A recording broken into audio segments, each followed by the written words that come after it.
Hi guys, what's going on? So,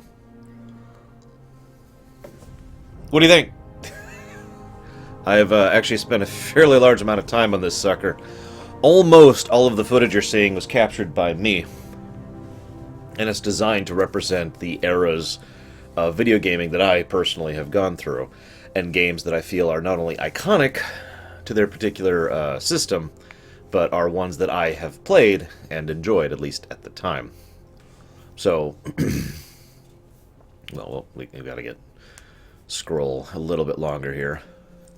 And of course, Leander is immortalized right there.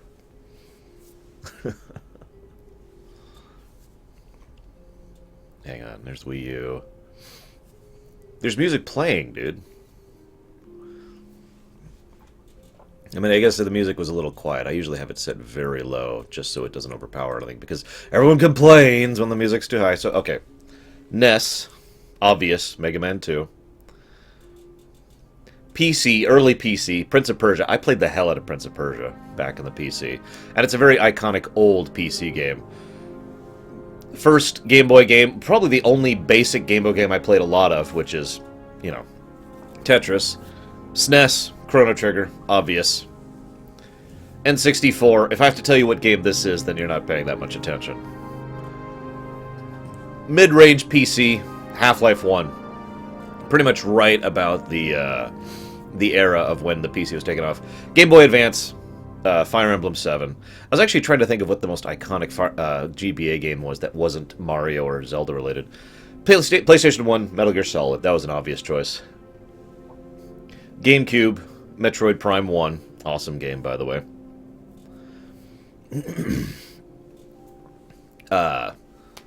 DS was Castlevania Dawn of Sorrow. And then PS2 is God of War 2. Wii is Mario Galaxy 2. No, that's Zelda, Geth. PS3 was Red Dead Redemption. I was really torn on PS3 for a while, actually. It took me a while to figure out what game to put on there. Modern PC, Oblivion, of course. And then we have Final Fantasy Tactics on the PSP. I was really torn on the PSP as well, actually. 3DS, Pokemon. Duh. Wii U, Mario 3D World. And then, the most modern PC game here, World of Warcraft. And me owning, I can't think of his name all of a sudden. And finally, FF15 on the PS4, which then sinks back into the NES era. I actually spent a really long time capturing almost all of this footage and getting it synced up just right, so I'm glad you like that. And if you don't, well, piss off. Make your own intro. Now,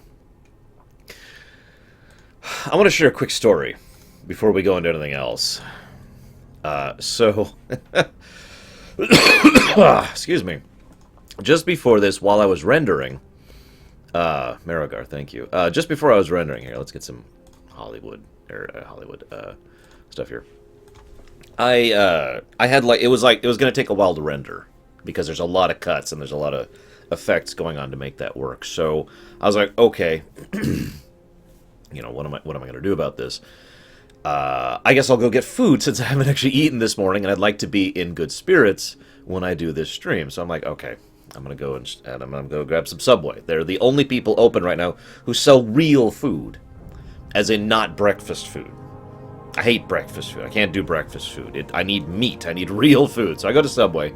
Excuse me. And I'm in a pretty good mood. So I'm like, I'm ordering it up, and the woman there obviously looks like she's pretty bummed to be working on New Year's Eve. So I'm like, okay, what's your favorite type of cookie that you got here? She's like, well, I really like the macadamia nuts. I'm like, awesome. Add a cookie to the tab. Sure thing. And then I give it, I'm like, I probably shouldn't have said this in hindsight, but I'm like, it's for you. And she's like, what do you mean? I'm like, I'm buying the cookie for you. Just, here you go. And she looks at me and I'm like, no, I'm not. She's like, you hitting on me? And I'm like, no. I just wanted to get you something nice because you look like you're kind of down. She's like, okay. And then she's really awkward for like the entire rest of the thing. And then when I leave, she gives me a fairly genuine, Happy New Year's. And I'm like, you too, have a good holiday. And I leave.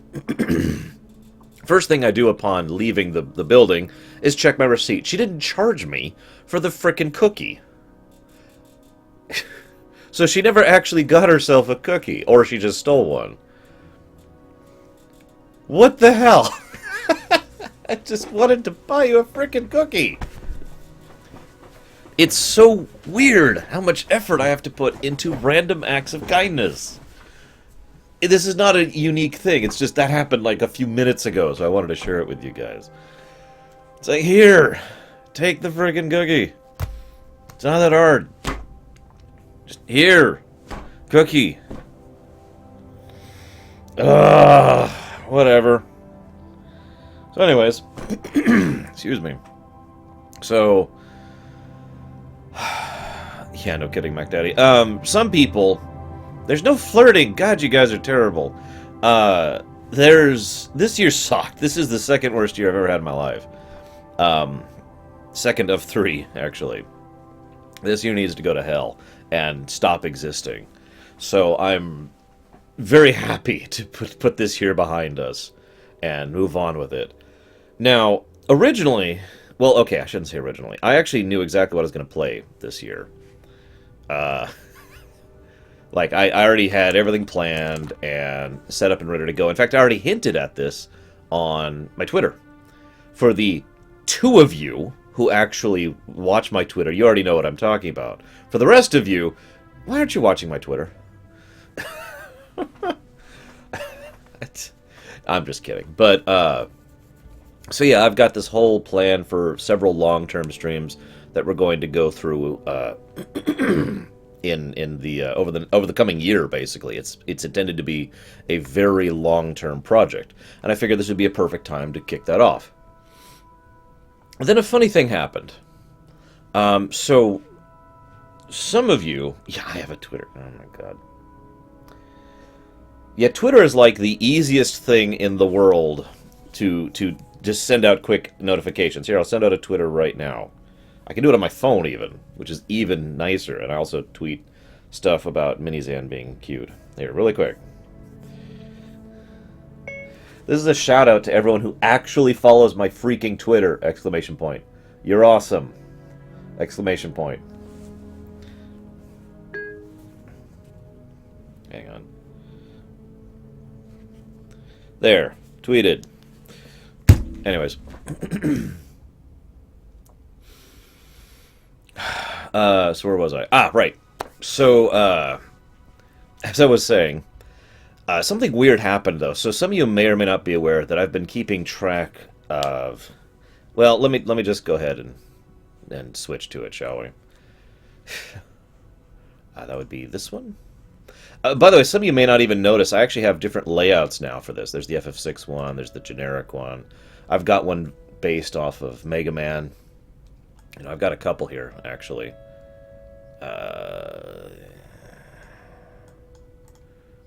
Which I'm actually awesome to buy. Where the heck?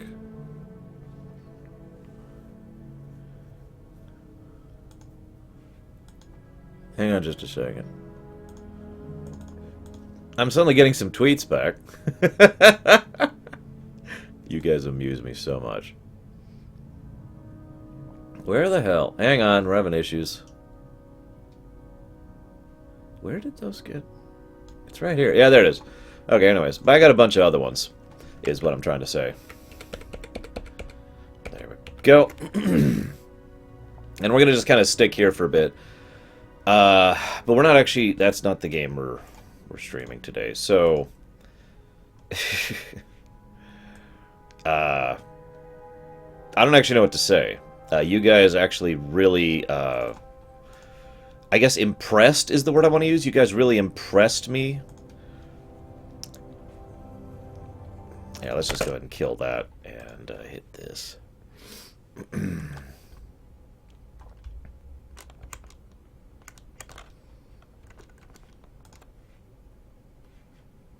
Hang on. It crashed. It legit crashed. Oh my god. Hang on just a second. Wonderful start there, isn't it? Yes, end of the process.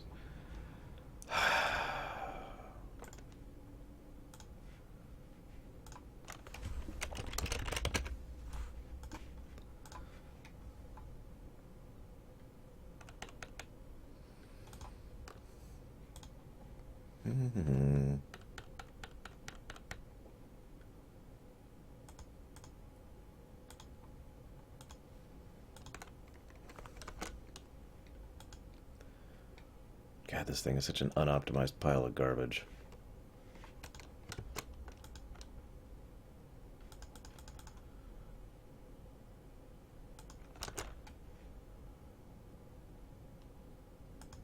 Yes. Oh my god, really?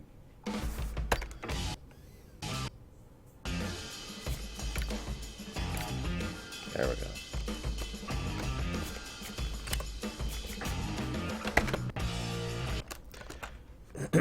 There we go. God! After crashing like 3 times in a row there. There we go. Ah.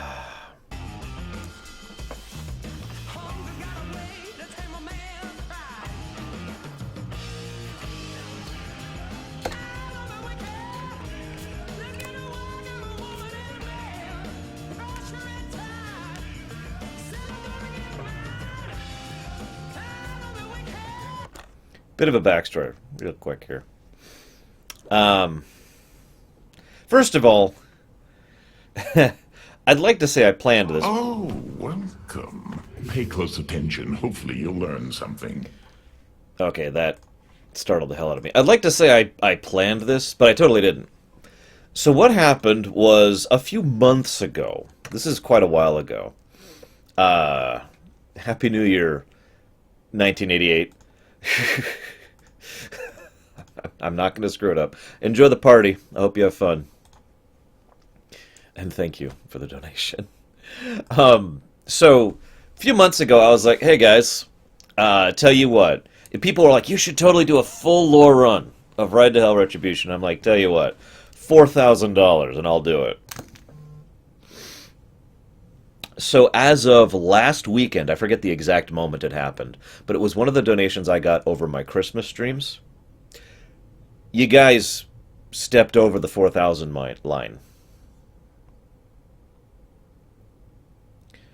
So, you're welcome, and thank you. Now, all joking aside, I do want to say thank you for the support. Obviously, that $4,000 was not all put towards this hidden incentive. What I've been doing is I've been putting every donation towards that incentive. So what has happened is over the course of the last like 6 months or whatever, you guys have donated a total of $4,000 to my stream specifically, not Patreon. So you guys have made this happen. You really did it. You really did it. And as soon as I tabulated the latest few donations and figured out my numbers, I was like, you know what? This is the perfect time for this. Because this year can suck it. And I'd rather do it in this year than damn the next year with it. So, hang on. I've got 1,000 tweets to look at all of a sudden. Oh my goodness. Lots of tweets. Instead of streaming, you're fiddling with your phone and tweeting. Just for that, Valvedrix, I am totally going to keep tweeting right here. No, I'm not going to actually do that. Yes, this is FF15 too, and about as intelligent. So, I'm going to do my best to do two things. One, I'm going to try to be entertaining. It's kind of a job. And two, and as a result of one, I'm probably going to be making fun of this game nonstop. Just a heads up. But in addition to that, the second thing I'm going to do is I'm going to make a serious, legitimate attempt at lore running this game. Because that's what you guys paid for. However, I've already done my research on this game. I did this over the week, a couple of days ago, actually. And I looked into the lore, the story of this game. And let's just say that there isn't much. So I thought about my options, and my options are, well, I could go ahead and just be like, you know, and just kind of not talk for long periods of time. But then I realized, no, I've got a much, much better option. I'm going to make up crap.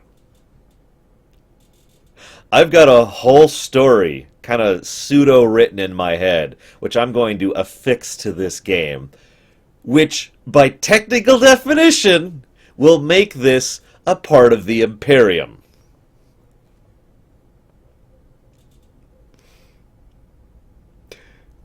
You're welcome. I hope you know how much that hurts me inside. Now, as a quick aside, the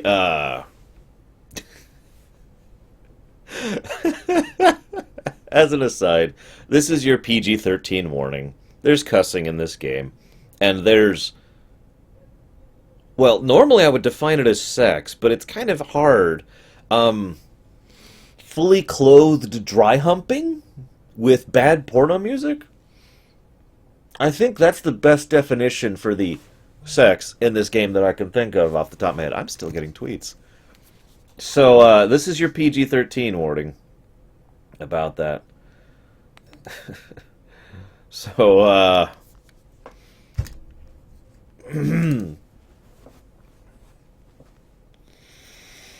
God,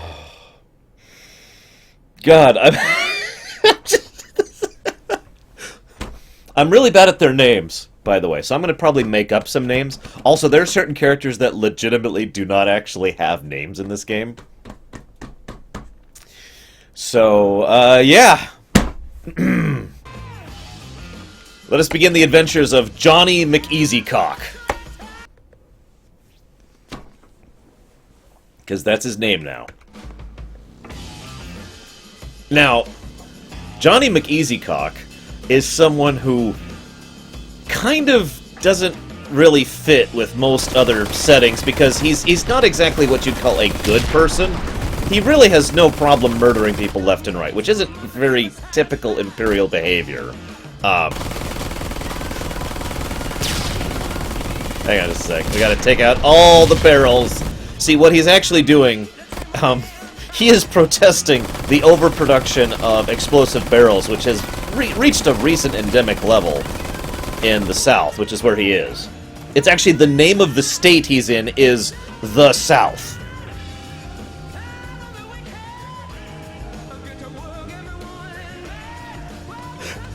Now, he's so good of a fighter, he can win fights without even hitting buttons. That is just how amazing he is. He actually has precognitive abilities. In fact, some people believe he's force-sensitive. He might actually be the first native Southern Jedi. Look at that. Just knew it was coming, and bam, and then right up there, uppercut. This guy, he's so good.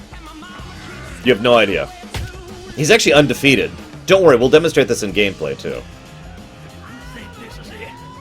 I'm the last one. Also, he's actually 3 years old. He's a clone. That's where the Force-sensitive powers come from.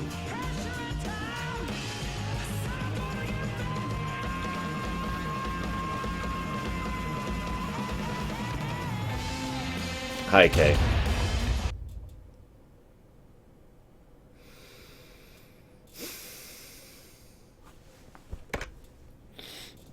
"10 days earlier, at the Tuxedo Army Base, Tupexo, excuse me." Now, see, he was a clone of an ex-general. Now, the problem is this ex-general had severe mental psychosis. Every time he'd send troops into battle, he assumed that he was actually the soldier going out himself. And On your feet. this wasn't helped because some of his fellow troops, the troops under this general, they would get on the not the radio, the communication, to communicate with the general, and just literally make sound effects into it, which would cause him to go even deeper and deeper into his own psychosis. And it's gotten to the point where he actually can't even function properly as a human being anymore. So they had to put him down as a mercy killing. But everyone was really distraught. I mean, this was a very well-beloved general, and he was actually really good at fighting. So they decided to go ahead and give him, you know, the honor of cloning him. You look like shit, Jake. No, his name's not Jake. I feel like shit, man. Welcome. We know what his name is. I don't want to say it again. Where's Mikey? Feels like forever since I seen you. Also, back. he has a little bit of a problem with his Almost forgot jaw. what you look like. So what Back in the happens? house. His jaw has a little bit of problem in the fact that he's got like a permanent. So his jaw isn't human. Okay, it's a replacement. There's like a giant chunk of metal which has flesh torn onto it. Now that had to be done because that's the only way that he could trick the time portal into going back 10 days previous into the past to try and undo the terrible wrongs that were done by the opposing gang of the Flippy Wiener people, which is what the enemy gang is actually called. Damn, Mikey. Mac wasn't kidding. You've gotten to be one tall sack of shit.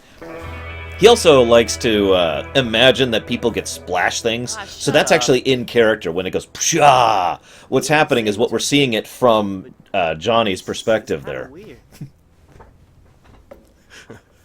Yeah. Well, I'm real happy to see you, Jake.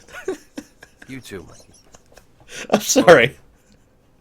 Anyway, Now the time I'm police, sorry, but I gotta rest now. Man. the time police actually don't come into this. You just got back. This is really hard to say with a straight face. This is why I'd be a terrible comedian. I can't help but laugh. Okay, get the laughter out. So, part of the problem here is that after retiring, he comes here. Now, his mission, having gone back through as a partial Terminator clone, who is Jedi sensitive, actually comes back, and he actually... So there's a little bit of a problem here. Remember, he's 3. He doesn't actually have the emotional... he doesn't have the emotional maturity of, like, you know, an actual 20-year-old or 30-year-old or whatever. So what he needs to do is he needs to have constant stimulation, just like a baby would. So he is sent back to try and prevent the death of his former self. See that kid on the right there? That's actually his second time-displaced clone version from the future, further in the future, who was sent back in order to try and prevent the gang name I'm not going to say again, from taking over the entire South. I mean, the southern state is extremely important, and in fact, is critical to the overall political stability of the region. If not for the massive amounts of leather and bikes that this state produces naturally, they actually just grow up out of the ground, most of the rest of the states would have no idea how to self-function because all of the machinery in this setting is constructed from deconstructing those bikes and melting them down for spare parts. It's the only natural source of metal and a few other resources in the entire world. So this place is basically mandatory in order for the continued infrastructure of the industry of the world. So this place is pretty important, and they don't want the Flippy Wiener. They don't want the enemy gang to take over, right? God damn it. So, yes, Epsilon. This is Gas Snake. Oh, come on, straight face, straight face. So, so his previous future self was sent back previous to now, and that person is the one who's like, I will stop them. And so he's pursuing diplomatic means. What he's trying to do is he's actually getting together with the daughter of the enemy gang and trying to get in good with her and have a relation with her, romantic relationship, in the hopes that that would actually lead to a marriage in the literal sense and in the figurative sense of the two gangs, thus leading to peace and therefore leading to possible diplomatic future for everyone where they can actually trade. Now, the problem is that's future him. Future Bob there, Johnny. Now, future Johnny, which is the one we're actually going to be playing as, future Johnny goes back, and he doesn't know about that plan because he hasn't invented it yet. So he's going back to do basically the exact opposite of a diplomatic solution. He's here to just kill the entire enemy gang, believing that the power vacuum that is created by that will cause the enemy nations around them, the different states that are not the South, in order to invade and take over the bike mines for themselves, which will ensure that because of this, it's kind of like the Manon situation in KOTOR.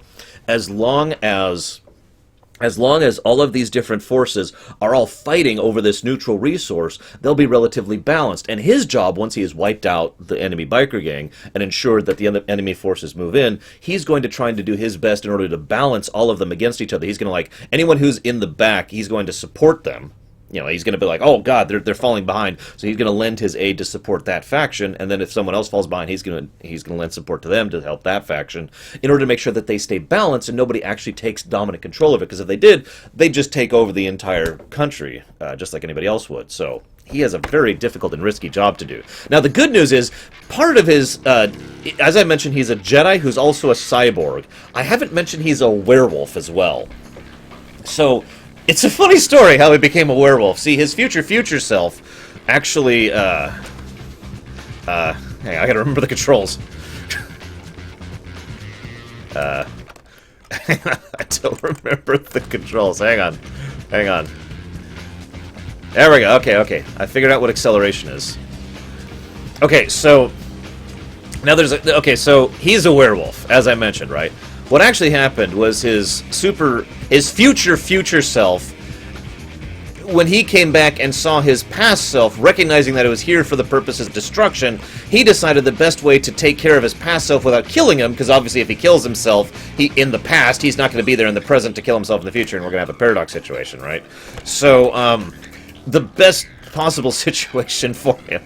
The best possible solution was for him to try and neutralize him. Now, he assumed, based on the fact that it's always cloudy in this region, that turning him into a werewolf would actually try to basically nullify his ability to function. He would be so overwhelmed and distraught at the fact that he is no longer human, and, usual pathos kind of a thing. Mission failed. God. That he would not be a threat. Unfortunately, actually I have 70. Unfortunately for him, he didn't realize that time is a linear line, so everything he's doing has already happened. So, pretty much the first thing he does when he gets back here is he cures himself of werewolfism by becoming a vampire. Now, hang on, what's the button for... Hang on, where's the controls? Here we go.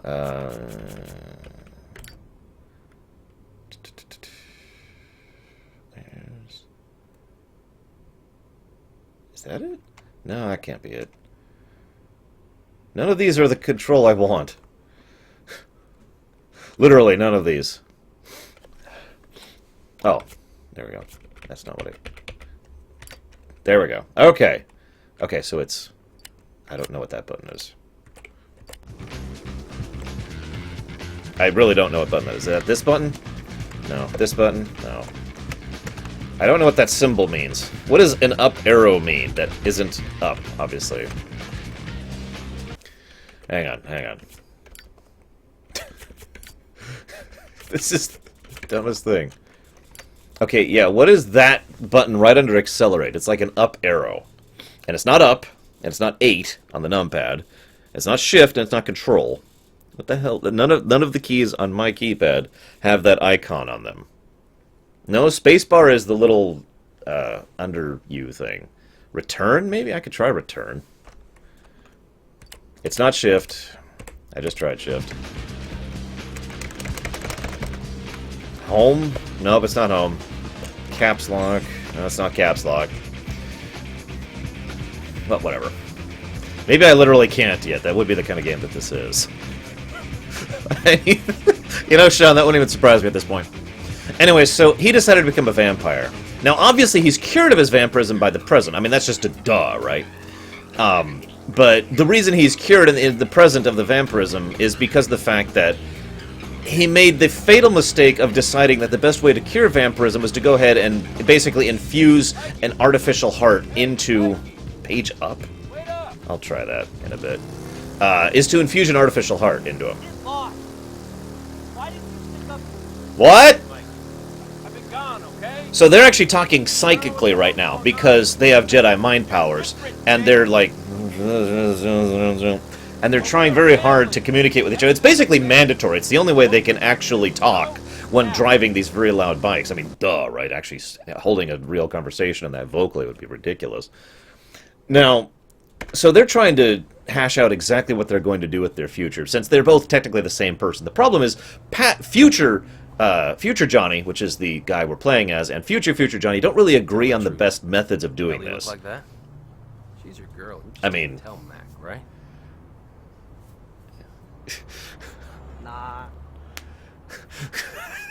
They also lack emotional She's maturity. not even the closest I've had to you, I guess. Except she's smart. Real smart. Telling you, he's trying to get this diplomatic Thanks. thing where it's really great. But she's cool, you know? She likes bands, and she makes me read books, and I like to be around her, and... I don't know. So this is actually the first girlfriend he's ever had in all 3 of his timelines. So he's really excited about this possibility. In addition to the fact that he's trying to encourage this diplomatic future by this marriage of the 2 factions within the South to ensure prosperity for the nation, he also likes girl parts because he's never interacted with them before. Oh yeah, I suppose I should change my one thing.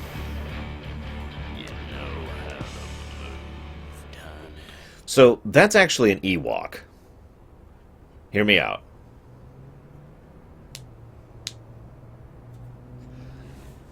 Like a skinny little old baby cow, ain't he? You can kind of tell because of the voice and the word choice. Remember slicing the ear off of the baby cow? They scream and scream. It's funny. Mikey, I got your burger. Let's go. Looks like you've been summoned, boy. Run on home. Hey, stop. Where'd you get that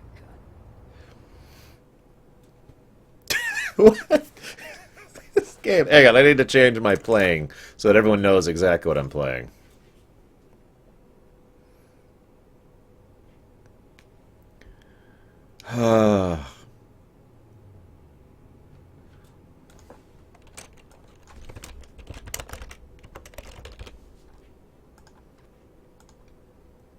By the way, do you know this game got a DLC? Seriously. Think about it. Okay. Woo yeah! Alright, let's try page up. Nope. So, here's the problem. This is where the time loop thing really comes into its own. Happy New Year, Sean. So, because... Let's just start calling them present and future rather than future and future. Make it a little bit easier. So, because present Johnny is about to go and murder the hell out of all these people, and remember, time is a linear line, so he can't actually alter time. You with me? So, oh, by the way, there's magnets built into these bikes. That's one of the reasons they can affix to each other so easily, in case you're ever wondering about that. Anywho, so, yes, here, watch. It's literally just, like, grappled on there like that. Anyways, oh. And yes, I can actually punch a guy from a distance. That's the Jedi mind powers demonstrating themselves there. So, as I was saying, because time is a linear line, present Johnny is about to go murder a lot of the enemy gang.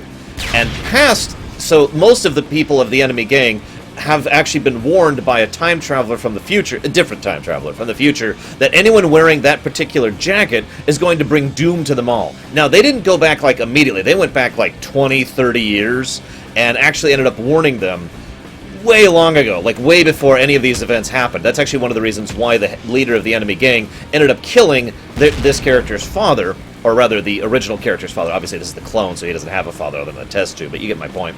So, the original father was actually killed by that character because the time traveler went back so far into the past to warn them about the whole, you know, this, whoever wears this cut of thread shall doom ye and your kind forever. You know, it's your typical prophecy kind of a situation. You know how it is. Whoop, whoop. Oh yeah, by the way, also, we're pyrokinetic. I meant to mention that as well. Yeah, come on. There we go. So, that's why it's the moment that they see that coat on future Johnny, they immediately assume that this is some horrible thing. A little of both, Django. A little of both. So, this is where things really get bad, because future Johnny doesn't know about that prophecy. And past Johnny, obviously, is the one who's going to fulfill the prophecy. So future Johnny is coming back in order to try and ensure this era of peace and prosperity through diplomacy. But he doesn't know he's going to he's doomed to fail, because his present self is going to be going through here and killing all of these people, and then ensuring that that time travel will go back even further to this. So here, let me line up the timeline, okay? So here's where we are in the present, right? We've got two representations of Johnny here. Future Johnny came back to try and diplomatize.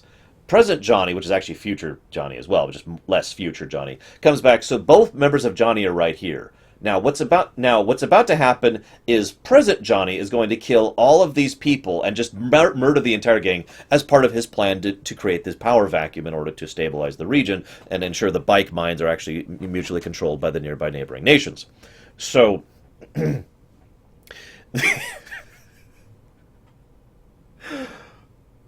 One of the survivors of the thing is going to get a hold of his time travel device, replace himself with a cyborg, send himself way back here, warn the leaders of the gang in the past that whoever wears this particular cut shall be the doom of us all. And then they're going to actually kill his father in the past as a result of this, leading to this feud, which causes the events to... Basically, as a result of killing his father, the bikers end up taking over the South, which, so, in other words, to make this clear, our killing these people causes our future self to die, which is about to happen in the next cutscene, then causes someone to go into the past, ensuring that this biker gang will take control of the South in the first place, thus leading to us needing to go back and kill them all in order to create the power vacuum. It is a complete linear loop. No plot holes. It's brilliantly written. By me.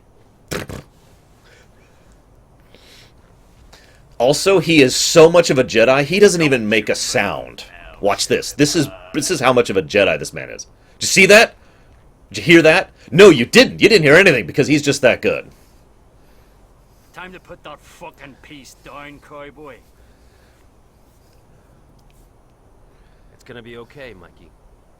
That gun's getting a bit heavy for you, wouldn't you say? And a Jedi, he's a Jedi, so he's like, I don't need a gun. I'm fine.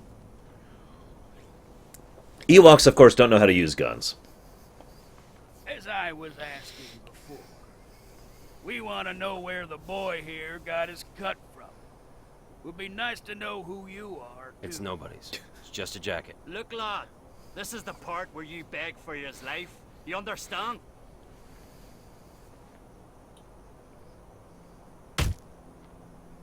He's just a kid.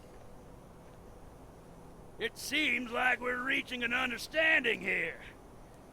Let me put it plain. Retribution should be dead and buried. See? You don't tell me where you got this jacket. The same thing will happen to this child. Last chance, lad. Tell him. Jake, please tell him. It's our dads, okay? It's our fucking dads! And who might your father be? William Conway. Toledo Conway? The leader of the Great General. The father of the Great General. So, it's got to be weird watching your future self die. Although I don't think he was aware of the fact that it was his future self. Look out of Dodge. Finish him. Oh. So then they shoot us, but it's okay. As I've mentioned, we are both cyborgs, Jedi, and vampires as of this point in time. And then, see, part of the problem of being a vampire is you have flashbacks to an event that just happened. Like, your memory loops itself a couple of times, so you'll replay events that just happened multiple times. It's quite unpleasant, from what I understand. There's actually an entire institute doing the best it can to try and study and cure this horrible phenomenon, so these people can actually experience time linearly rather than over and over and over. It's kind of like it's referred to the miniaturized Groundhog Day effect.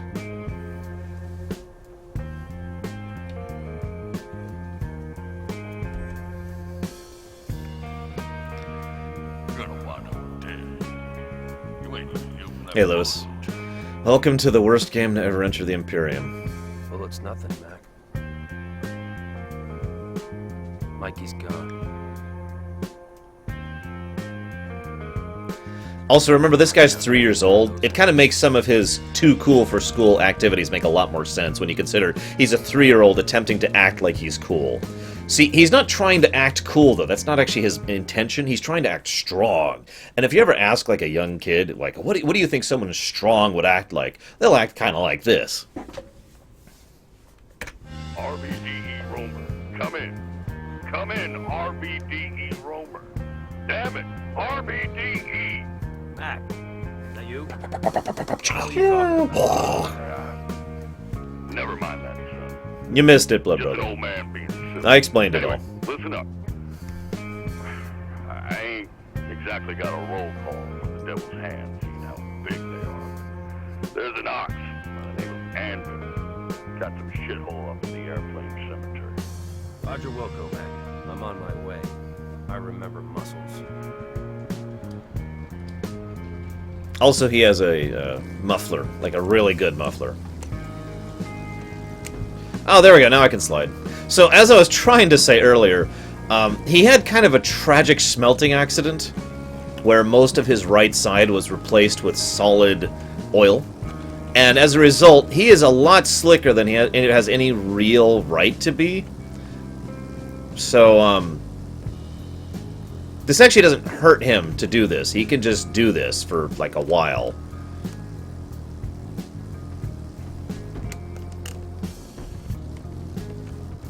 Oh yeah, he can teleport. I meant to mention that he can teleport. I'm sorry, I figured that was kind of obvious since we've actually already done that a couple of times.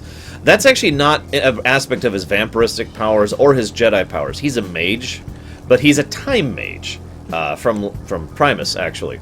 So, time mages actually do get a spell called Exit, and the definition of the Exit spell, if you've actually paid attention to Primus at all, is the fact that it teleports you someplace safe. So, for example, boom, he's safe. Just like that. Yes, solid oil, as you can see, he can clearly demonstrate his supreme prowess, of being made of oil. Oh, hang on. Teleport. It's okay, he doesn't actually have to go to the bathroom anymore. Anytime you see blood spurting out of him, that's him basically removing his bladder. Because only blood comes through at this point in time. See, he had kind of a really unpleasant incident with a cactus, that's what it was. Someone once walked up to him and said, "Cactuses aren't for eating," and he took that as a dare. That was probably not the best decision he could have made. So, he had to have some emergency surgery, and things kind of went weird and bad and left and right, and long story short, now when blood comes out of him anywhere in his body, that's basically the equivalent of his bladder emptying itself.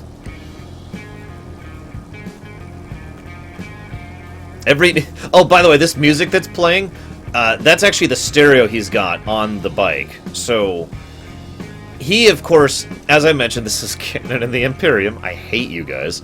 So, oh, hang on, teleport. He has to Q-snap every time he does it, too. He's not part Q, don't worry, that would be ridiculous. So, where was I going with it? Oh, the cactus, I already talked about the cactus thing. What was I just talking about? I've lost track. There's so many facts about this guy I've made up. I can't remember all of them in order. Oh my god. Oh yeah, because this is canon in the Imperium, he has access to advanced Imperial technology. Now, the Imperial technology is so advanced, one of the things that the Empire has developed, this is all joking aside, this is actually in the Imperium, is the ability to generate sound at a location. Basically, it's like speakers, except not. What happens is it picks out a specific point, and it deliberately vibrates the molecules in that location to generate whatever the sound is that it's trying to generate, okay? And I've actually done some thought about how this would work. Let's not get into that. The point being that you can develop sound just like that, and you can... Now, the problem is, he got a hold of this speaker technology, for lack of a better term, this sound generation technology, and so he doesn't actually have speakers on his bike. He has these things, which have... Basically, instead of generating at a specific point, picture like an entire force field, and this entire force field is what's generating the music, okay? So everything around him is actually playing this guitar music. Now, there's a catch to that, but I want to save that for later. Who the fuck are you? A man looking for Anvil, but all I see is this ugly chick with a ponytail. Now, this guy right here, Back the fuck off. he's actually got 5 doctorates and a PhD. You're like everybody else here, always looking for drugs, thinking you're gonna find them here. I showed them, and I'll show you. Come here. He's a... Kill him. Oh yeah, that's the button. There we go. Now, unfortunately, so this guy's a really good fighter, and he has spent most of his years down on his luck. He mentioned about the drug thing. The reality here is that he actually gave in to his drug abuse problems many, many years ago. And I feel bad talking about this while beating the crap out of him, but he was kicked out of the Happen Confederacy because of the fact that they actually didn't have any use for drug addicts there, right? I mean, it's actually against the law to be a drug addict. I know, weird, right? So he actually lost all of his doctorates and all of his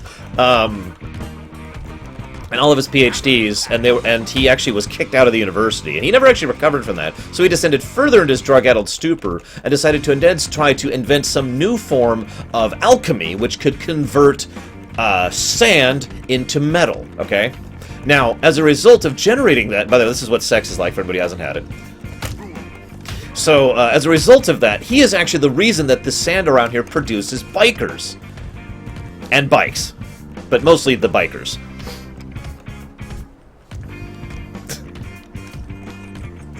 I'm sorry. This is like the funniest thing. This is how you win every fight in this game, by the way. I'm just going to tell you that right now.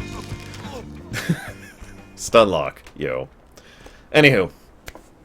So, it's actually kind of a tragic story for this poor guy. I mean, none of this situation would exist if not for this poor guy right here. Is Anvil? He left an hour ago to see Carlos, you know, his dealer in San Alfonso. What do you fucking want him, man? Same reason I want all of you.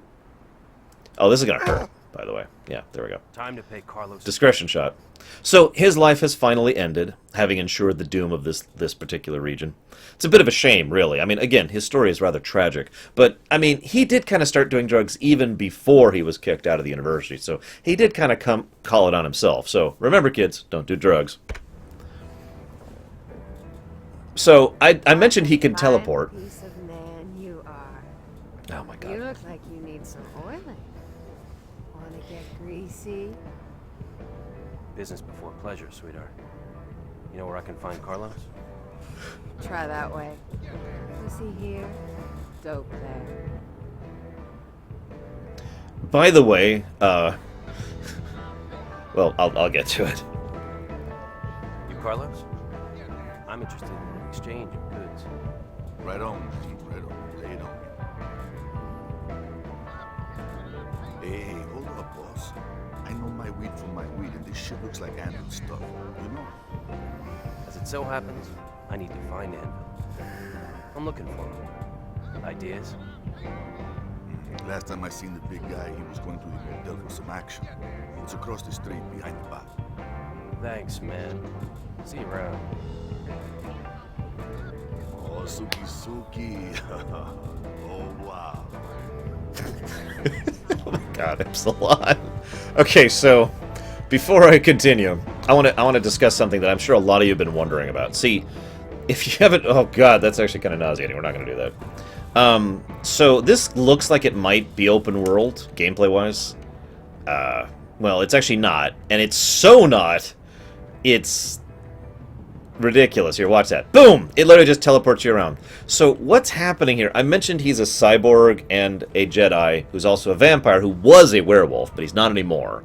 In addition to all these problems, he's got a little of a problem. See, he's half synth from Fallout 4, and the half of him that is synth is basically programmed to the point where he can only function within a set radius of whatever happens to be going through his organic brain. So right now, his brain is thinking, I want to go and get this guy for the drugs and go after Anvil. So the synthetic brain is saying, must stay within region! So he doesn't even realize he's turning around. When it's actually kind of disorienting to him. He still has fleeting nightmares whenever he still gets sleep about him running down a hall and constantly turning around in it. But from his perspective, he doesn't turn around. He's just still going in one line because he's not aware of what his synthetic body is forcing him to do. So, now, I know what you're wondering. How do you have sex fully clothed? Well, I will explain it to you because that's my job. Oh, yeah. Not to get hurt, mister. By the way, there's a reason for his kick strategy, too. I'll get to that later. Don't worry. We'll talk about the kick strategy. Be careful. Watch out. It's dangerous. He's very dangerous, as you can see. Yes, he's also a time mage, but that's not really a part of his being. That's just a class, really. Try not to get hurt, mister. We'll be done in a moment. Got to get as much blood out as possible. See, that blood's not actually coming out of the person. It's coming out of our feet. This is how we pee. So, here's the thing, okay? None of the people here who are women are actually human beings. I know that's a shock, considering how realistic and humanoid they look. But, so they remember... Okay, so what these people are these are people who used to be people who were dying of old age, and therefore opted and elected to be put into android bodies based off of their humanoid forms. So they literally, physically do not have the capacity to have sex. They don't have genitalia, they don't have organs in the traditional sense of the word, they're just androids with the consciousness of the original in them. Okay, you with me? So, as a resultant of that, they don't need to actually have sex in the physical sense in order to enjoy the construct. It's all mental. It's all internalized. So for them, simply the action of being connected to someone physically and saying, oh, we're having sex, and then basically having it internalized, that's the act that is pleasurable for them. Now, obviously, they can't reprocreate, but, I mean, whatever. So, that's how sex works in this area. There's actually no women in this entire game who is not one of these android people. Hang on, I gotta remember where I'm going now.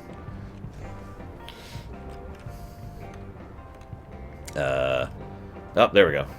Now we gotta go after the Ewok. Oh god, this camera is like the worst.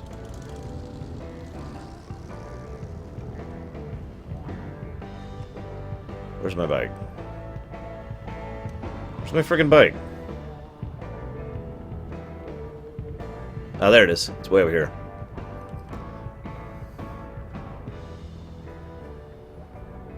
See you around, Lewis. Happy New Year. We'll talk about the reason why he does the combat the way he does in a moment. Don't worry, there is an explanation for it. There's an explanation for everything in this game.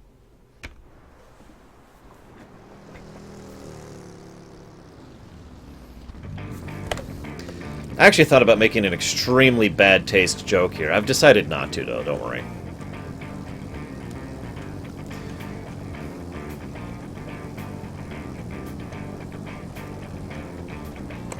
Well, it's also worth noting that, so, one of the aspects of the android bodies I mentioned earlier is the fact that they have the ability to sense fifth-dimensional energies, okay? That means just about anything from, you know, what you would normally call abnormal, non-mundane reality is something that's going to excite them more. Not just, you know, sexually, but in general, you know, something that they find interesting. So the fact that this guy happens to be a vampire who is a synth, who is also a Jedi, and used to be a werewolf, and is a Terminator, and a clone from the future, so he's a time traveler on top of all of that, that basically just reeks of fifth-dimensional energies. You with me?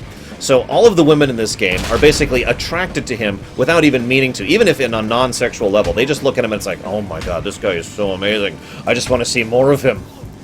Because they can perceive that fifth-dimensional energy that's just leaking off of him.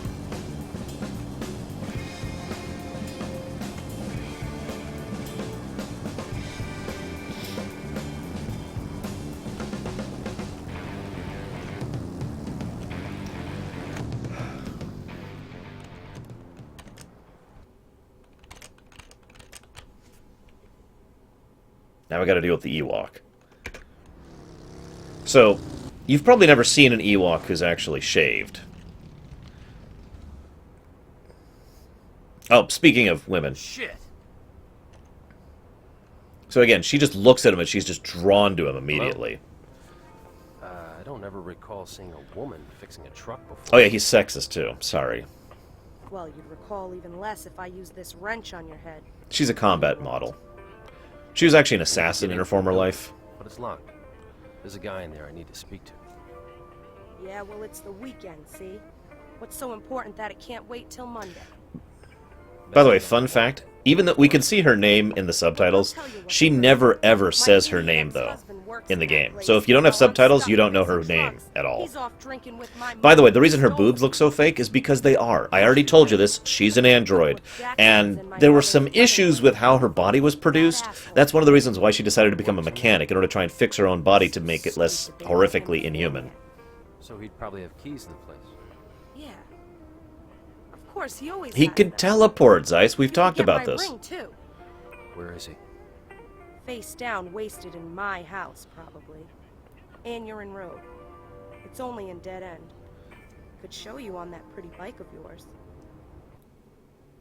Also, her voice modulator isn't working quite the way it should, so she can't actually speak like a normal human. That's also why she's sitting on the wheel, by the way. It doesn't really bother her. I mean, android body, we covered this. It's also why she can do this. Android body. You'd be surprised how many things android body explains when you really think about it. As you can see there. No, he's got those speakers 70. You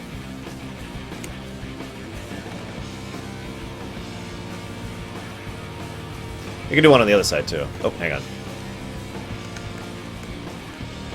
Well, hang on. Gotta get those magnets engaged. There we go. Magnets engaged. We're good. Oh yeah, by the way, every one of these motorcycles... So I remember how I mentioned how the bikes are actually one of the most valuable... Actually, the most valuable resource on this entire planet, really. And so any misuse or abuse of them is going to be something that's going to be at a federal level. So all bikes that are actually being utilized for literally driving around actually have a kill switch built into them in order to try and ensure that no one else can salvage it for the parts. See, the thing... And you might think, well, that seems really wasteful of resources. But what I mean by that, it's kind of a spite thing. Because what usually happens is, let's say you actually have a bike, people are going to try and kill you for your bike because your bike is a valuable resource. You with me? So as a result of this, they want to try and discourage people from killing them.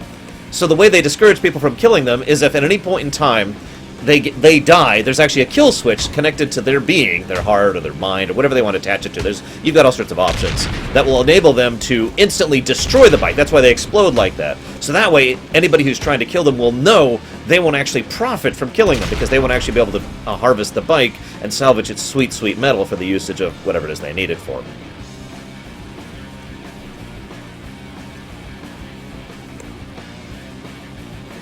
Yes, I have actually, Zeiss. Trust me, it makes perfect sense.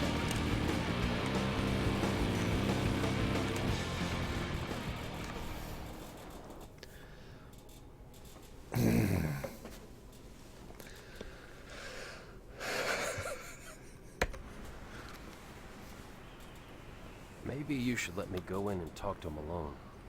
You still seem pretty wound up about this guy. A girl's got a right. But fine, you're right. Rough him up a little, will ya? The voice acting. It's so bad. So, he is told that... I've already described this, but just to make this clear again, you know, it's like, hey, you need to rough up this guy. Okay, I wonder what's over here, his human brain says. But then his synth brain says, nah, and immediately turns him back to his objective. He literally cannot do anything other than what he's thinking of at the moment.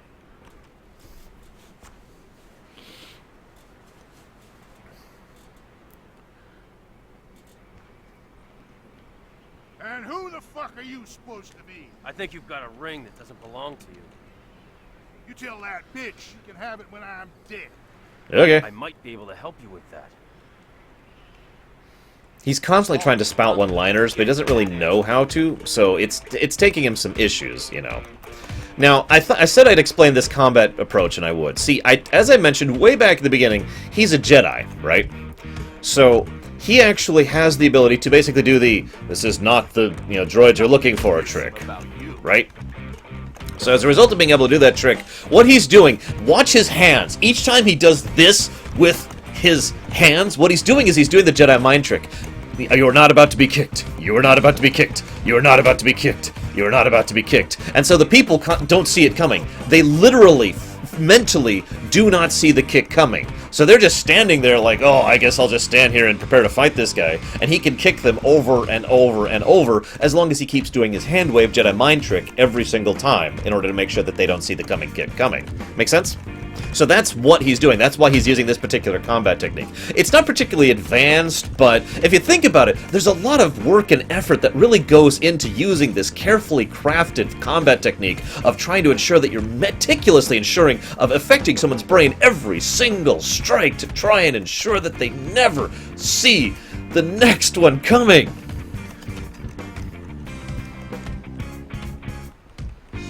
Exactly, Ultimate Paradox. You're getting it. A lot, Hourglass. And hey, Bowman, by the way.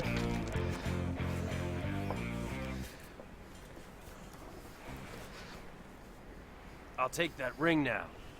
Thanks. While you're at it, I'll take the keys to the Lorerun. What the hell are you looking? Also, that guy wasn't a human. That's why he killed him. Wow. Did you hurt him? Now, remember what I mentioned about how the women who aren't actually human beings in this game are preternaturally disposed towards him?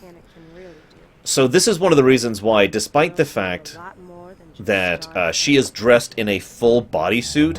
This is still very erotic for her, thanks to the fact that she no longer has any actual sexual organs, but instead is being stimulated internally thanks to the android device that is allowing her to perceive the fifth dimensional energies coming off of this gentleman.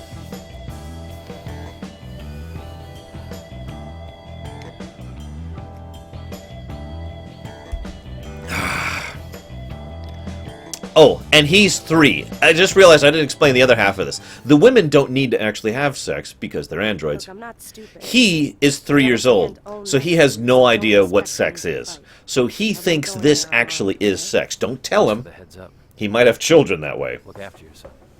He does have most of the organs necessary to actually have sex. You too, soldier. I'll be fine. It's you who needs to be careful. I just explained that, Deacon. He's 3. So he's got the speaker technology, right? So he's actually got music specifically designed for the. He's got a playlist called "I'm Having Sex." It's the name of the playlist. What's the situation? I found Anvil and I chased him to the Birkin Brewery. But I don't think my fists alone are gonna cut it. Guns, huh? You need to So he talk just to Tyler fires that up Jones, whenever he starts the doing this with these organization. android women. He's a good friend. Jake, I don't think you should do this alone. I'll meet you at the brewery. Copy that. Thanks, Mac.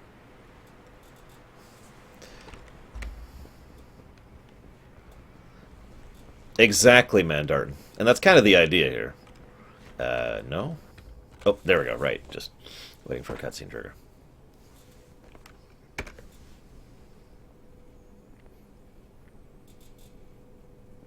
Hello?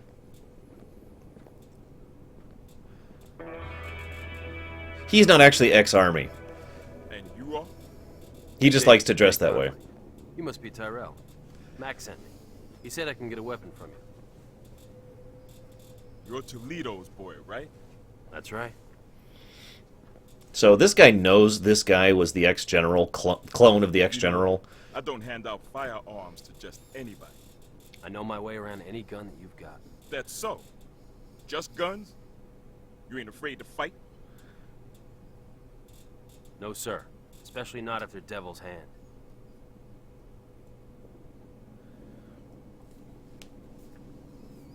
Seems like you and I have mutual enemies. Only if an Asari shows up, Lurker.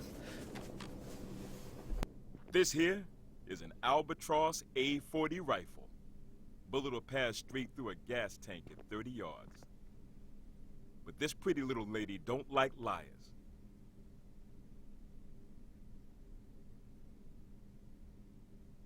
Private Sandler. Private Kane. They're actually part of a militia, not a real military. They try to maintain These two this... are my best men. Show me how fearless you are. They try to maintain this aura of being military men because it gets them in good with the women. And as I mentioned, the women are kind of Here we go. different when it comes to their particular proclivities. Excuse me. Oh yeah, as I mentioned, Jedi. Don't worry, he can do the same trick on the other guy too. Check it out. And then he can switch it around. Do it back here.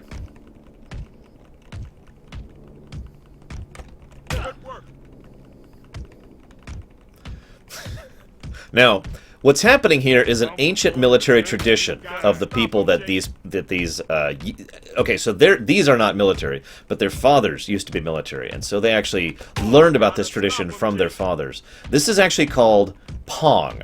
It's an old video game, or at least that's what we know, of course, what Pong is, but these guys don't actually know what Pong is. So this is how they play Pong. They go back and forth, and the two people who are basically being shoved back and forth are actually the paddles, if you follow.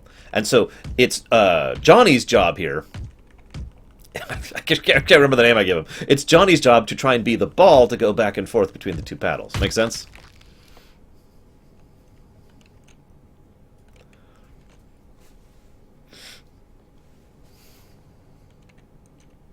Yeah. You're Toledo's boy, all right. Oh yes, he's also Come with me. pissing all over Let's see you them. shake off some of them cobwebs and make that trigger finger useful again. Come on, this way. Hi, Hourglass. We're doing fine. Holiday was fine. Know this. I'm only helping you because you're Toledo's boy.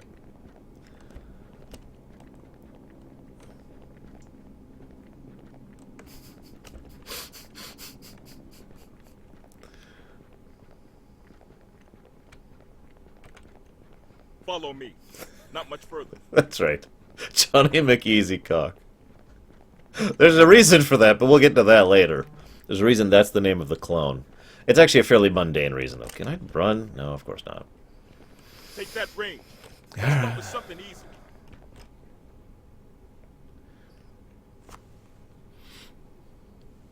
There we go. God, these controls are so weird. I don't know how to describe how weird these controls are. You see it kind of jerking around every now and again? Basically, you have control for a few seconds, and then it lunges in the direction you're going in, even though you don't want it to. Good enough. Try the next range.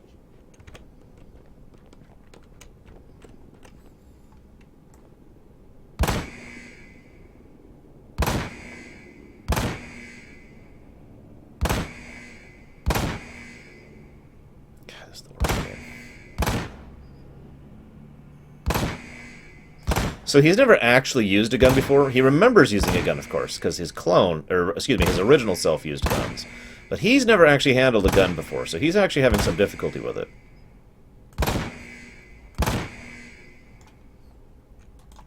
Let's try something a little tougher.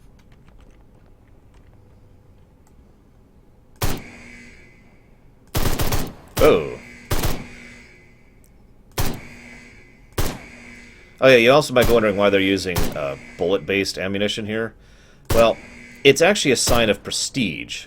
See, energy-based weapons are actually commonplace to the point where any old person can use just a blaster or what have you.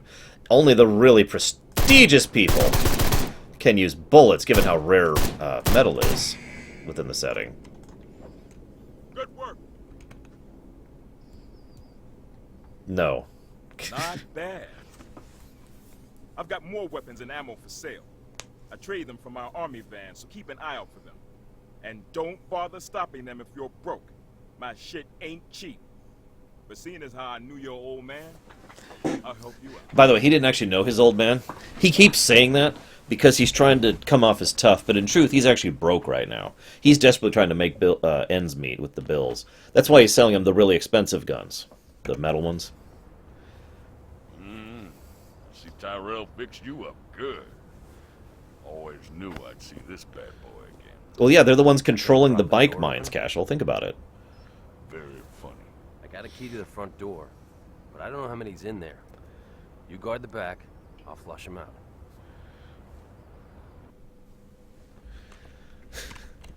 Oh, we're here. God, that's disorienting.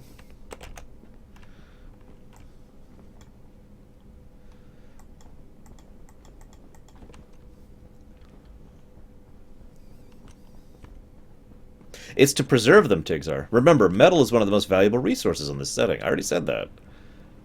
So this is it kind of being expressed. They wrap them up in rags to show their respect for the metal. I just want today over.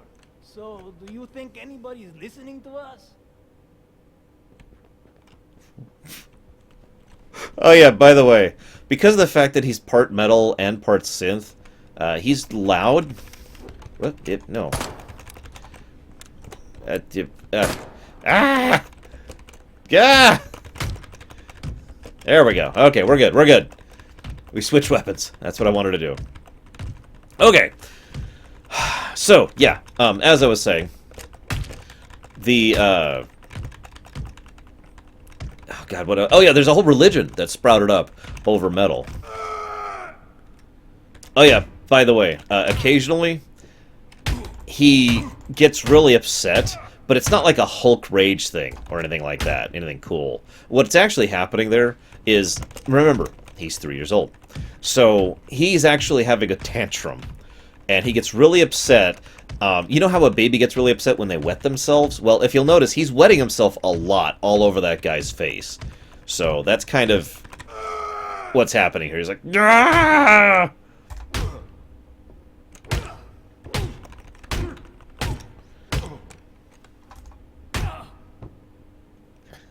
Now, the main character herself here, Johnny McEasycock, is not actually a particularly religious person. You'll notice he's actually wielding a pipe. Now, that looks metal, but actually if you look closely, you can tell it's actually plastic. It's actually a toy they gave him to distract him.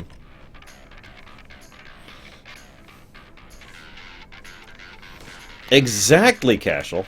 I'm glad you're starting to get the hang of the lore. I know the lore in this game is really complicated and it's hard to get used to. For example, here's another little tidbit of lore most people don't notice. You notice those corpses are gone? So, there's this thing in this place called the Star Scourge. And the Star Scourge is little bacteria, but they don't eat sunlight. What they actually eat is bodies. So anytime a person dies, their body is consumed within seconds by the Star Scourge. It's a mutated version of something that Ifrit decided to put together for it. I haven't seen this one before. I don't even know if I'm actually damaging him. See you around, Mac Daddy. It's okay, I'll give you a nice hot blast of searing resin.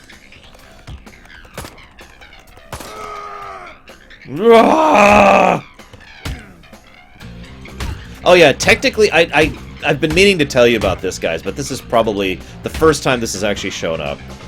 So, we actually have access to the Speed Force, for those of you who know what that means.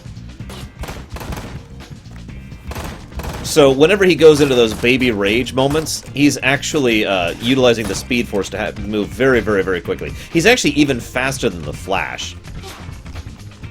So that's why he can do all of those attacks while everyone else just stands and watches, because they're not actually standing and watching. They're not moving. That's how fast he's going.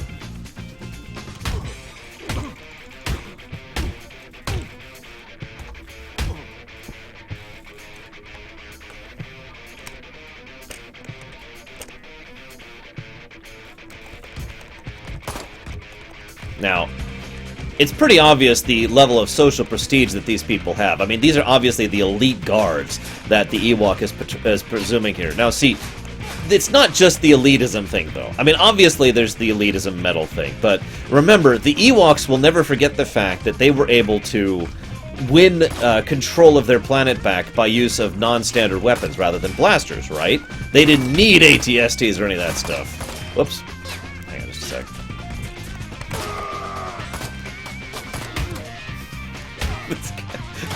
He's just a typical player character, Mandar. It's fine.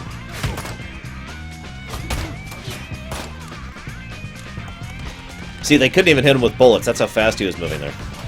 So anyways, the Ewoks, they have this kind of... Ever since the Battle of Endor, they've had this thing where they are very anti-blasters. So the Ewok has refused to allow his elite guard to use anything but metal weapons. Not just as a sign of their elitism, but also a demonstration of his hatred of blasters and how they can never do any good to anyone. Make sense?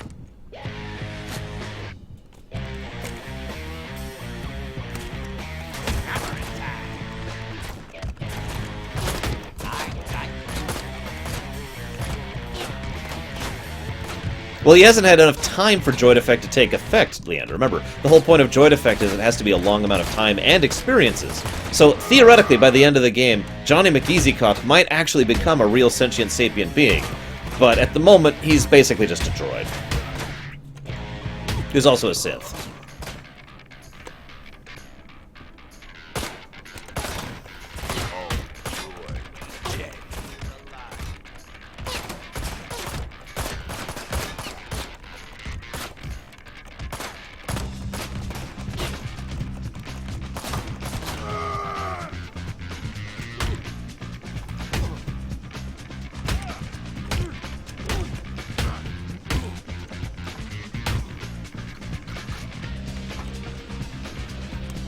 Nope, wrong button. Oh, crap. Come on. Get around the corner. Get around the corner! Ah, damn it, I was too slow. Okay, damn it. Hang on. I wish there were cheats for this game. Are you kidding me? All over again? Alright, fine. God damn it.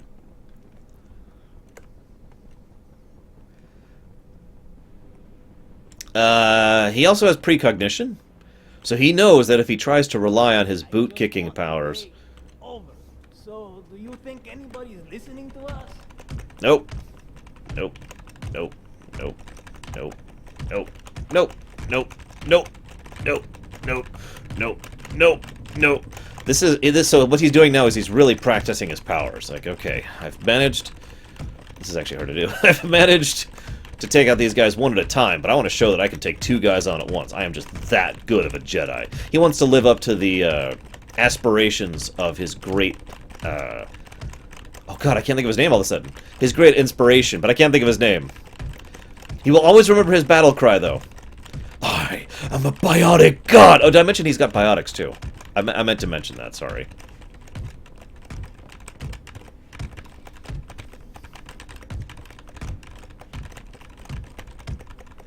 Why is there no music playing?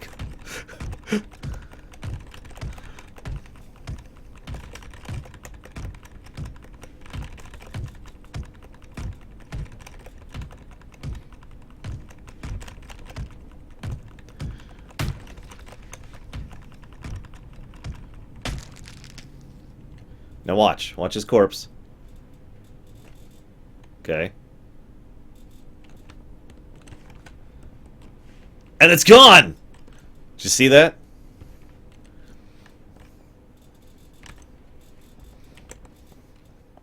Nif 2 Call. Well, he's not related to him, but he looks up to him quite a bit. Oh, right. I need to go. The music has... He's got to turn off the speed force. Actually, no, I'll tell you exactly what's happening. He forgot to turn on his speakers. There we go. He's like, oh yeah, speakers. There we go. There we go. Got the speakers going. He's cool now.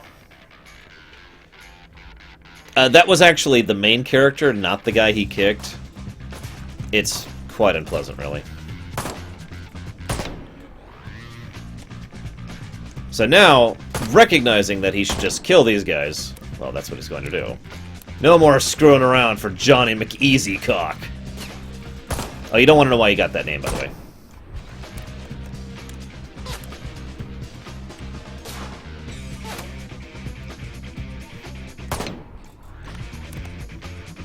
Actually, that makes a lot of sense, Micros. I didn't even thought about that. As with typical Lorerun, you guys might teach me some new things, too.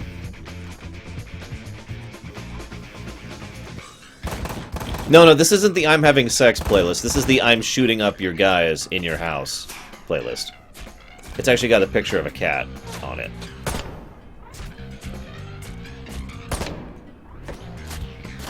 Oh yeah, I should probably shoot these guys.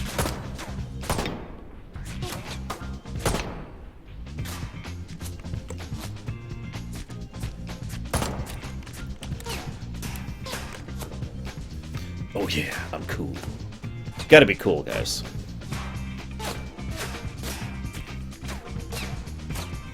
If you're not cool, I mean, what else are you at this point? This isn't actually a revolver, by the way. So, I mentioned how he's part cybernetic and part synthetic. So, one of the other things that he is, or has, I should say, is this actually is a Gauss cannon. That's just him using his incredible strength in order to be able to hold the Gauss cannon without it literally ripping his arm out. Hopefully we'll actually see his arm get ripped out later, because that can actually happen in this game.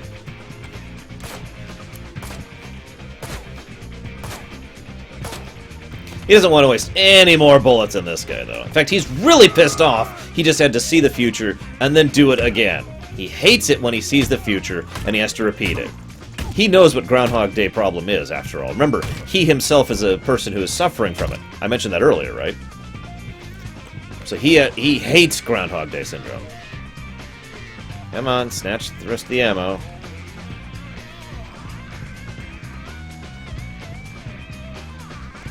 There we go. Hey, it's Lartic. Welcome to hell. He rolls a lot, too, by the way.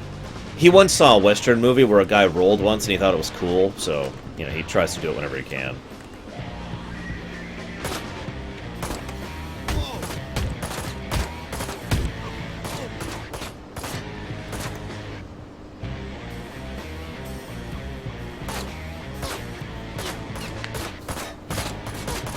How does he feel about Bill Murray? He hates him. Absolutely despises him. He thinks he's completely overblown as an actor, personally.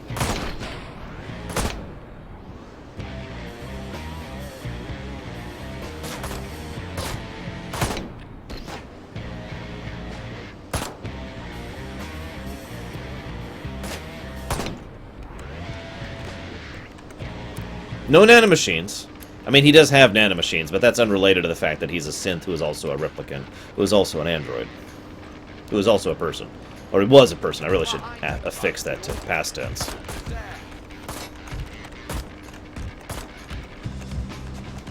I have no idea, Hourglass. I haven't played through it. No, don't leave, Third! Don't leave! You missed most of the lore. You'll miss even more of the lore. I've got more lore coming.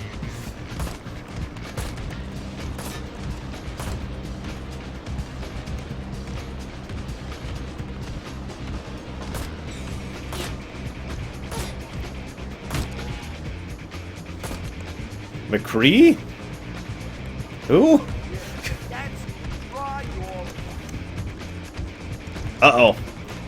I think he's broken this guy's brain. This might be one of the people I've been wanting to talk about. So, I mentioned how all the women are actually androids. Well, some of the men are pseudo-androids, but they're not androids in the cybernetic sense. They're biological androids. So what happens is they grew these people, and they're actually... They're like orcs, basically. What they were trying to do is they were trying to make a version of orcs that were still useful without taking over the entire galaxy they were seated in. So these are actually literally spore people. They're just spores that turn into people, just like an orc is, right? So, all of these people here, occasionally their brains don't wire quite right because they weren't built correctly. Because they were deliberately dumbed down to the point where they wouldn't actually be the massive threat that the orcs are, right? So these guys are basically like dumbed down, nerfed orcs. I think it's probably the best way to put that. Oh, I'm gonna get that asshole. That's why occasionally they just don't work right. Now it's my turn. Dork.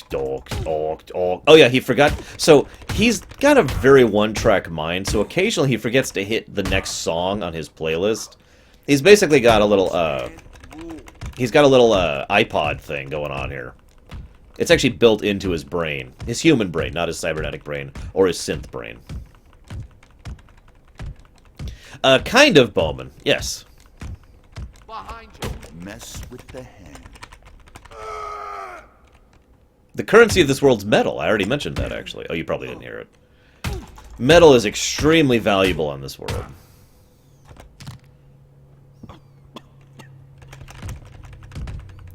He just kicked that guy's hat off. That's just how disrespectful this guy is. That's why he's called the 1%. 1% of people would kick people's hats off. 99% people would be like, look, dude, I'm not going to kick your hat off. I may kill you and murder you, but I'm not going to kick your hat off. Awkward silence.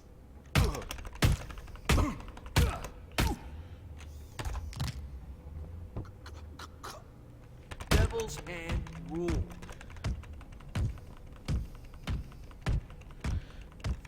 Gotta admit, I really admire this guy. The amount of time and effort it takes to manage his fighting technique in order to be able to perfectly emulate what looks like something very simple and plain, but is in fact incredibly complicated and takes tremendous concentration, discipline, and mental acumen in order to properly pull off. This is pretty impressive. I mean, he's kicking a guy back into nothing. He's actually, in addition to mind affecting him constantly, he was using the Force to hold him close so that he wouldn't get out of range, and he could just keep kicking him while standing there. That takes some serious concentration, being able to multitask like that. Oop, wrong one.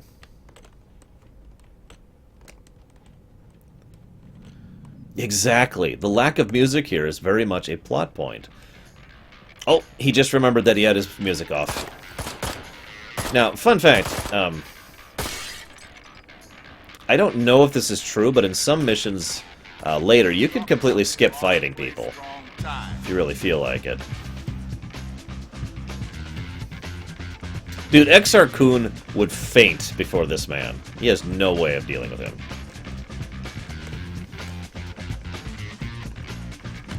What? Oh, looks like some of them followed us. He's really upset now that these people followed him. He thinks it's really rude to follow someone. So when he was younger, there was hang on. There's a chocobo that was following him around, and the chocobo would not leave him alone. Now, he didn't know it, but someone had actually duct taped a sign that said, "Eat me," and there was a chunk of meat just attached to the sign. And he didn't realize he was wearing this on his back, because at this point he was like 1-year-old instead of, 3 years old.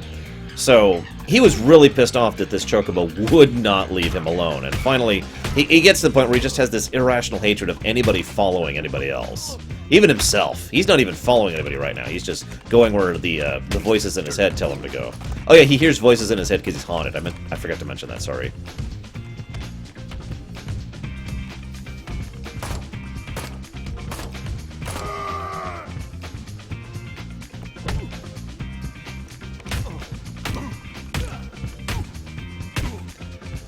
Now, he's a real man.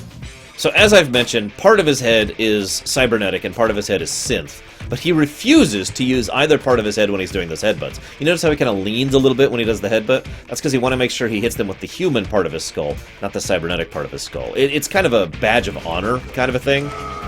Because he doesn't want to actually... hang on.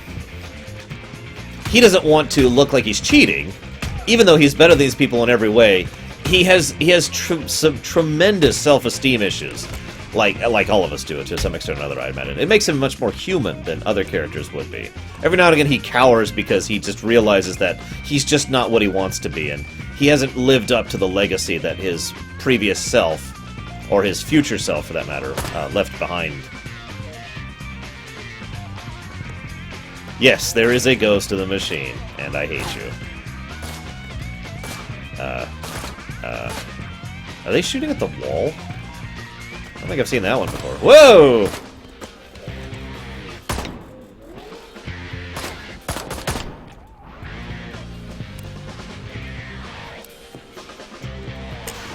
Ah! Partially that's the haunting, partially that's the self-esteem issues. I mean, both are severe issues. Can you imagine what it would be like to be haunted and have self-esteem issues? Every now and again, there's just someone who's like, "Hey, by the way, you suck!" And that's the voices he's hearing in his head. Oh, hi. Are you hiding behind a fridge? Oh, right. So this guy will actually grow up to become Porkins in Star Wars. Yeah, the game goes way out of its way to really try and flesh out this character and make him more human and more down to earth, despite the fact that he's probably one of the strongest individuals in the entire Empire. This man could probably solo, like, anybody. Like, you just throw him against whoever and he will just wreck them. Who is... There's someone still alive. God damn it.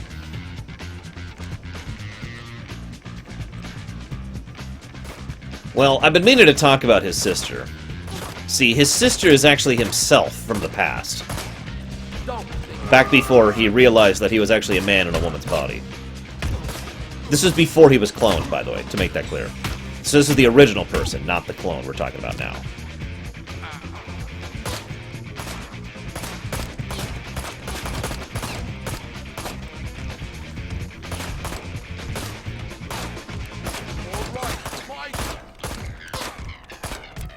Come on, I really need you to go into bold mode, like right now. There you go.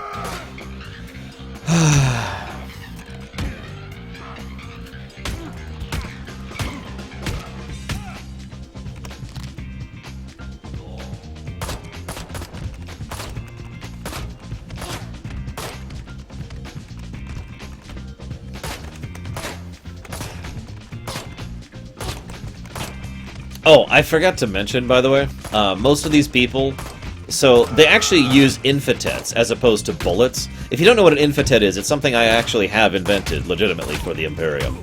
It's not actually an infinite bullet, as the name might imply, but it's a way of basically harnessing zero-point energy in order to remanufacture the metal that's utilized in the bullet casing as the metal is shot. The energy that propels the bullet helps to trigger the ignition of tracking into the 0-point energy field, creating a fifth-dimensional warp that recreates, basically through replication, a new bullet. Now, it doesn't last forever. It will eventually reach, because it doesn't have 100+% efficiency. It's like a 99% efficiency. So any given bullet can only shoot, like, maybe a few thousand times.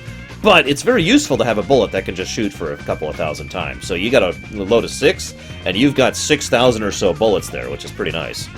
Hey, Alexia.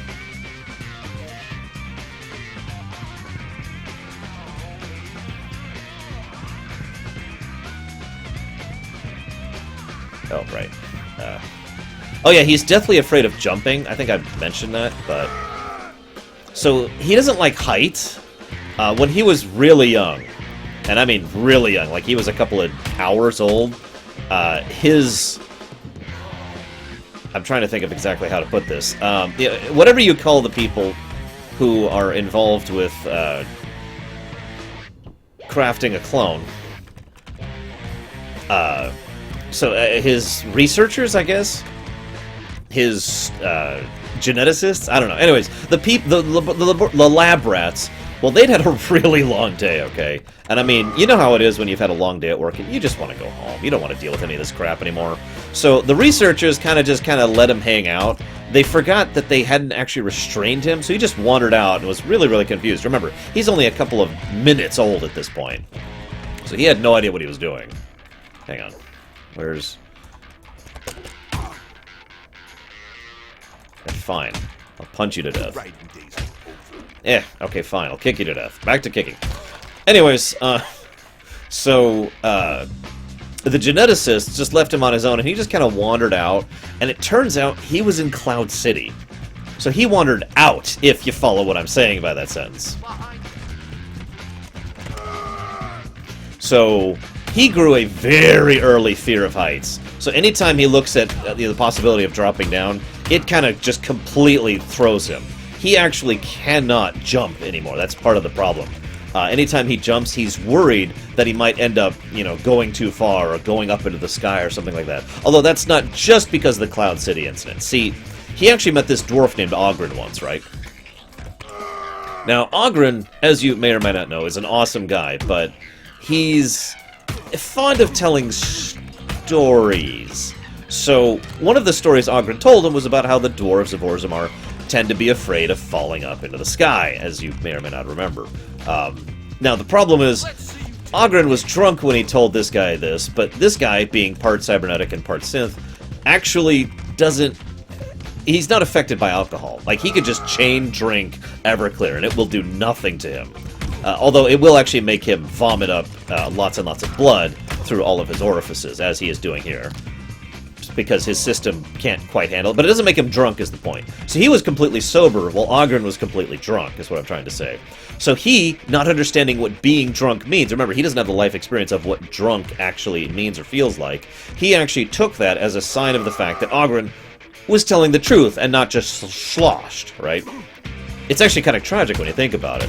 So now, one of the reasons that his kicks hurt so much, and I've been trying to lead up to this for a while now, is he's got really, really, really heavy boots on. Like, there's like an inch of solid metal on the base of his boots. You can't quite see it here, but trust me, it's there. Like, you can kind of see it. It's there, trust me. So that metal is what keeps him grounded, but obviously, if he was capable of jumping, then he might lose his grip on the ground, and then he might go soaring into the sky. Now, one of the things he's been thinking about doing is adding magnets to his boots as well. I don't think he actually knows how magnets work, though, because magnets don't actually just attract to, like, dirt and ceramics, but hopefully, someday in his life, he'll actually understand how magnets work, and someone will explain it to him. But, of course, we already know what's going to happen. He is, after the events of wiping this place out, going to get the big idea of going back and trying to fix all of his mistakes in causing the massive gang battle and all the loss of life and war he's about to cause here, by going back as a different persona and trying to pursue a peaceful diplomatic relation with the daughter of the enemy gang, which will lead to him getting killed by the enemy gang and ensuring that his past self will continue forward on the line he's at. Remember, time is a linear line. The loop is closed.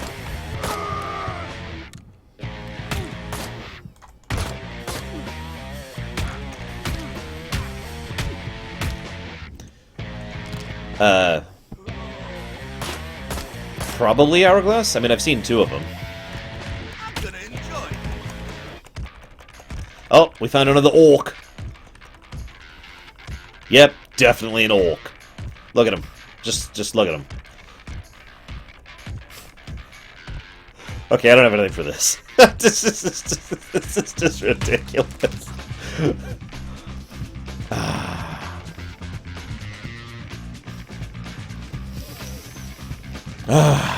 Okay, where am I going? Where am I?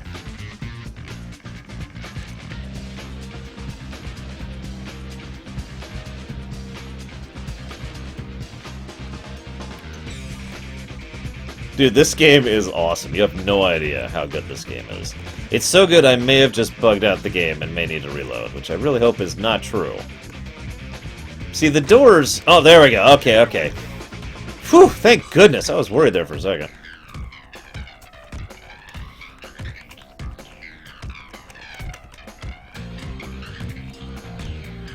That makes sense, Lucky. I didn't even think about that.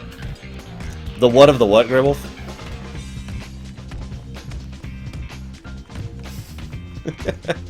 Time is constantly looping. Endlessly looping. You don't even understand how looping time is.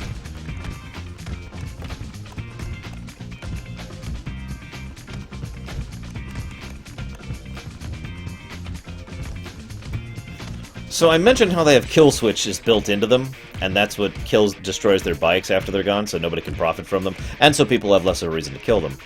The other thing they've got going on is they've got something similar to kill switches.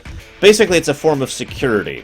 So the doors actually slam shut automatically, and will stay so unless someone gives the all-clear code, or unless their life signs cease. Now, admittedly, that may seem a little bit counterintuitive, the idea that maybe they shouldn't have a situation where the guards dying forces the doors open. But the logic is, if all the people are dead, you know, their other forces are going to have to come in. Oh, yeah, yes, of course I have Grey Wolf. Their other forces are going to have to be able to get into their own base, aren't they? So if their own forces, like, in other words, just imagine how embarrassing it would be if, like, all their troops die and the base is in lockdown, and, you know, their reinforcements show up and can't get in. So that's the logic and reasoning behind why it is the doors open as soon as they die. So that just in case they die, other people can come in and rescue them. Since after all, the bikes do have magical resurrection powers. I mentioned that, right?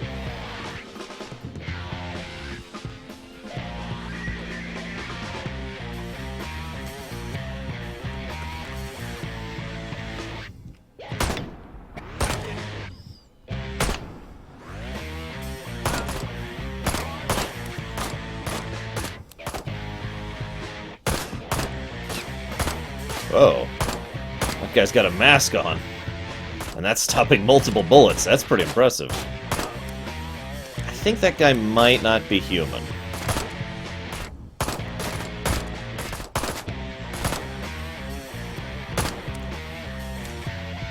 Yeah, he's probably not human. Wow. Oh yeah, he doesn't actually understand what cover means.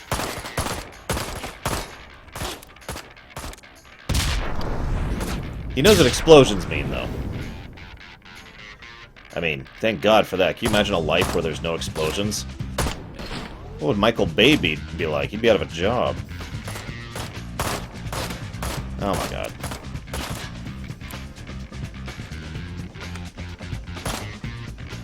Ah!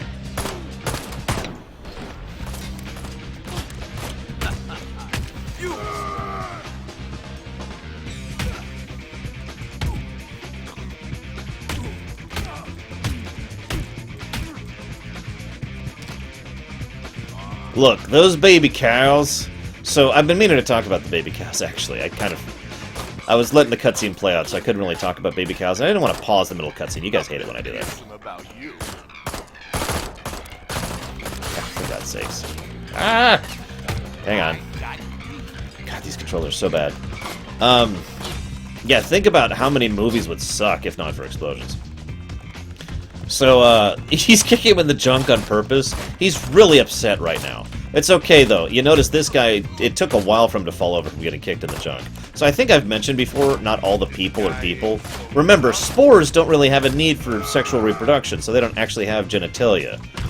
So there's actually no weak point in the groin. It was actually a deliberate design choice on behalf of the people who engineered them to try and make sure that they would be more capable of fighting people who might have a desire to, for example, exploit one of their weak points. I mean, that's just logical if you think about it.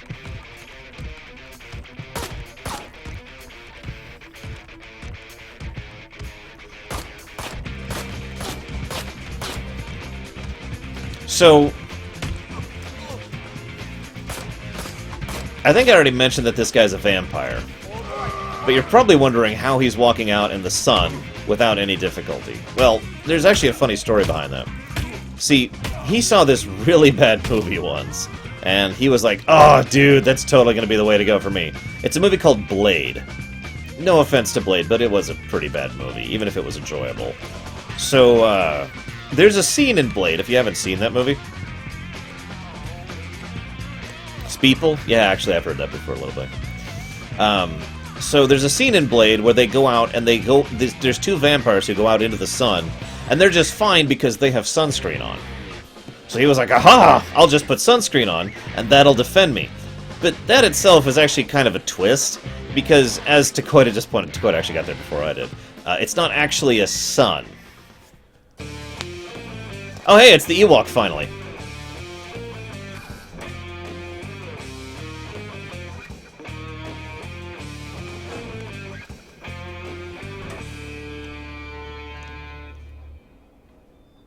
See, they have this artificial sphere that's orbiting this planet, which kind of functions as a sun. But again, the sphere orbits the planet, which isn't how normal physics works. This is actually a rogue planet that was reclaimed by two agents of the Empire many, many years ago, and didn't quite conform to normal logic. I don't know if you've ever heard of that rogue planet.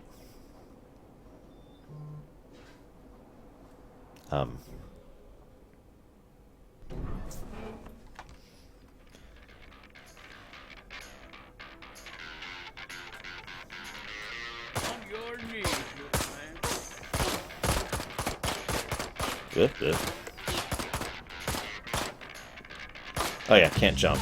Right. He might fall into the sky, even though there's a ceiling above him. God, his fear of jumping is actually kind of pathetic, really.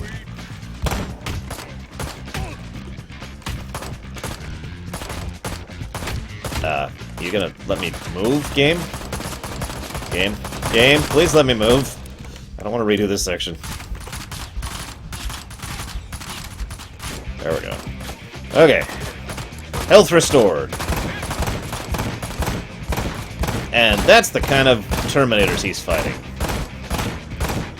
I'm not missing here. Just want to make that clear. That was like 18 bullets into that one guy. Into his face! These guys are crazy with the amount of health they have.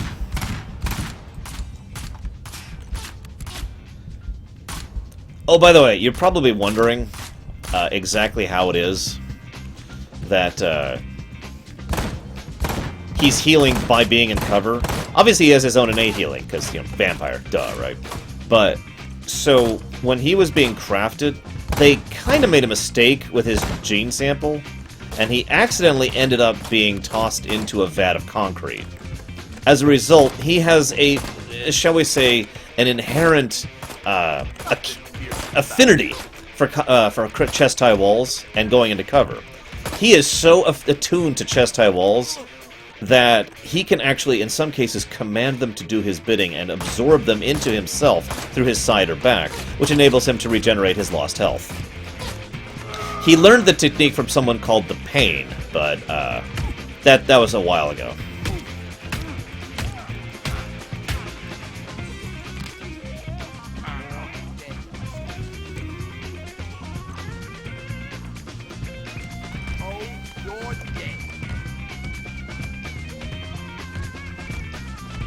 Also, his mother was born with a chip of concrete in her DNA.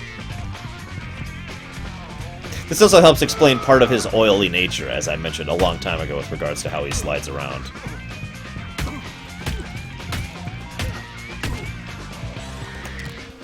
No, he's covered in concrete, little Billy. Big difference.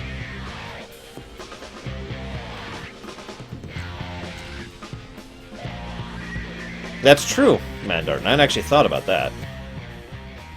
Quick, he's out of my range. Come on. Come on. Come on, come on. Damn! I'm sorry, son. I was no use at He's all. actually secretly a traitor. He flew right past me. Don't worry, Mac. We haven't lost him yet. We'll just follow the blood. All right, then. I'll ride. Gun. Hey, Sonashi.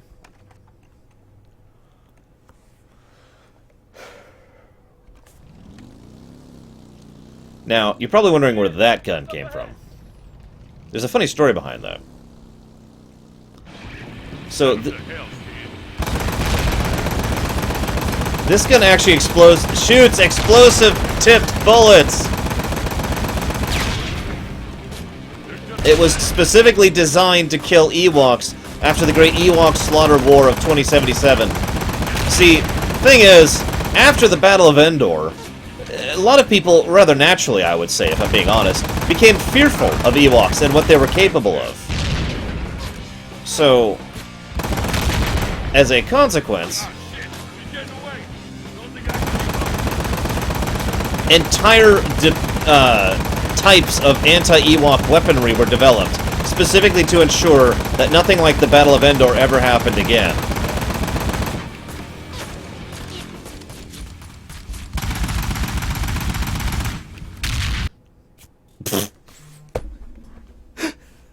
Hang on, activated my own kill switch there. So yeah, this actually is a bolter. That's legitimately what the kind of weapon it is. It's just been modulated to make sure that nobody actually knows what it is. That's why he's only using this gun for special circumstances. If anybody knew he was using a bolter weapon in a low-tier, I forget what it's actually called, but it's basically certain types of technology are only allowed in certain areas. Regulation. Imperial regulation. So, if they knew he was using an anti-Ewok Bolter 5000, do you know how pissed off people would get?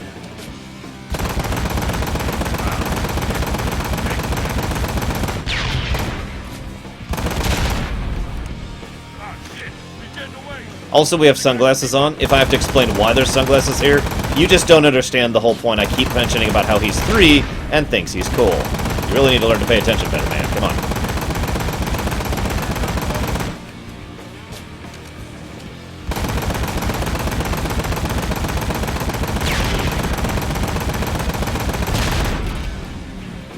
Yeah, if the Time Police ever actually found out what this guy was doing, Johnny would be in a huge amount of trouble. Maybe that there's some theories that I actually have a pet theory about that personally. That's one of the reasons why his own loop, his own time-traveling loop, is closed, basically by himself, because of the fact that he, you know, broke the rules of time so severely and broke Imperial law like 50 different ways. I mean, he just destroyed a bike. Like, you remember how in real-life human history there were points in time where killing a horse was actually a severe event because horses were so valuable? It's kind of like that. He is just not a good person.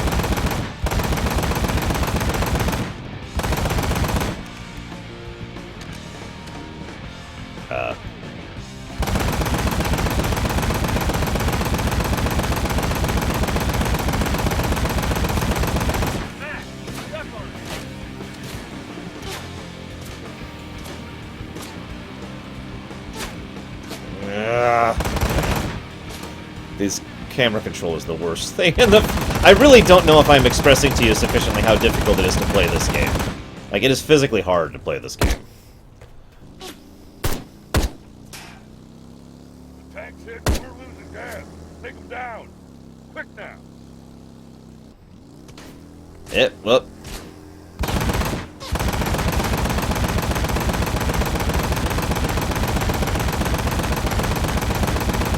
we all know that Ewoks take a stupid amount of damage to kill. I mean, there was one in Return of the Jedi that actually took a frickin' ATST to take down one Ewok. Think about that for a minute. Just think about that. So that's why this bolter isn't doing that much damage to this guy. Although he actually has a special defense. See, most people don't realize Ewoks are actually weaker when they have their fur on. Don't move. We killed you. I done watched y'all bleed. All pretty like. Bleeding isn't the same as dying. And I'll teach you the difference if you don't tell me where to find the other guys who were there that night. Fuck you. You know Look, what asshole, happens I've got no problem doing a bit of pig sticking. when you cut off a baby cow's ear. Big boss man want to little kid dead. If we find out y'all's alive.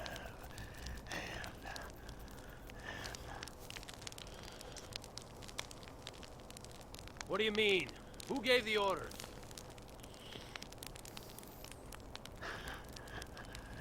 Might been that pussy brother of y'all's. We all know that Ewok's only real weak point is in their neck. Jake, what the hell happened?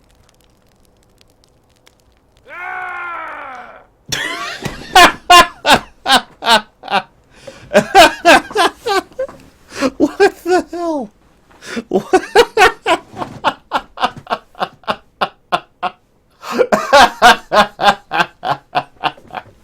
I'm sorry.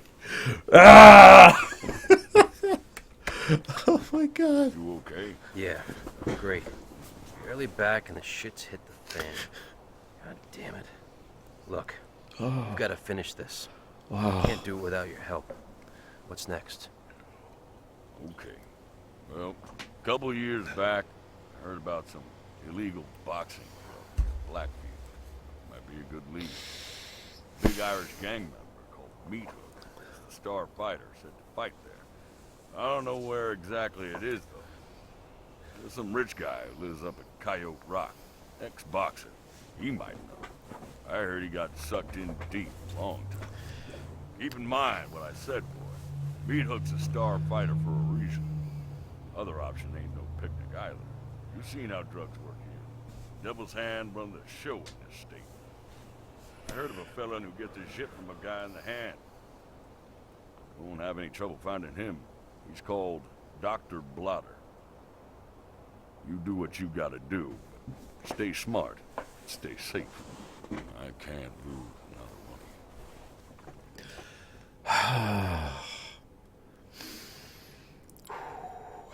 one.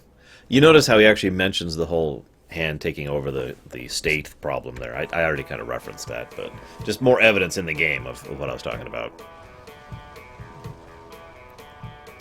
Oh, by the way, the Sarlaccs were actually banished to this planet. That's what he meant by getting sucked in too deep. You get sucked in too deep into a Sarlacc, it's pretty unpleasant.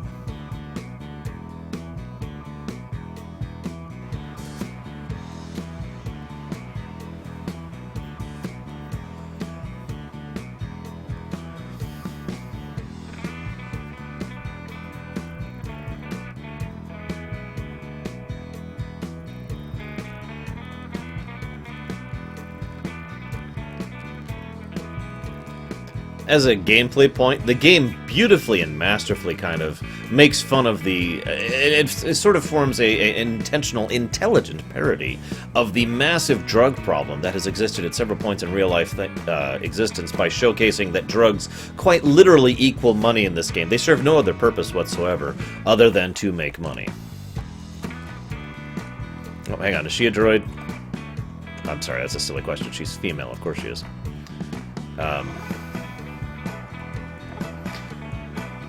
So we gotta go sell our drugs, because that's their only purpose. Again, drugs equal money, as I mentioned earlier.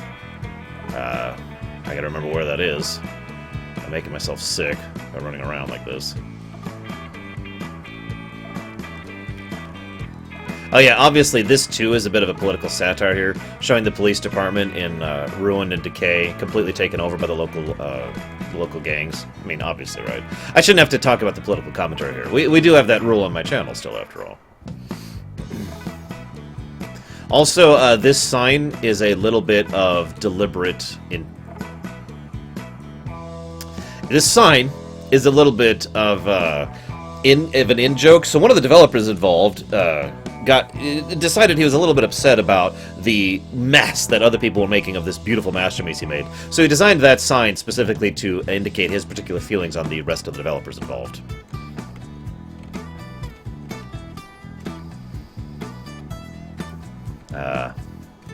Where the hell's the drug dealer? Screw it. Ah! What the...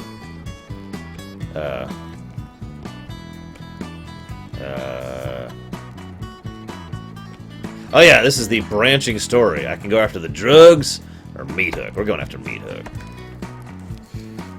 This game actually has a branching storyline, further emphasizing how much better than Mass Effect 3 this game is.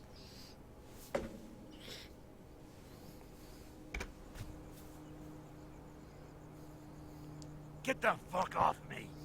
Shut up, old man. That guy's pretty strong. He just took a punch in the face from the chain fist. Hit him again.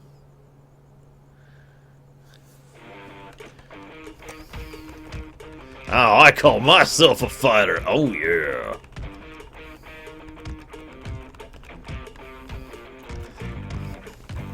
That's actually a good question, Lucky Gorilla. Honestly, I think if he ever actually found a Toydarian, he'd have to activate his secret time powers. Remember, he's a time mage. I forgot to mention that. Oh, no, I did mention that, excuse me. And he also has the ability of the Speed Force. So I think between the Speed Force and the ability to manipulate time, he would be able to defeat a Toydarian even without being able to use his Jedi mind tricks on him.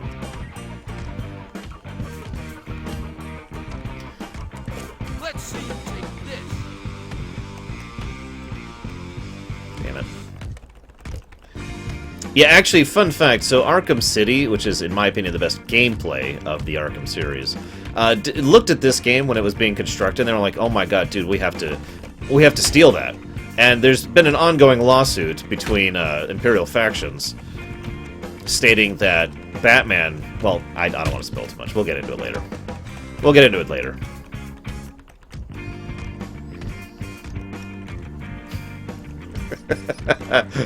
Look, he's kicking this guy in the gut, it looks like?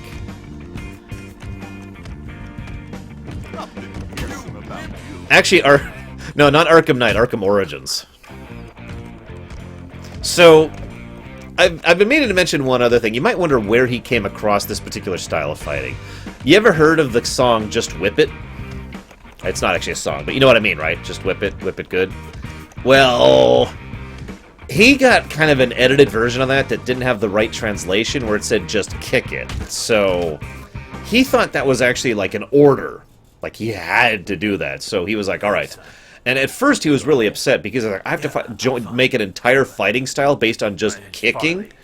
But no, he actually did manage to make it work. That's just how skilled this guy is. He's really good. Pricks did. Been a long time since I've seen someone that good with their hands. Not bad. Not bad at all. Thanks. Heard I can use them up at a boxing joint, somewhere up in Blackfield. I guess I owe you. It's a tournament, and they don't like strangers. I'll take you. But how about you do an old man another favor first? Kick, kick, kick. Oh, sorry. Shoot. I haven't stretched my racing legs for a while. And it looks like you've got the only contender in town. You catch my drift? Yes, Dakota. I've been meaning to mention, the bike is the bike from that one anime whose name I can't think of. Alright, Jake. If you can make it through this, so maybe you'll have a chance of surviving in the ring. The bike's actually alive. Just his, not the other ones. He is the only one with the living bike. Well, of course, Lucky Gorilla, excuse me.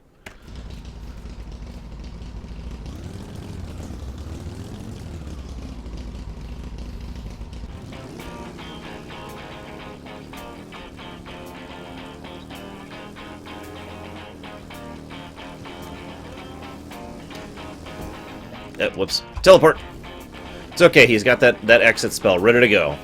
He's had to use it a lot in his life, so he's very accustomed to using it. That's true, I haven't actually explained why he's called Johnny McEasy Dick yet. So, he's a slut. But the thing is, he doesn't actually know what sex is. I think I've mentioned that before. I'm not slut-shaming him, you know, it's his lifestyle choice. But he's the one who decided that he wanted to sleep with every single,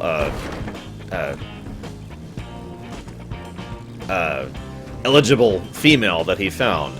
And so, thing is, he was like that even when he was a she, as I kind of mentioned earlier with the whole female male thing.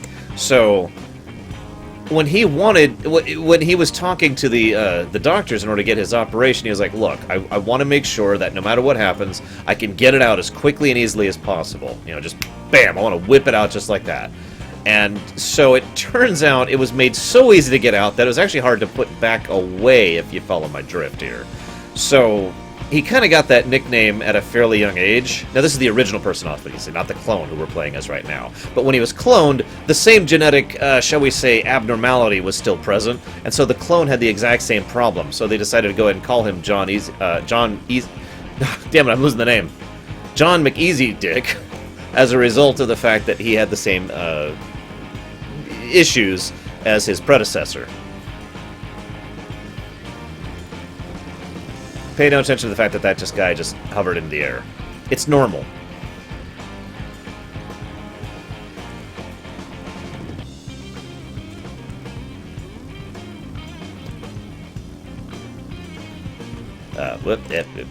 Teleport.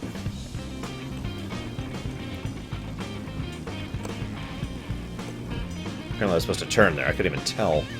It's okay, it's okay. He can drive backwards for a few seconds.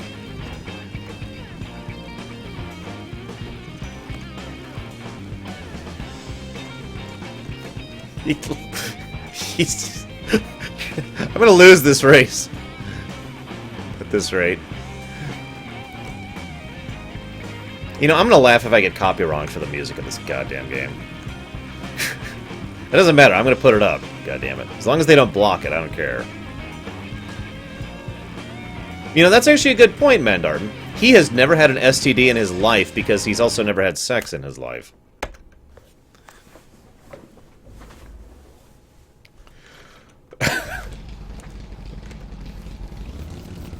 Well, he has already time-traveled twice that we know of.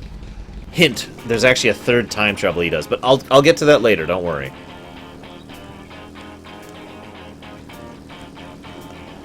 I don't want to spoil it, but let's just say there is a third time travel that's going to be happening in the future, technically.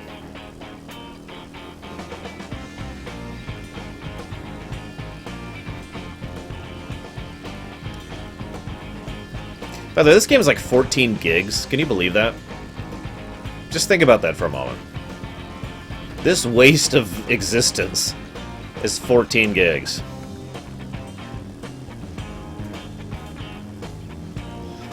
Yes, he is literally a virgin slut.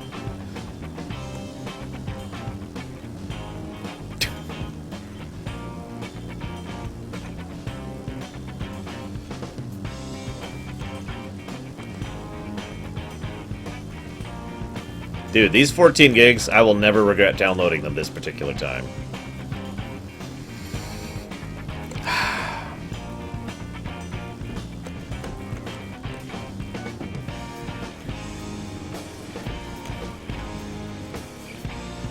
Oh yeah, he has secret repulsor rays built not into the underside of the bike, which normal repulsor craft have so they can hover. He has them built into the side, so anytime he bounces off one of the edges, that's what causes him to recorrect so quickly. It actually goes boom, like that. Like this, watch. Boom! Did you see that? That was the repulsor lift taking into effect there. Yes, Venters. It was also supposed to be an open world game originally. It's not. Whoa, that would have been cool if I did that on purpose. Slide! Repulsor! There we go. Okay, we're good.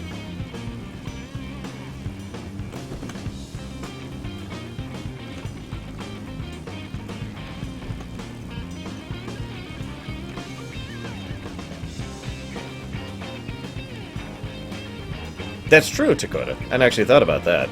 That's a good point. See, you guys keep schooling me. I know most of the lore, but you guys are still giving me new lore about this game that I'm learning with you guys. Happy New Year, Jonah. And see you next year. Shit! Oh, shit! God damn, what a race! You can tell by his build he's an Ewok too, by the way. A promise is a promise. I'll get her fixed later. Let's get you in the ring.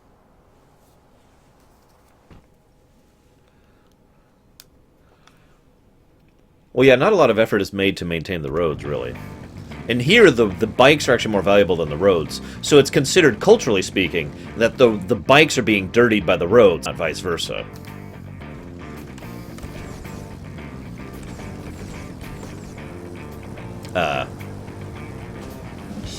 Okay. Whoa! Teleporting.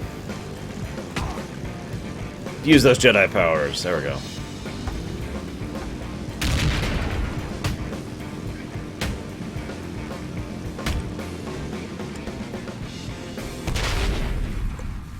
Oh, that nearly killed us.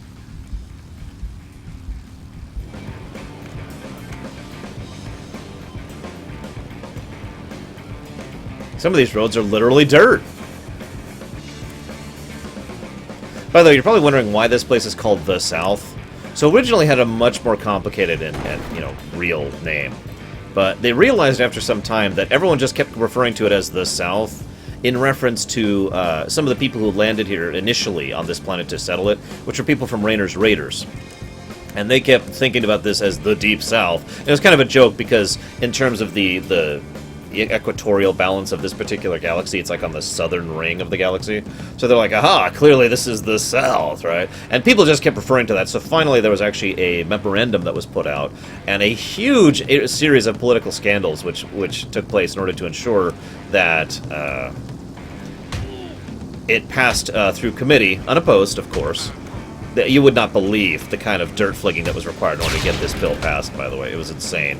There were accusations of stealing bike dust and snorting it off the backs of other bikes. It's kind of crazy, really, when you think about it. But anyways, when the bill finally got passed through, they were able to officially and legally rename this place, which was the senior secondary Breckenstam of Sir Turflickley Flatchley Splatsbottom, I believe, into the South. Worst controls ever. There we go.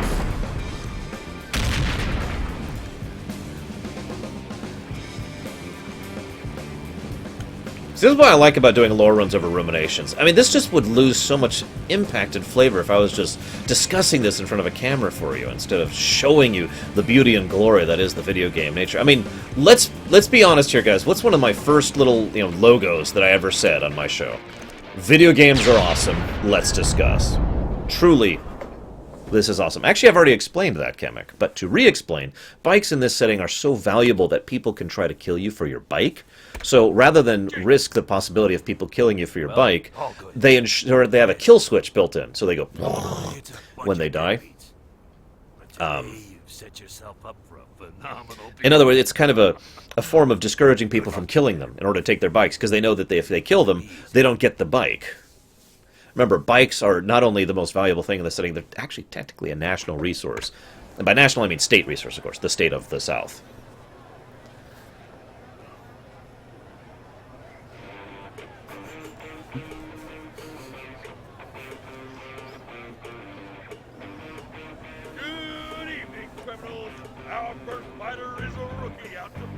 I will, Baronessa, don't worry. Fresh out of camp, death wish. Now, I do have to give this game credit. Oh, sorry. But not always his own. But if he ain't riding with the load, he's certainly packing. Known for his concrete punch and rank 4 tonight. Another Ewok.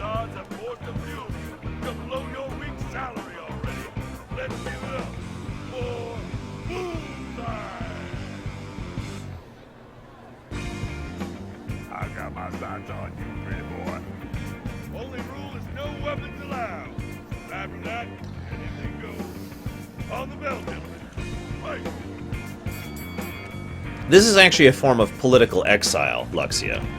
So, like I said, I give this game some crap. I mean, justly deserved, right? This game certainly is a very flawed game, but I do have to really credit the complexity of the combat of this game. There's a lot of different options and different choices you have between heavy attacks, light attacks, you know. It's kind of like playing God of War 2 all over again, where you have the ability to... Or actually, Devil May Cry 3 is even a better example. You have the ability to chain one attack into another attack and switch weapons in mid-strike in order to finish off with this thing. And the ability to make your own combos really, honestly, I think helps flesh out this game's combat. I know I praise Devil May Cry as actually my favorite combat of, like, any game ever made, ever, but this one might actually surpass Devil May Cry 3 for me, personally. Also, as you may or may not notice, there's a lot of clones in the audience right now. See, to go back to Alexia's question, remember how we've got spore people, droids, and clones on this planet, right? This is kind of a dumping ground for the Empire. So, as a result of that, a lot of these people literally are the same person, or at least they were, I should say, you know, clones of each other, kind of a situation. Now, so this particular fighting ring, this is actually where they send political exiles. Let's say that there's a bunch of people who disagree with what one of the other national leaders is thinking. So, see, there's two clones of the same woman, like, right next to each other there. I agree. Absolutely progressive. So, we've got the state, which is where all the game takes place in. But there's several rival nations I've referenced a few times around the state, okay? So, these rival nations, whenever someone shows up and is like, disagrees with whatever the current political viewing is, or mindset, or, you know, is like, you know, I think we should be more progressive, or I think we should allow women to vote. That person is exiled to here. And so their crime, if you want, I'm going to put that in quotes, obviously they're not real criminals, but their crime is that they are then exiled here in order to fight in the ring, and that's who most of these people are. The ones who are really good, of course, are the ones who took to the ring and actually gained the ability to start fighting as professional ring fighters in the hopes of someday earning enough money to get back into the country where they came from. Neither, Venters. You're a clone. You're not the same person. It is kind of vainglorious, though. No, it's not in Primus, don't be silly. It's in the Imperium, Nero's ass. And I hate you.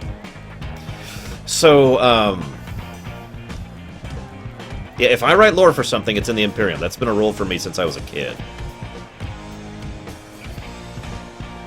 Now, I don't remember if it's actually this guy or the next guy, if I'm being 100% honest with you. But one of these is Peter Parker having gotten old. See, when he got older after having killed Mary Jane with his radioactive semen, he decided to retire to this planet in a form of sort of self-exile, because he just couldn't bear to live with himself anymore, and he thought this would be the best place for him.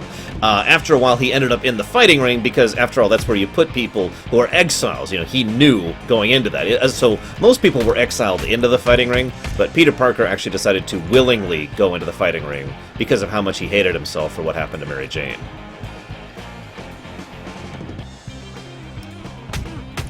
And I mean, really, can you blame him?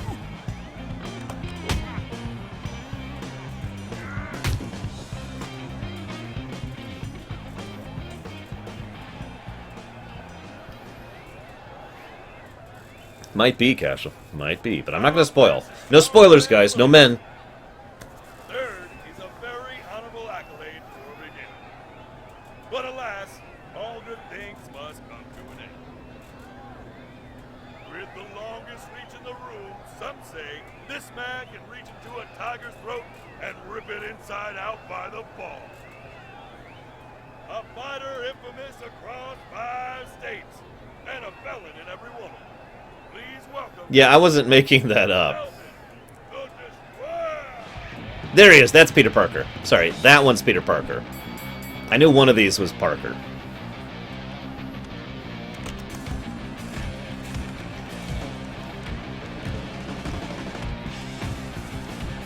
The problem here is Parker's Spidey sense is going off like crazy right now, but unfortunately, Jedi mind tricks trump Spidey sense. I'm sorry. So Peter Parker's like, I sense some danger, and he's like, you're not seeing this kick coming. And so what Parker's doing, he's actually more weak to this than normal, because he knows something coming. He knows there's going to be some kind of attack coming, but he can't see the kick. So he's actually lowering his defenses for the kick and raising them for other attacks, leaving him even more vulnerable than usual. So, yeah, he's completely screwed in this case. Well, this is an older Parker, Leander. He's had some years underneath him. Also, the reason they're both glowing right now is kind of the radiation coming off of Parker there.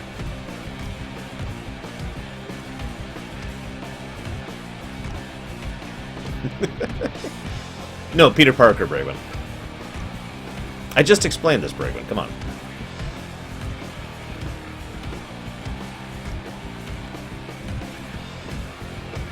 No. What happened is Peter Parker went back in time and fell in love with a woman who ended up having a child, and then he went back in time and got a sex change into a woman, fell in love with himself and had a child, who ended up going back in time to fall in love with a woman, who ended up going back in time to sex change into a woman, and so forth and so on.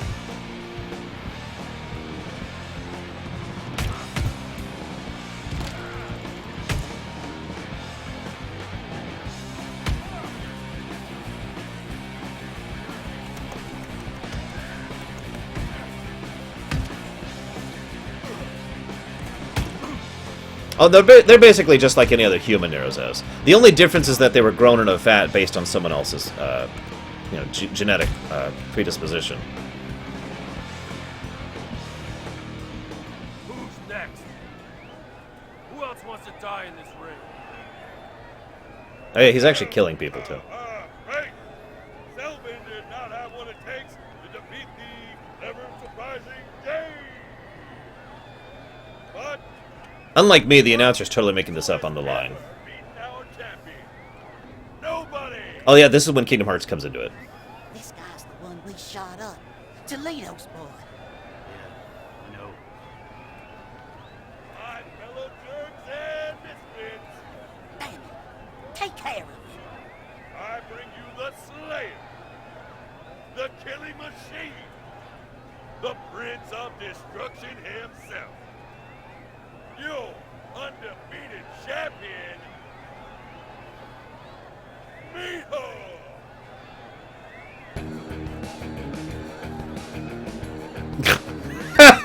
I'm sorry, I can't take that serious. Who was it? Which one of you cocksuckers put money on this shit? You really think he's got a fucking chance? Against me? Are you all deaf? Who? I am the champion. Nobody else.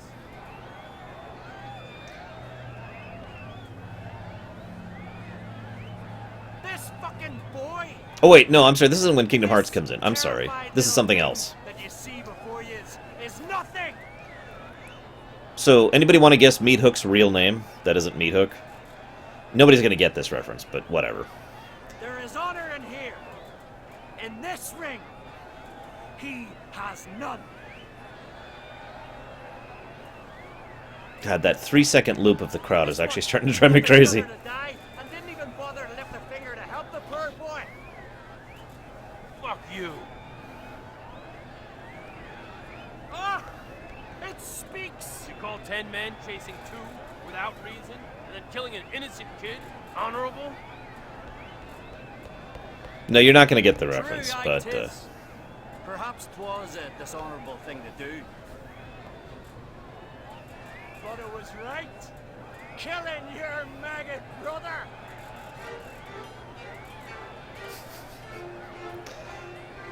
okay, so this is actually a lot harder of a match than the previous ones. He uses a lot of different strategies as far as how he fights. Like, this guy doesn't have the reach or the strength of the previous ones, but he's a lot quicker. So we have to use a completely different strategy with him. Anyways, so, this guy's real name is Aaron Ryan. Now I'm just going to pause for a little bit just to see if anybody knows who that is.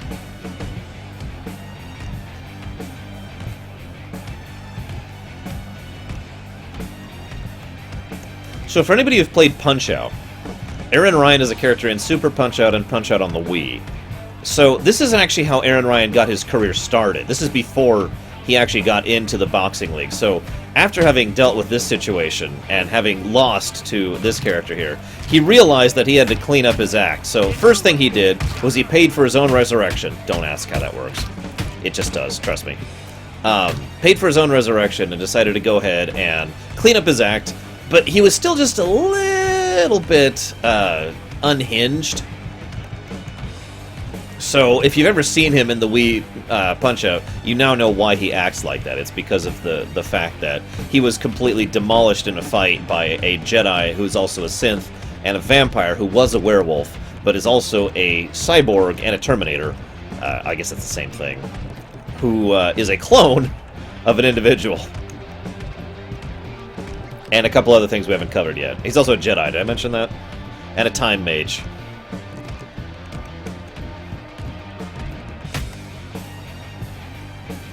I mean, what's funny is, okay, so if I could break character for just a second here. Obviously, I did watch a bit of a playthrough of this game in order to design some of the lore for this game. Yeah, so, the Aaron Ryan thing came to me immediately on this, because of the fact that he actually does fight in several of the same... He, like, has a couple of the same moves that Aaron Ryan has in the Wii Punch-Out. Of course it is, Kay. Why wouldn't it be? Technically, human beings are clones of groups, if you think about it. Just two people in the group, but still. He's not actually a Dovahkiin. I'm sorry, guys. No. See, the thing is, he thought he was a Dovahkiin. You remember that scene where he's like, "Ah!" That was him trying to awaken the draconic power within him. But it didn't manifest, so unfortunately he was very disappointed by the fact that all he had was, "Rah!" About 90% of what I'm saying is pre-planned, Mandartin. The rest of it is stuff I'm making up on the fly.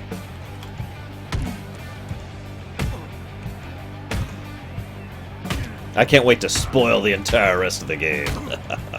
After it's not spoiled, you know what I mean.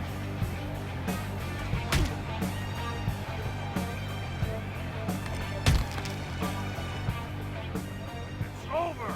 Fuck your game. Tell me why you did it. That's who we are. That's not an answer. Row. I was told to kill his. Who? Who told you?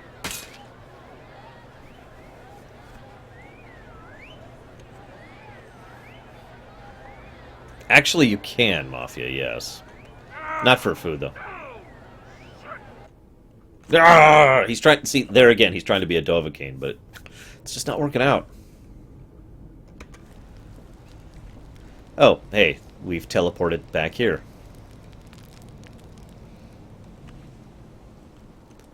Oh, God, no, do not make me do that. Rawr! As a donation. I'd have to replay this game, get back to that mission where he does it, record that one, like, 5-second clip,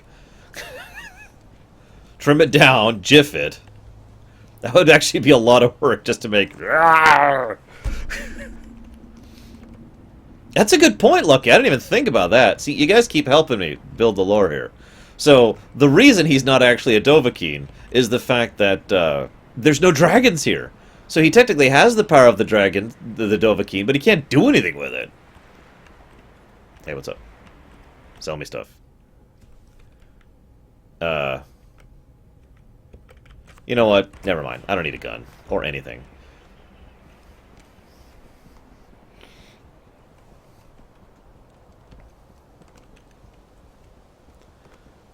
I guess that's true, Kamek. I am recording at decent quality right now. Whoop, didn't mean to kick my bike there. Okay, so we killed Meat Hook. Excellent.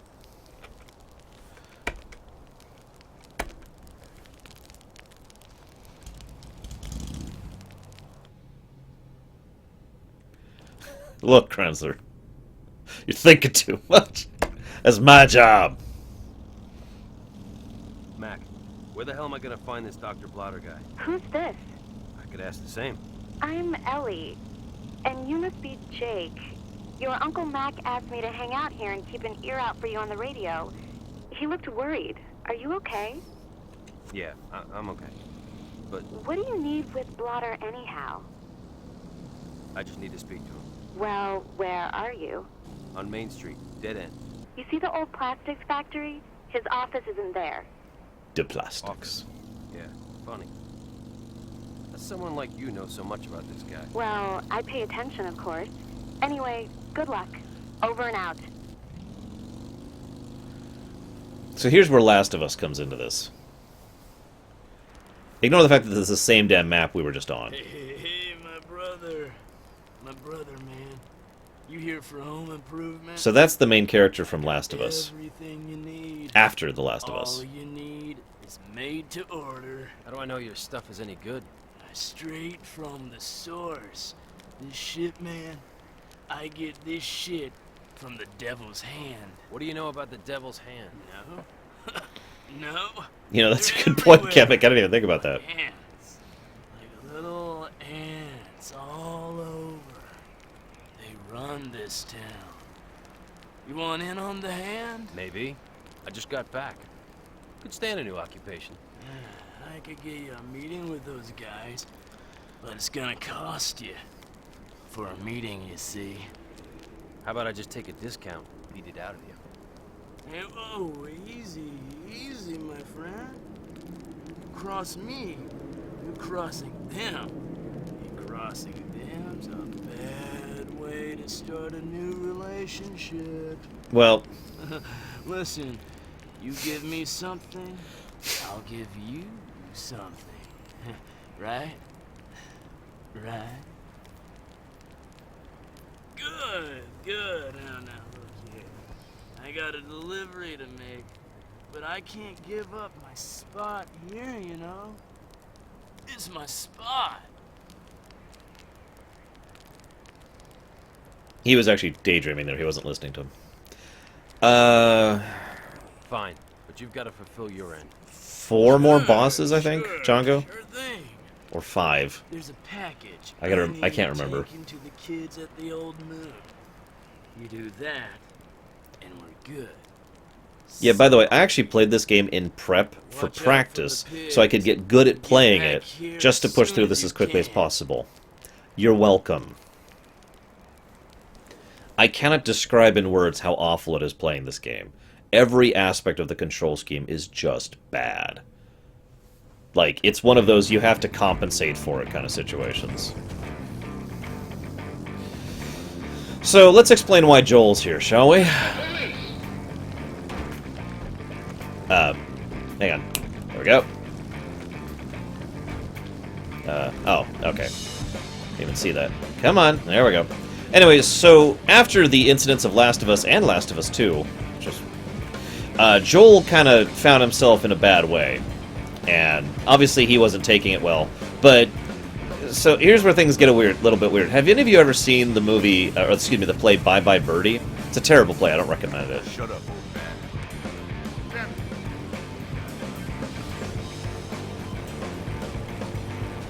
That's him activating the Speed Force, by the way, if you were wondering. Oh yeah, we're gonna kill cops too, of course. Don't worry, they're not literally cops. We're not cop killers, that's just not cool. These are actually shapelings, or shape changers, excuse me. Changelings is what I meant to say. It's actually R, Kemek, but yeah. Hang on. Anyways, so Bye Bye Birdie is a really terrible play, but in it there's a character who acts drunk because he's been drinking milk. Now that's kind of the joke of the scene, but the point of the scene, really, from a narrative perspective, is that he actually is so distraught that he is behaving in a drunk manner, despite the fact that he has no alcohol in his system, okay? So, what happened here is Joel got here, and the first thing he encountered was the Olk people I mentioned earlier. You remember the Spore people, who are dumbed-down Olks? So he, of course, I mean, Joel has had plenty of experience with mushroom people in his life, right?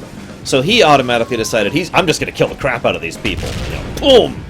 And when he realized they were actually mushrooms, in his desperation to get away from all the tragedy and nightmare of his life, he decided the best possible thing for him to do would be to go ahead and start taking the mushrooms, right? Thing is, they're not actually narcotic in any way, shape, or form, so they don't actually do anything to him. So he's not on drugs. He's actually completely normal. He just thinks he's on drugs, so he's kind of acting that way. And most of the people around him kind of pity him, and therefore are like, yeah, sure, we'll buy your drugs. Now, this is where things get a little bit morbid, I'm afraid. So this is a good time as any to talk about exactly what those spore people actually are. I mentioned how they were dumbed-down version of orcs, right? Well, you're probably wondering how exactly they could dumb down the orcs. Well, what they did was they genetically crossbred them with another species of mushroom people. Can you think of any other mushroom people in any other setting that exists within the Imperium? Give you a hint. I'm the best! I can't get my voice that high, but get the idea. Oh yeah, obviously any damage to his bike would basically be damage to his soul, which is why these caltrops actually are doing damage to him, rather than, you know... The toads! Very good! So yes, the people that Joel murdered and ate, and the people we've been killing, are in fact a crossbreed between orcs and toads.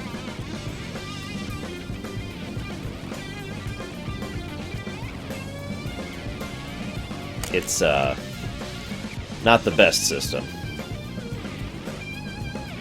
But, you know what? So yeah, all of the drugs that these drugs we're delivering right now are actually ground-up toad people. From the Mushroom Kingdom. God damn it. Whatever.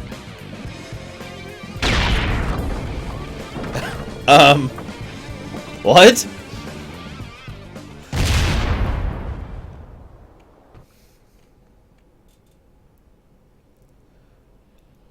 Okay, I've prepped for this lore run, and I legitimately don't understand what just happened.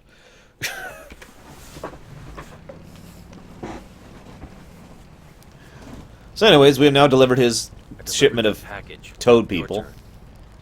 Patience, man. We gotta build a relationship.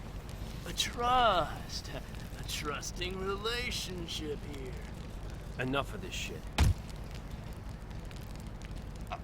Tell me, Doc, who's your supplier in the Devil's Hand? I need a name.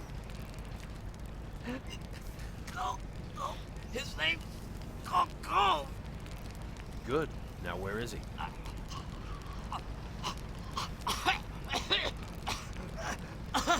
don't know. I don't know. Fuck. There you go, Kemek. You're crazy. Wait, listen. His old lady. Yeah, his old lady is the barmaid at the Loggers Bar. Where? Fogwood.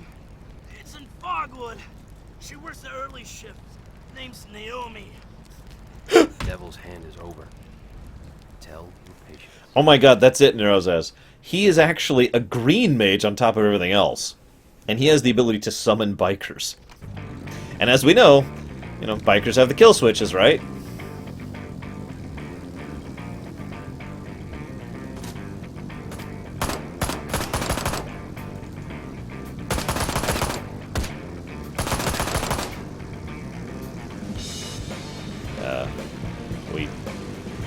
Oh, hi.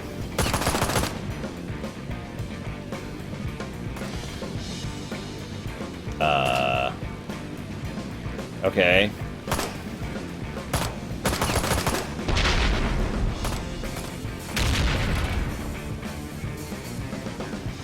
You know, I honestly wonder if the devs of this game have ever gotten work after this game. Legit question for a moment. Dropping the act for a second. Like, have they ever worked on anything else ever? Exactly, Kemek. Just imagine bikers just plummet from the sky. What the hell? Bikers just plummeting from the sky. Well, I told you they're Bolter Skullvike. He's actually using illegal guns that are not allowed on this planet. He can slow down time, but he wasn't taught that by Max Payne.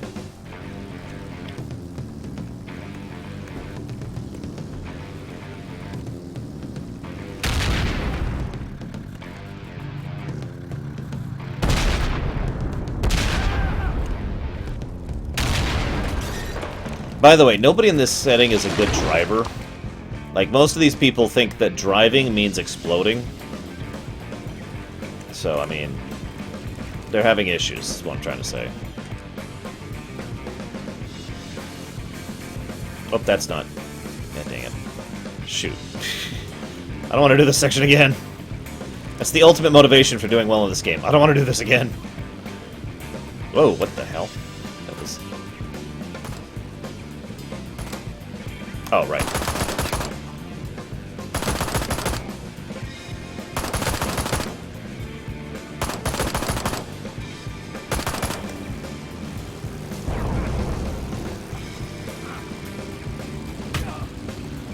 Oh yeah, I mentioned he could teleport.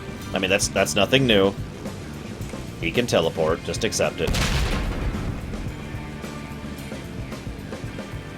Oh yeah, Scooby-Doo ended up getting lost on this planet.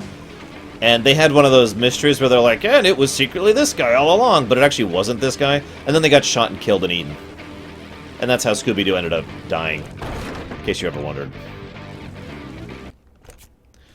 I told you that he uses infitats, Deutsch. I even described how those work, sorta, earlier. God damn it. Damn, it's all the way back at the beginning. Frickin' frackin'.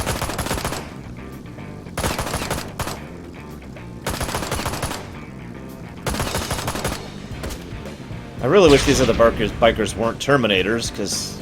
I mean, they totally flippin' are.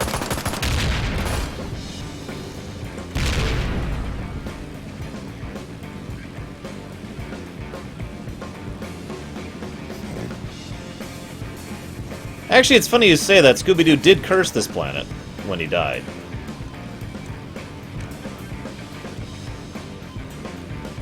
I shouldn't have to explain how.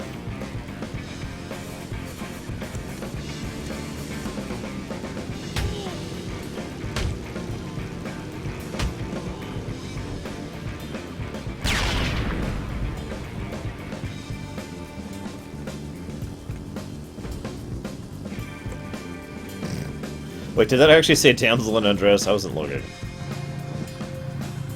Scrappy-Doo? Well,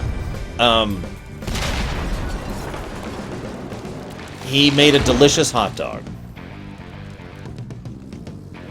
Yes, solid stash. The whole game. Wait, what am I explaining, Kay? What specific thing? I've been talking about a lot of crap lately.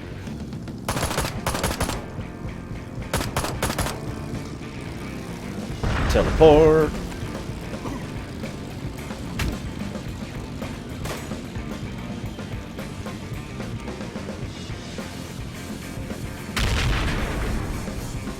Really don't want to mess this up this mission again.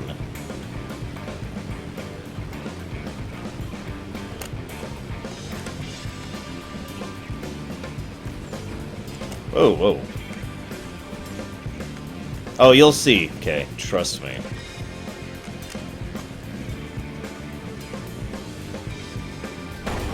Oh, whoops.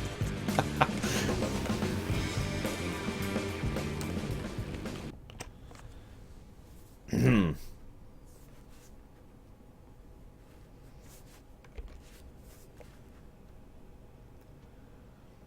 you guys cut that out? Jesus! Oh, come on, baby. We know you like it. I only like it from my man, and you boys know damn well who he is. He's gonna kick your asses if you ain't out of here this minute. Listen here. We ain't had our share of fun today, darling. I don't see nobody here except us, and we ain't leaving. So, You fellas are showing considerable disrespect towards that woman. Oh, Roximus, you've missed so much. You have no idea. You need to watch the VOD on this. You really do. This is not a joke.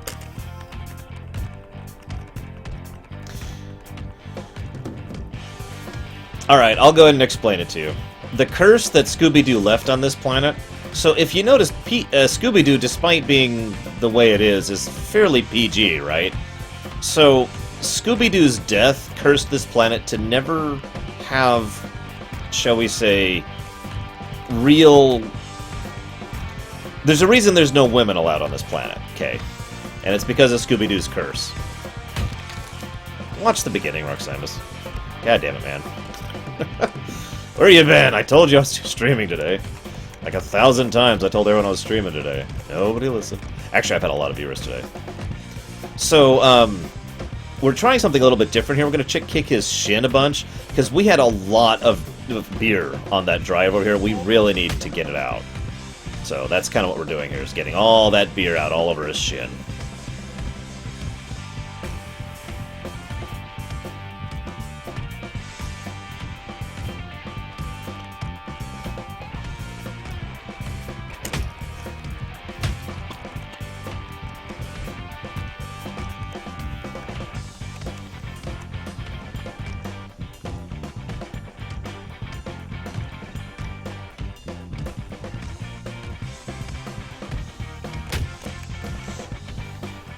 I suppose I could describe the sex thing for the third time now, since I think I have a few viewers who weren't here for the previous sex scene. So there's no women on this planet, right? I should say there's no biological women on this planet. There are women in terms of mentality, because they were women before they became androids. But all of the women on this planet are cybernetic, fully cybernetic. They were older women or women who had diseases or sicknesses or some kind of illness that was going to kill them.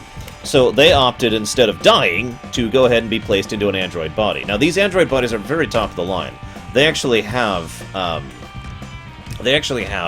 fifth-dimensional sensors built into them, so they can sense fifth-dimensional energy. And our main character, who is a synth, human, Jedi, time mage, green mage, ex-werewolf vampire, who uses the Speed Force, has a fairly large amount of fifth-dimensional energy around him. So these women can actually get sexually off simply by scanning him with their sensors. Wow. They don't actually have the physical biology to have sex. They don't have genitalia. They don't have organs. They're cyborg bodies. So their version of sex is to simply hump up against someone and have the mentality of it, and to scan the person and enjoy the experience of scanning that fifth-dimensional energy. Now, the main character here, Johnny McEasycock, is 3. He's 3 years old. See around Solid's Chest. So he actually thinks this is what sex actually is. He doesn't realize that, you know, there's more to it than this. He thinks that just rubbing up against someone seductively is actually intercourse. I love your dog tags. So sexy, baby. Oh, and the music, he's got speakers and like a little iPod thing going on. The main character's name is Johnny McEasycock. Also, the reason his dog tags hover above him, excuse me, they're actually made of float stone from Final Fantasy 1. Overheard you talking about your boyfriend. Where can I find him? We ain't spoken for 4 days. He's not really my boyfriend, tell the truth. We fuck when he wants, but that's about it. How long were you away for? Almost 4 years. 6 months training, 3 tours. They're made of float stone, Roximus. I mean, wouldn't that be sexy? He works on a farm called Seven Wells Ranch. Ain't no farm, though. Just a front for his drug business. And remember, all the drugs in this setting are actually ground-up toad people from the Mushroom Kingdom. My brother's out there, you know. Where you been? Think he's okay? He forgot to turn it off, Deacon. To make up for all those times where he accidentally forgot to hit play again. I really don't know. I'm sorry.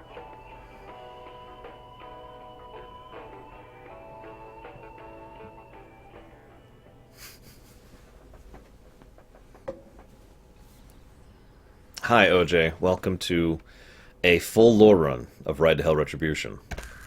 Damn! I'm at Colt's Ranch. Oh god, this is the stupidest thing! Any ideas? Okay. Keep an ear to the ground. I hope you know what you're doing. Okay, so this is an electric fence. He needs to get around it. He has a few thousand methods to get around this. Can anyone guess the plan he is going to have in order to get around this electric fence? Just guess. Just guess. Fucking overkill.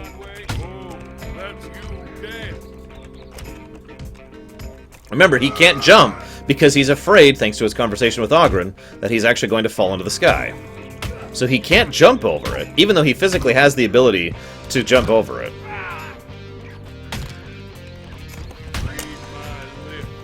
I gotta say, we can drive a truck to it. I mean, we've got a couple of trucks right here.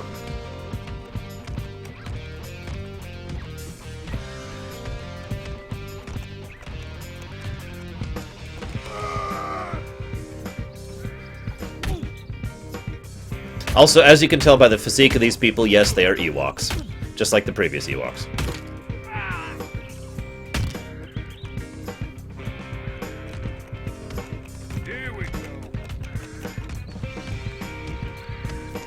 But cool guys don't look at explosions, Venters.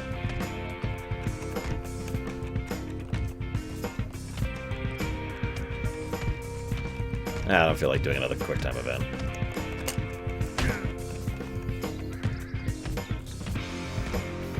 Wouldn't you want to kick an Ewok in the nuts, Roximus?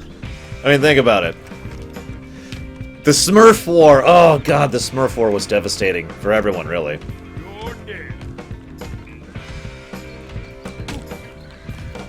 You notice we're back to playing Pong.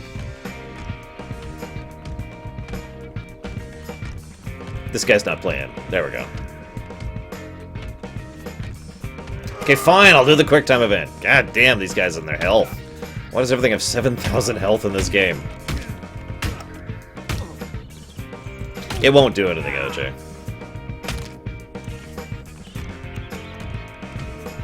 We can kick their hats off, though. Here, I'll go ahead and try to do it, just to demonstrate.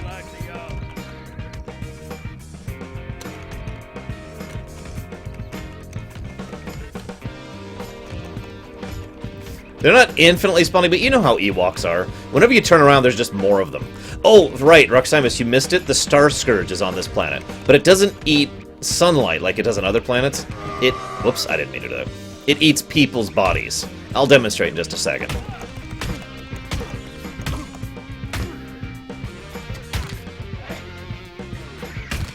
So that guy's dead. Right? Hang on, didn't work. Give me a second. He's gone! There we go.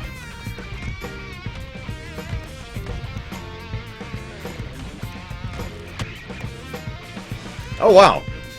It actually did work. Never mind. So now we got the truck. Now we can just drive through the fence. We're good. Oh, God, Kay.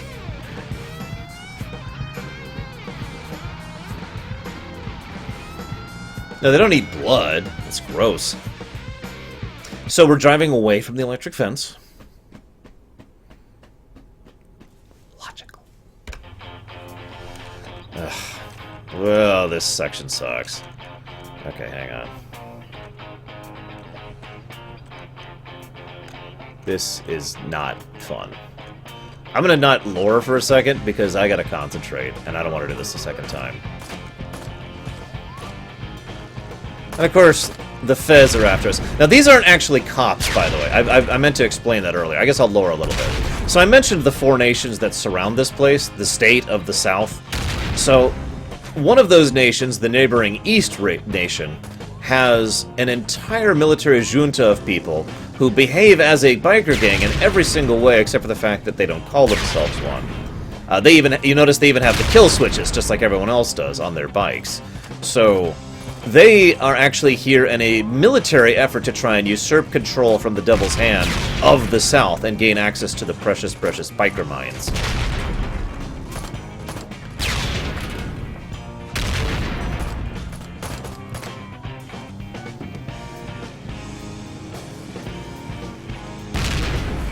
Never, Gary. Get your own.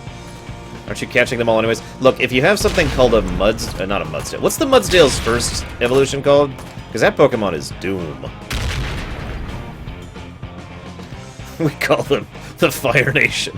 I like that. We're going to call them the Fire Nation. The Fez in this one are the Fire Nation. And it's so obvious, can't you tell, based on how they're acting here? I do like the fuzz. That was my original idea, but yeah.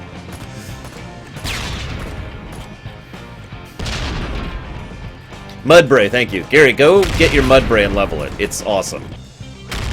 It's a carry. I used it all the way through the Elite Four.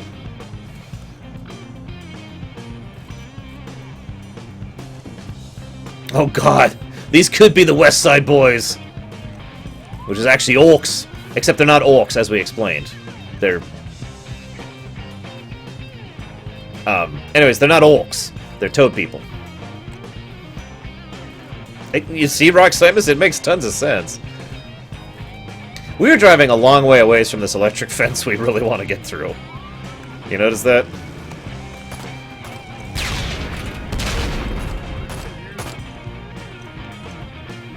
You know what? I like that. We'll call the Ewoks of the Fire Nation the Fuzz. I hope someone's writing all this down, by the way, because I'm not.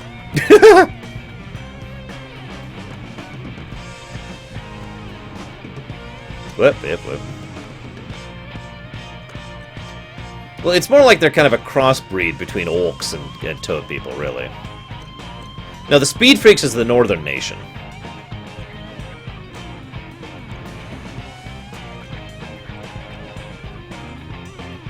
Then there's the Islanders. We just call them the French, though.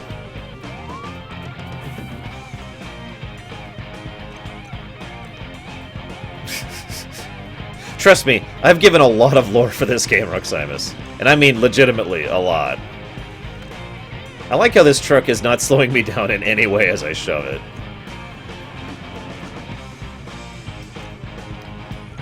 I intend to, Dakota. Okay, so we finally drove the truck a million miles away. So what we're doing...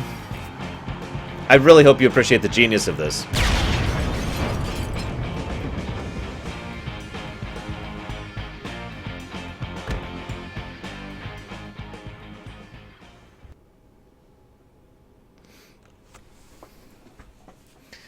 Gotta drift the semi.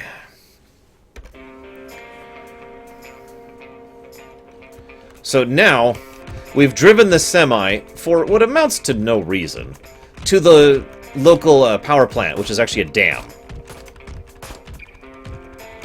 I suppose I should just ignore these guys. Assuming I can. Usually I can't. Yep, okay. I've got a hatchet now? Don't worry, it's not made of metal. It's a plastic... Actually, this sounds like a stone hatchet. I'm literally using stone weapons here.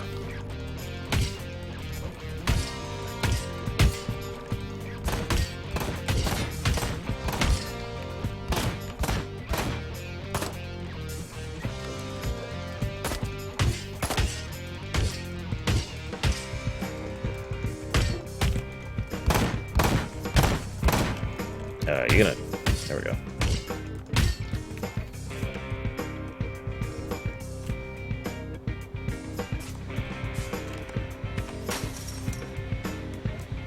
No, no, no, no. That would... We can't drive the trunk through the fence, dude. That's just crazy talk.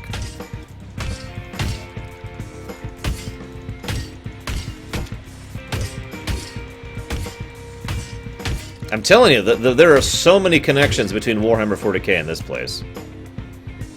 It's a little strange when you think about it. I think they deliberately had Warhammer 40k in mind when they designed this. Damn it. Okay, that didn't work. Fission mailed. Ah. Oh, you mean like the ricotta? Oh, god damn it. At least I have my hatchet still.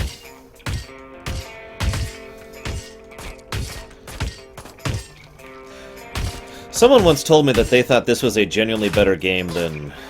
God, I don't remember what it was, but it was another game other than this, and I remember being so weirded out by that. Like, that is possible, humanly possible, to think that this game is actually a genuinely good game. I legitimately don't know how that works. How any human being who has a brain can think that. Like, maybe some spinal cord brains? I don't know. No.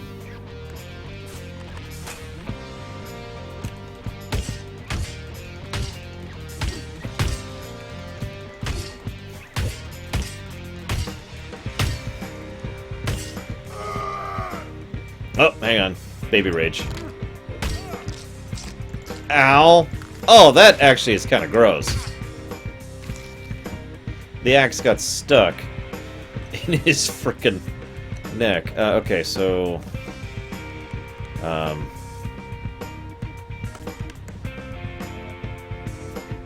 Nope, okay, that's how we died last time. How?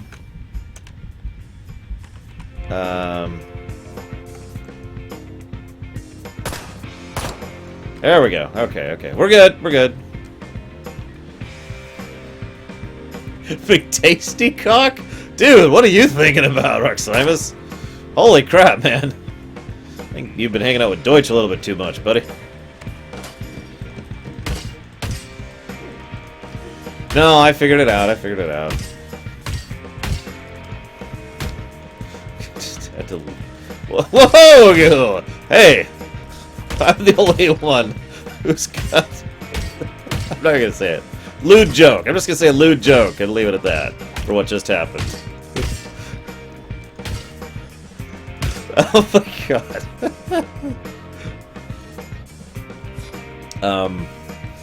Where am I going? Oh, right, this way, okay. No? There we go. Sorry, I got stuck on the stairs. Keep in mind, these are not gang members. These are just people who work at the dam who happen to also wield weapons and try to kill you. But that makes sense. So, these are actually members of the third nation involved here. So we've got the Fire Nation who's invading, and the Western Nation. These are people from the Western Nation who are actually here as trying to take over the infrastructure of the state, hoping that that would be the best possible method to effect a sort of a slow but nevertheless smooth distribution of power to the Western state, whose name I can't remember right now, if I'm being honest. I came up with a name, I just can't think of it right now.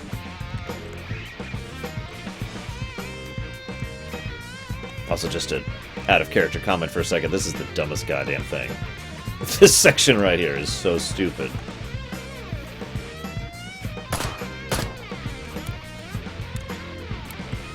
Like, I don't even have words for how stupid this section is. And you're on a timer, too, just to really add to how incredibly stupid this section is. I hope you guys realize the brilliance of this guy's plan, by the way. Johnny McEasycock. See, the brilliance of his plan is he stole a truck, not to break into this place, just to prevent the cops from following him as he broke into this place. That was his plan. Now I might be stuck.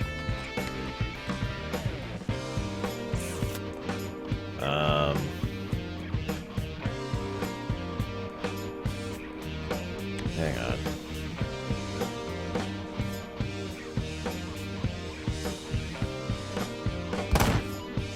No? Headshot.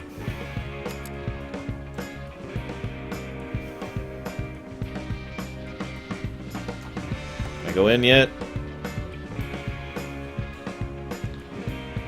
Please? Okay, I might be legit stuck here.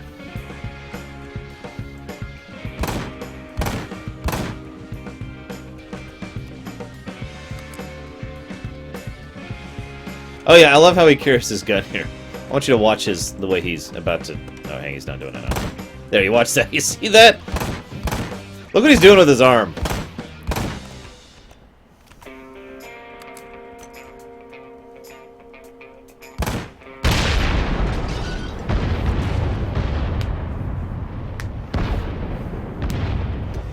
So this was his plan. Steal a truck, drive a truck to the dam, use the truck to block the cops from coming in, kill his way through there for what amounts to no reason, shoot the truck so it explodes, thereby destroying the nearby source of power for, like, the entire region, possibly the entire state. Now, the power will be out on that electric fence. Duh!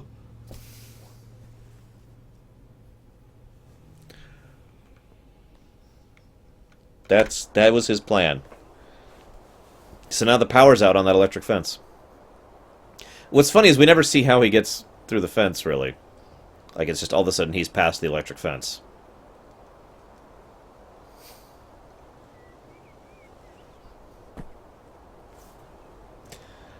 Truly, he is a brilliant man. We can't even begin to grasp the subtleties of his tactics.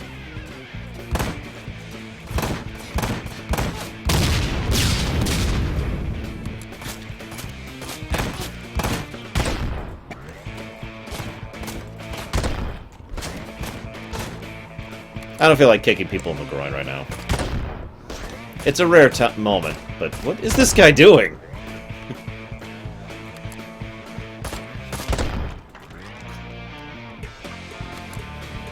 I'm telling you guys, this guy is actually an underappreciated genius. And believe it or not, that ties into another lore tidbit I plan to share later. So I want you to keep in mind his brilliant plan to get into this place, okay? Keep it in the back of your mind. Legit, okay?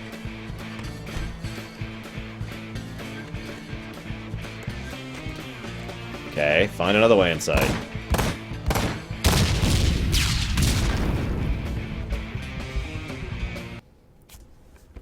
Wow.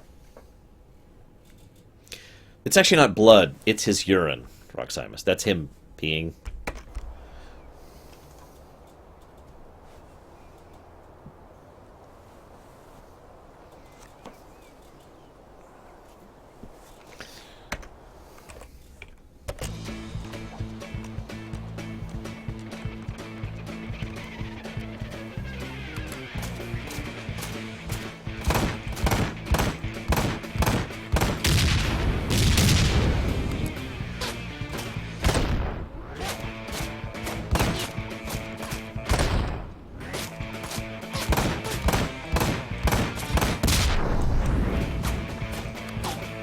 No, Wilson, it's in the Imperium. Big difference. The Imperium, Primus is in the Imperium. So I guess technically it is the same setting, just not a lot of direct connections. Yes, Roximus. Don't worry, it'll all come together at the end, trust me. Oh, there's a guy right there. Hey, buddy.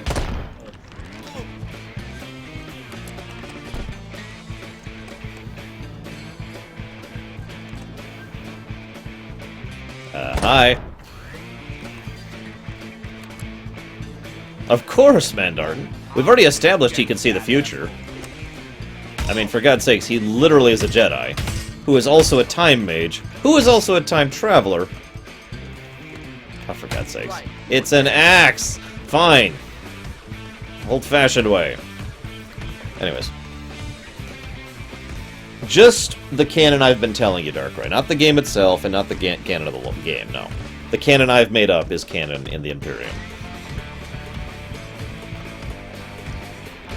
Welcome to my hell, Roximus. Also, and I said it before, you're welcome.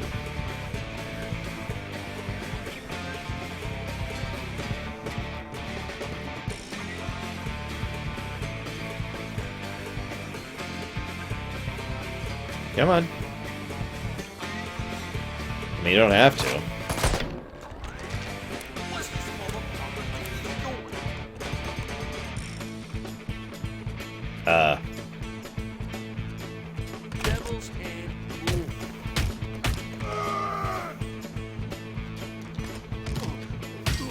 I did do some playing, yes. I actually found a save of the game that was further in so I could get used to some of the later controls that aren't even in the intro.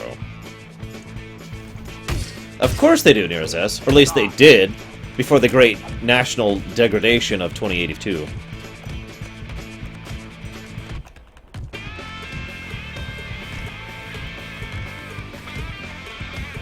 Yeah, it belongs in Fallout, doesn't it, Jungle? You know, I just realized every time he does that, it's not just him being a baby. Again, 3 years old. But, it's him trying to manifest his Dovahkiin powers. Poor guy.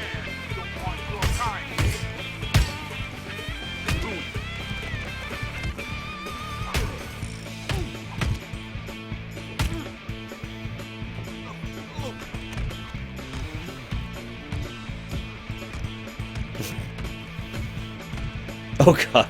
Yes, all of Silver Dragoon's faction leaders ended up dying during the Great War of 2087, also known as the Smurf War.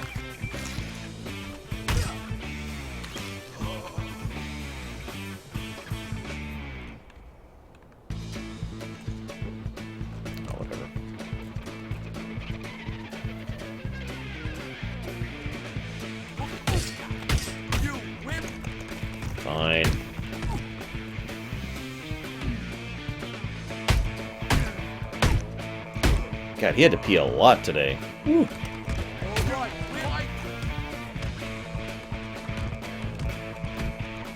Well, okay, so here's the thing, Roxymus. You know how the powers of the Dovahkiin only work if you have dragon language? Or dragons whose souls you can absorb? There's no dragons in this setting. So he's a Dovahkiin with no language and no dragon souls to absorb. So he doesn't actually know any language. He just goes, "Ah!"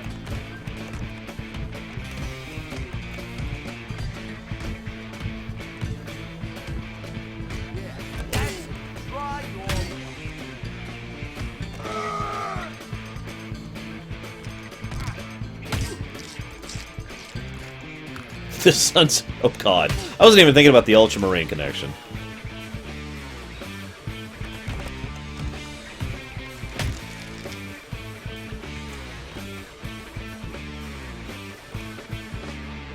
Get your hands off me. Leave me alone. See this chunk making his way over here? Try not to get hurt, mister. I'm not too worried about it.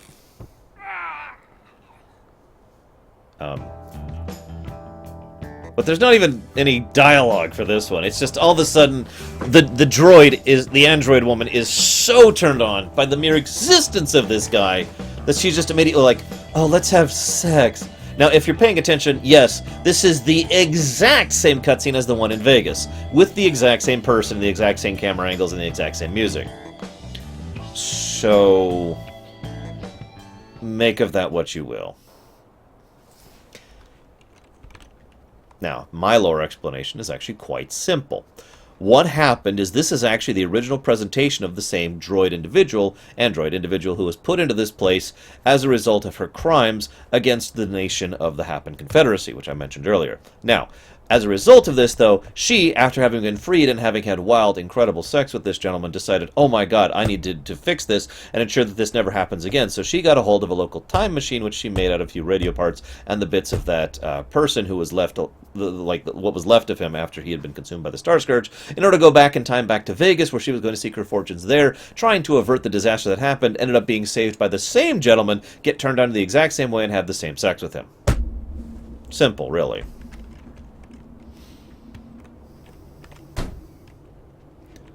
I mean, duh. I'm not even going to comment on that.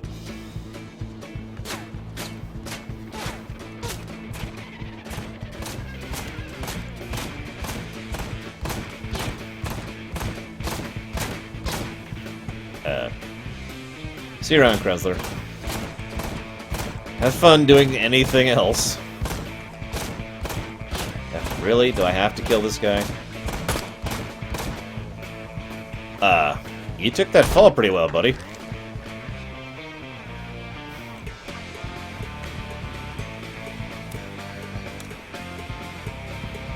Oh, right, this section. This is so stupid. Excuse me. Excuse me. This is about the point where the main plot of the game actually really starts to pick up. Because the overall plot up to now has just been a basic revenge, you know, not revenge, but, you know, try to usurp their control over the land kind of a thing. But at this point, they actually have a different goal.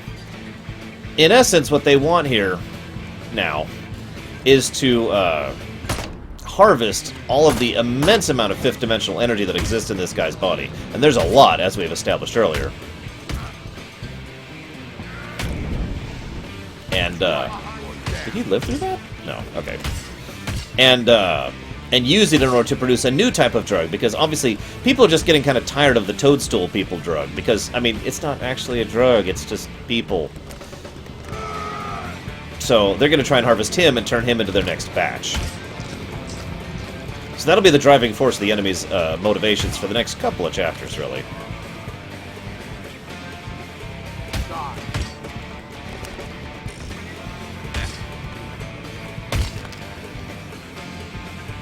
There's that kill switch door thing I mentioned earlier, too. It's still happening. Even for wood doors. They're actually not wood, they're faux wood. Some people think that the sudden increase in usage of fake materials in presence of real materials, like fake wood, fake straw, that's actually not real straw, consequently, right there, is kind of indicative of the cultural decline of this planet and how it doesn't actually have any identity of itself. It has to constantly ape older civilizations and older societies in a desperate effort to try and have some kind of identity of its own. Oh, he forgot to hit play on his iPod again, as you can hear.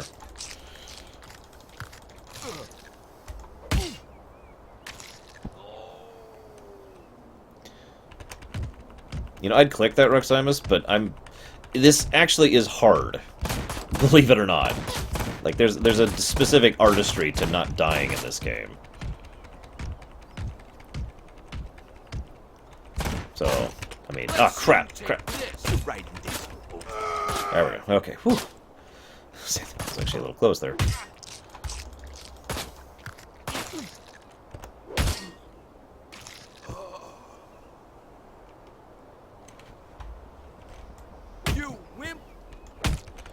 Fine. Old-fashioned way. Ah, crud. Nope, nope, nope, nope, nope. No, nope, nope, nope. Behind you.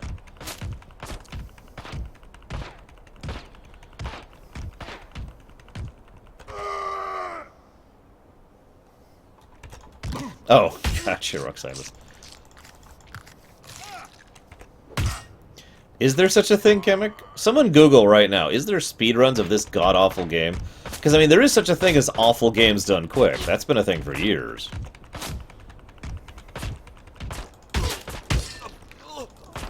Yeah, that's it. Try your luck.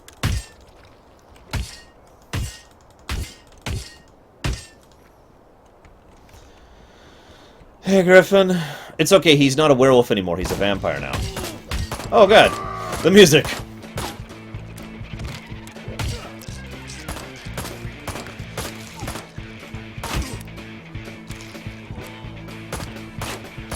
There's actually runs of this game. That is so stupid. What's the time?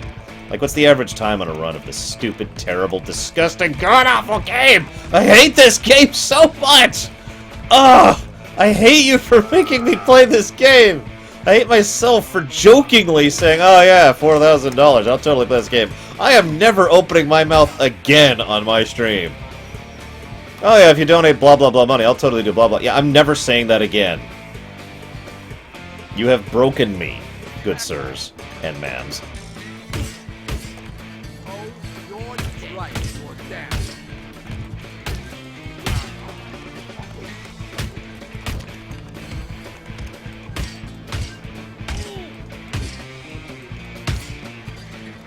Oh my god, 3 hours. Okay, that's terrible. What's this motherfucker think he's doing? Over the course of 6 months, many people donated 4,000 Arcasius. That's it. Try your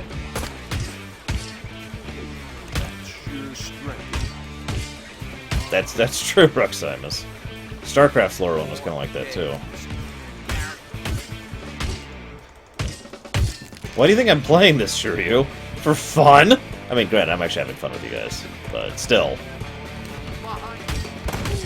I would kind of like to beat this game, too. Today, I mean. And in general. Also, I have to admit, there's a much, much smaller reason why I'm doing this. Anybody out there watch Pro Jared? So, Pro Jared made the comment that even though everyone knew this game was sucked and was terrible, nobody had actually beaten it. So he made it a point to be the first person to beat it. Well, you know what? I may not be first, but I'm going to be the second person to beat this game.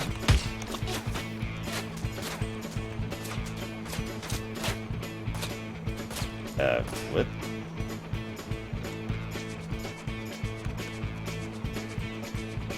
I know. We have speed runs, so it's not exactly the first or second, but yeah, whatever. Screw you. As I just found out seconds ago, there's actually speedruns of this game. Which is... what the hell? Okay, fine, we'll just do this. No! No ruminations on this goddamn game!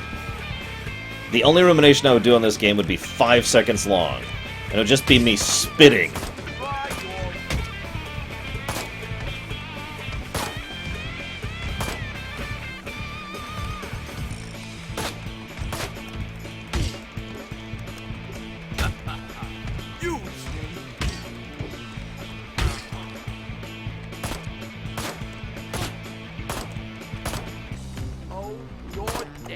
God, I hate these padding sections. I'm sorry. I've run out of things to... I made up so much goddamn lore for this setting.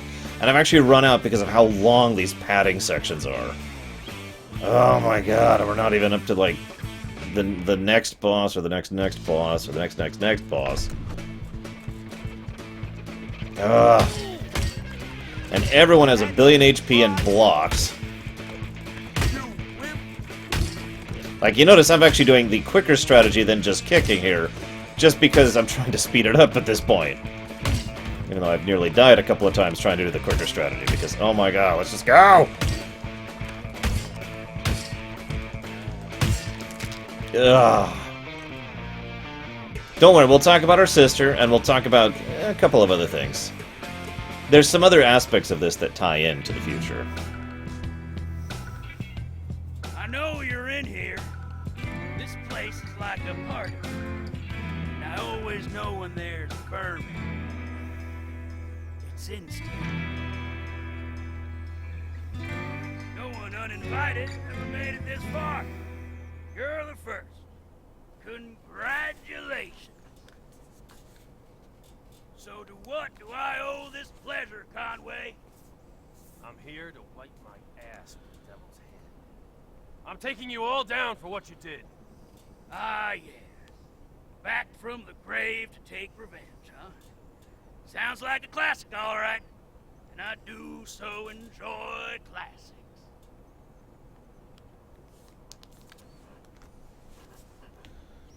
Oh, I suppose I should explain who this guy is. Maybe I should just smoke you out. Now that's pretty clever. Sad, but clever. Of course, since you don't have a way out, you're the one who smoked.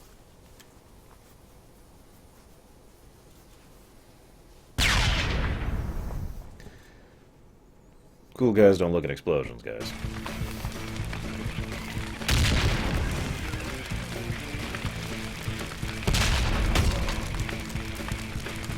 Of course there's people attacking us. Remember, they're Terminators. Fire doesn't actually bother them. And we're a vampire. Remember? So we're actually weak to fire. I mean, we're part vampire, but you know, whatever, you get the point.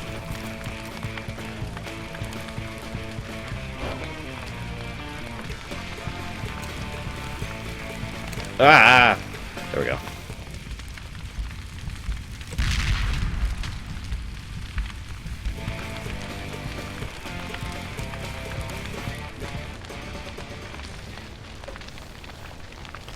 Where the fuck did Colt go? Give me the water, fuck! Where is he? Airplane sent it to me. Got to protect the stock. God damn it, man! Give me the water! You know what stop, drop, and roll is, you moron, right? Oh no, he's not that kind of vampire, Roximus. He's got sunscreen on. So... Oh, no. Hang on, we gotta teleport first.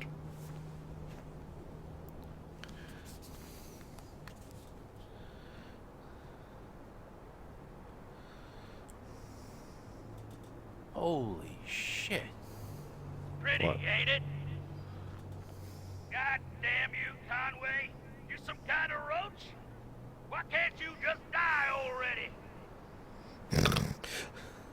He's not Bart Wart Roach, guys. Before you ask. Hang on, I'm texting my mom, explaining to her what I'm playing right now.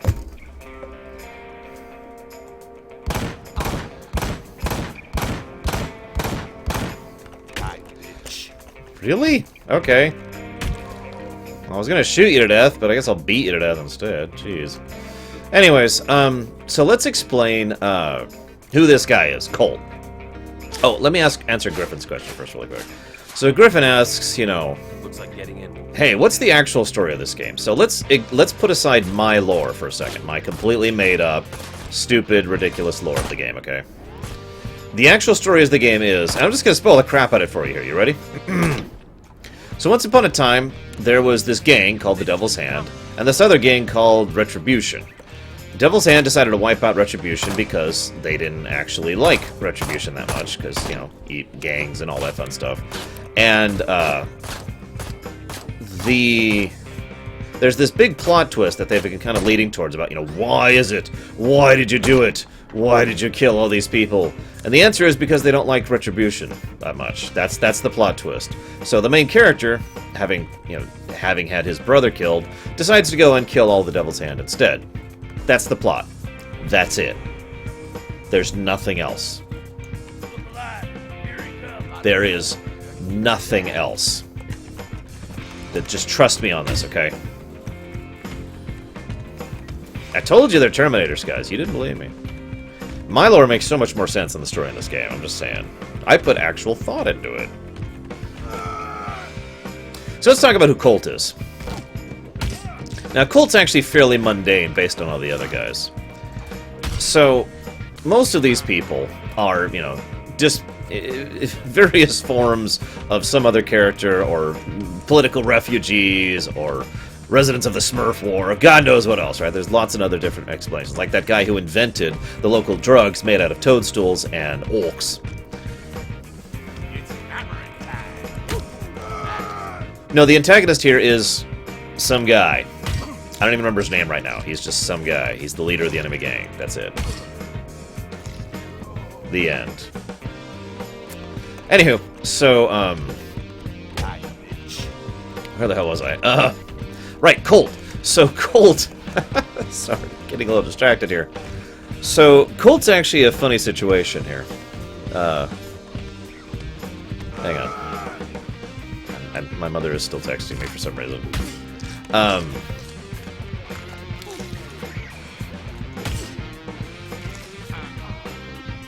I know, right, Baroness?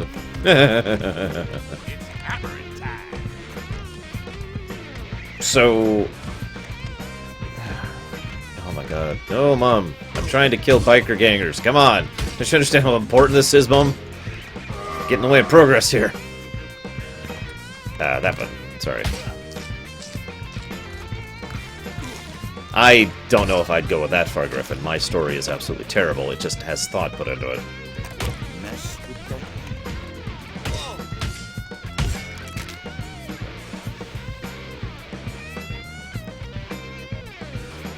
So Colt's a necromancer. He was actually banished from the Fire Nation for his necromantic ways, right?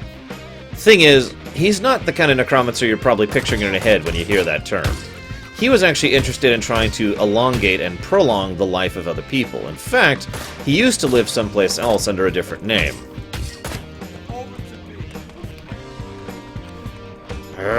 Come on. I can't remember that name right now because I'm terrible. But it's the guy from Tactics who has an entire subplot dedicated to him.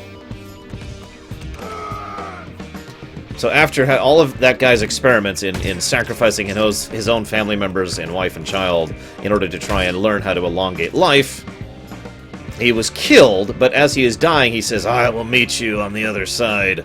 And in fact, he kind of does, because this is actually the other side. He ends up here instead of in the underworld or wherever he was actually expecting to be. Not really what he was going for, but it kind of helps inform his character, because he has a lot of like pent-up frustration and rage for the fact that he's stuck in this pit after having been basically such a big shot. Especially since most of his necromantic powers don't actually work here, if you've been paying attention. First thing he did here was kill someone and immediately try to bring them back up, and it didn't work, and he didn't even know what to make of that. I have no idea, Dakota.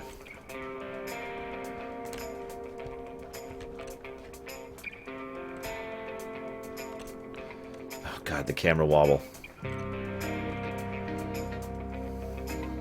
What, Malachor? Sorry? Like, I didn't even see a question.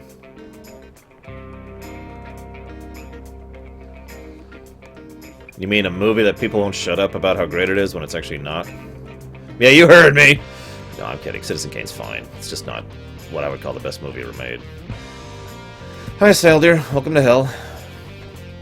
Would you like a ride? Okay,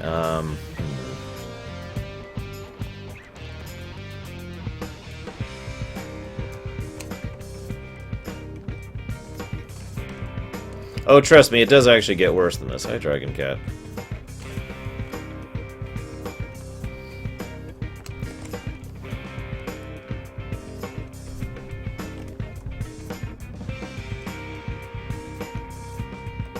Oh, I have no idea since it's not based on the comics in any significant way, Malachor, so I didn't even put thought into it. To be honest with you. Oh my god! I hate this place so much.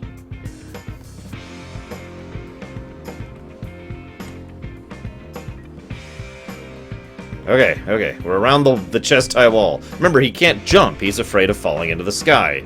I mean, wouldn't you be? Look at that. And yes, by the way, that reddish hell glow up there, that's not just like some lighting effect. There's a reason this game is called Ride to Hell. Oh, don't tell me I came over here for no goddamn reason.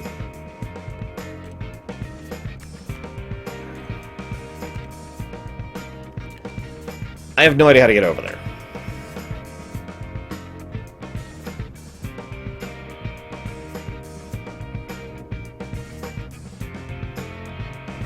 Ah, God, I hope not, Darkrai. But it hasn't been requested yet.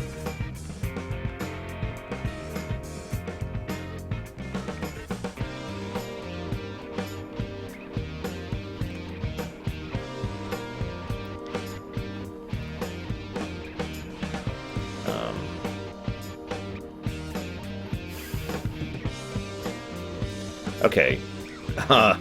There has got to be someone I just haven't killed. Of course you me. No, don't follow me. Don't do it. I need to find the exit to hell. Oh my god, and I can't go over a frickin' crate that's a foot tall. I want to kill myself. Unfortunately, based on this game, all I'd have available to me are plastic knives and stone axes. Alright, hang on, let's see what that was. That was a donation from, drumroll please, Myron. Damn it, Myron. Happy New Year. Well, that sucks that you can't stay, but at the same time, it's actually really awesome that you can't stay, Myron. Trust me. Trust me, Myron. You're better off anywhere but here. Anywhere. Oh my god, thank you, Myron, for the donation. I just want to get on with the next mission. No, I have not, Malachor. I didn't even reveal what this one was until after I started streaming.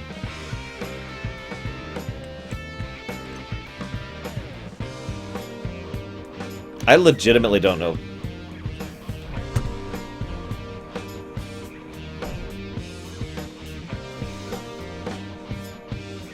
That's at the game. Not you. A good thing about this game. No. I can think of mediocre things about this game, but nothing good.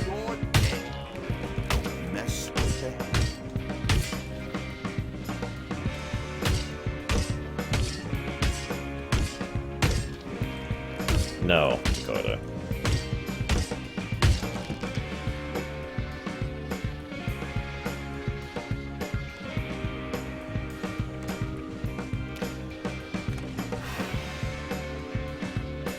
So what we're doing here, you'll notice these guys all have kind of like the death mask thing going on, and they're wearing these little scarves.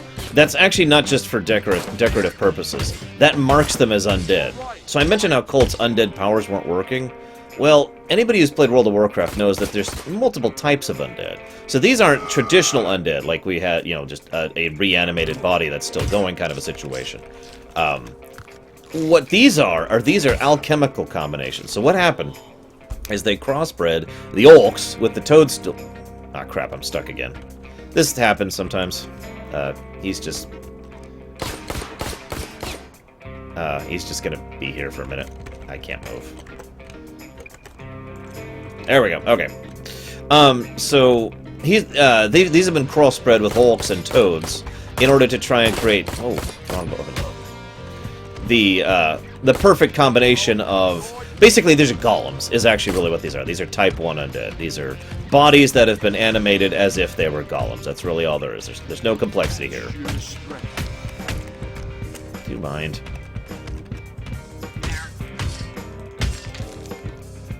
So, while Colt isn't quite satisfied... Your dedication will be rewarded. Colt isn't quite satisfied, though, with this, and that's one of the reasons why he joined up with the Devil's Hand. He believed with total control over the South... He's actually one of the most ambitious members of the Hand. I'd say probably second most ambitious.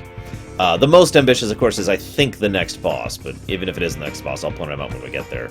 So this is the second most ambitious man in the Devil's Hand. He's someone who very much wants to see them expand their power and use their base as the sole providers of the critical bikers carts, or bikes in the world in order to leverage that into total world domination. Hang on, let's see what that donation was. For some reason, people are donating. From Roximus. I don't drink alcohol! Here, tell you what, I'll have the last of my Canada Dry here. Except it's not Canada Dry. Last of my seltzer water. There. Thank you, Roximus.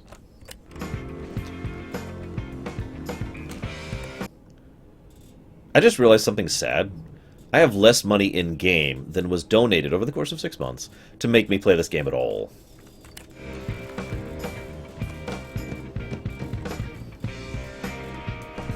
Actually, I totally can, Griffin.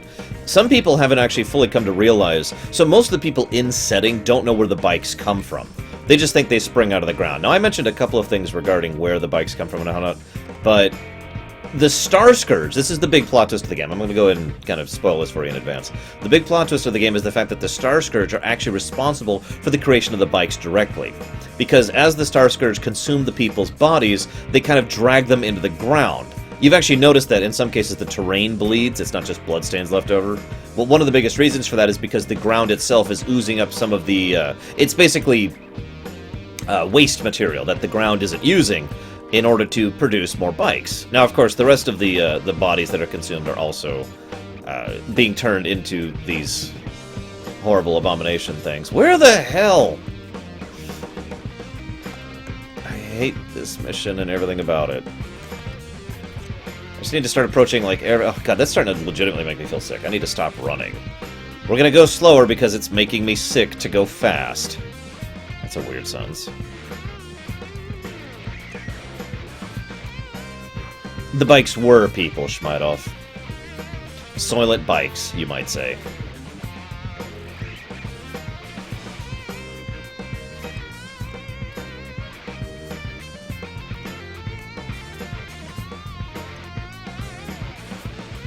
I don't think there is such a thing as a worse game than this.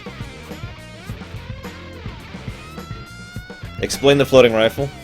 I haven't prepared any lore for floating rifles, so give me a minute. Well, floatstones are a thing in this setting, actually. We've already established that. But no. That rifle was actually left behind by someone who was trying to get into sniping position to take us out, right?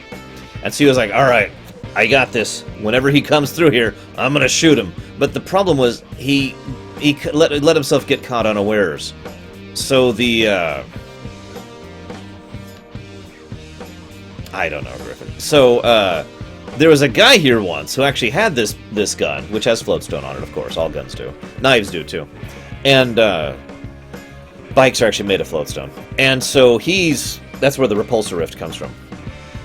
He was, preparing to ambush us, got ambushed by the Star Scourge, which dragged him into the earth. But of course, the Star Scourge eat people, not guns. So the gun was left behind.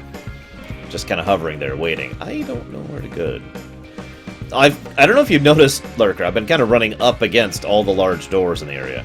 And the objective marker, which is way over there, is 20 kinds of wrong. It was wrong even before this. And I can't backtrack now. As you can see. I'm just gonna not look at the screen for a second. Just not looking at the screen. This game isn't on Steam? Really? Although this game was actually donated to me, so I have no idea how much it cost when it was given to me. I'm just gonna start running up against walls here. I'm out of ideas.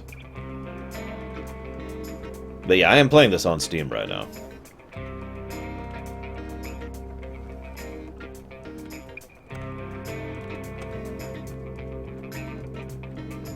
See you around, Shiryu.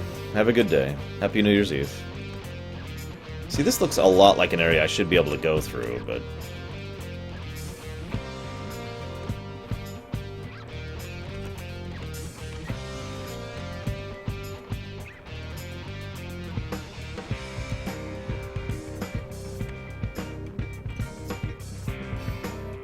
somewhere there's got to be a trigger that ends this godforsaken level.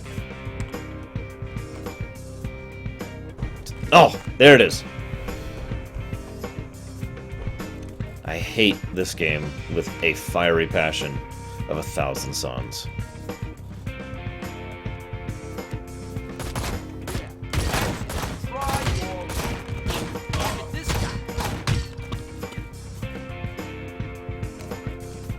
That's your strength.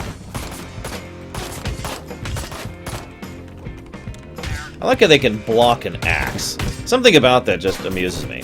Then again, we do know that these are literally Terminators, so that makes sense. No, no, no, no, no!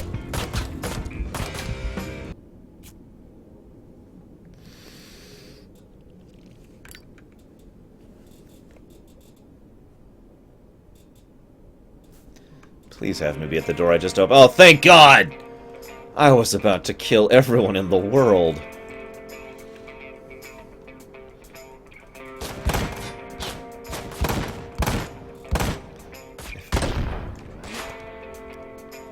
I know, this music is so terrible.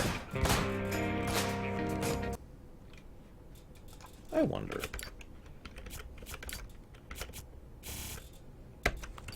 Occasionally, he forgets to turn on his iPod, though.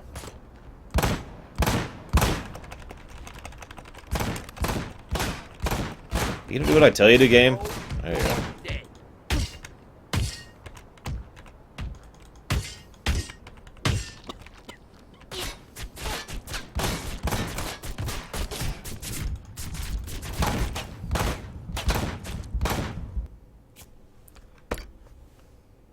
Wow.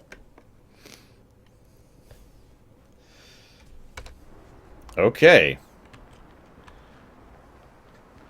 This is, I think lame is the word I want to use for what's happening here.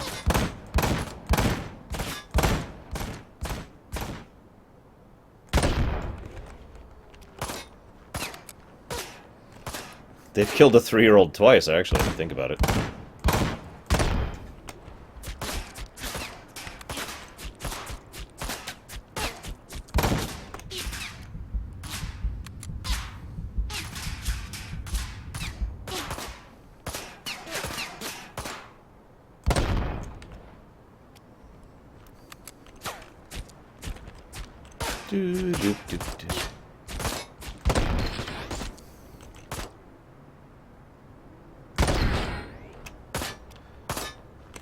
This is kind of a suicide mission, I'll admit that. I love the way he shoots, by the way, for those who didn't see it last time. Look at this. Look at how he's shooting here. Look at that. Look at that. Yes, the main character is a 3-year-old, Saldir. I've explained this many times. Come on, where you been, man? I know you weren't here. Ugh, this is the worst. I'm going to try to describe how the aiming in this game works, okay? So, for the first inch or so of movement, it's normal mouse, as if it's completely normal, okay? Then, the moment you go a little bit further, it's like there's a little bit of resistance, so it's harder to move. But when you pass that resistance, it then jumps in the direction you were looking in. So it's like, you got, like, if you could picture it, like, you could picture, like, this is your camera, it's like, yeah, yeah, yeah. That's how moving the camera is while aiming. It is the worst goddamn thing. And I don't know what sacrifice is, but thank you. Seriously, I have no idea what that is. I've never heard of that. Hang on. Honestly, guys, you are right, though. I shouldn't have just kept playing the Music? There we go. So we're going to play something else instead.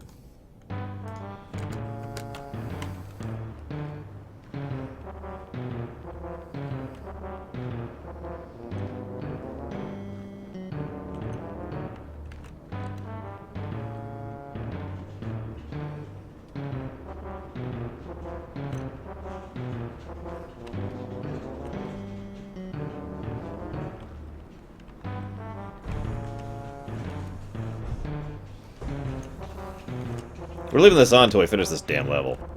That's just happening.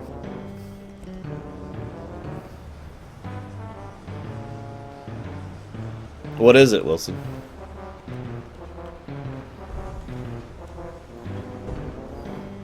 Benny Hill music is copyright. I know that from personal experience. So, no. But did...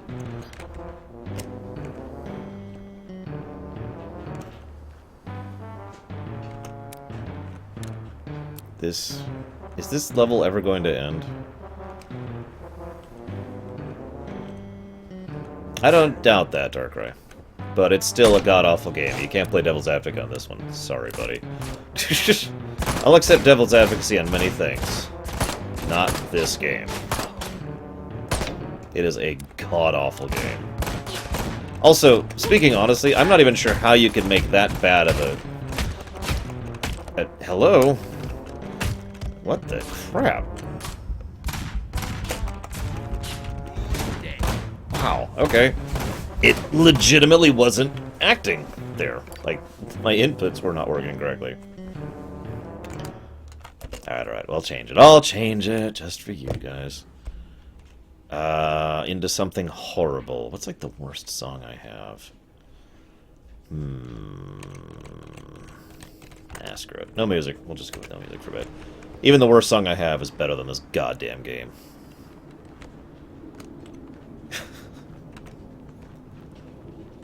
I'm not doing it, Stars. You guys made this happen. Anyways, my point being, like, given the way the controls work, I can only imagine it's just a case of bad port, because I can't imagine how this particular control scheme could be in any way better on a console, unless it's actually different, as opposed to just being, you know, a joystick instead of a mouse. It's also keeping in mind that I can't stand playing aiming with a console or an analog. I absolutely despise that. Actually, no, I don't, Darkrai, and I bet you can guess why.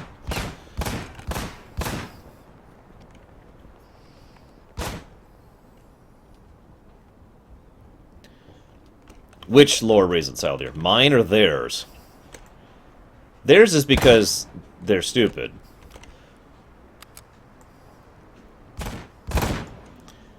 See, metal bullets are actually quite rare in this setting, so ultimately it's kind of considered an honor, culturally speaking, to be killed by a bullet as opposed to just a blaster or whatever. It's quite abnormal.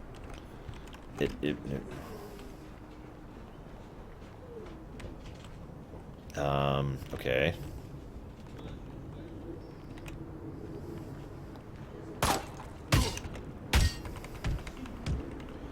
Hey, the controls are working again. Watch your language.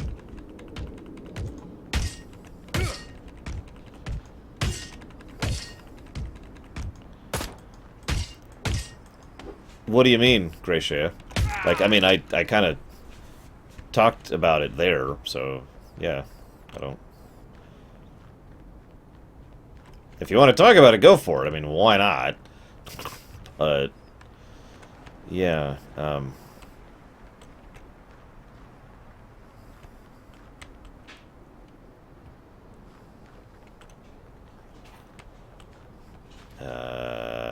so can I go after the Necromancer now?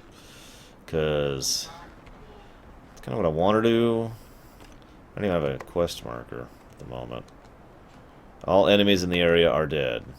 That's great.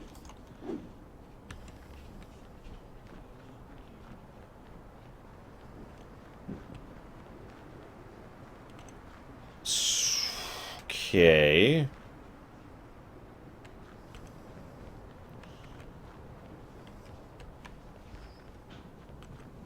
Horse crap, Silent Enigma. Mixed with manure, vomit, and spittle.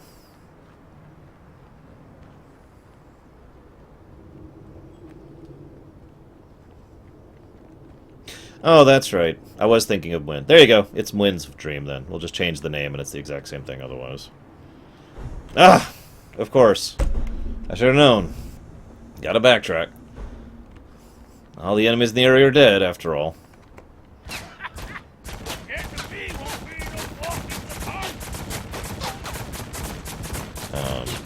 You notice it literally still says that over my face. You see that right there? All enemies in the area are dead.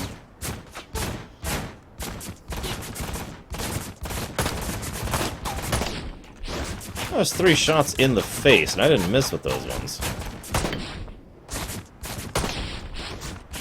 Or maybe I did, and the game's just terrible.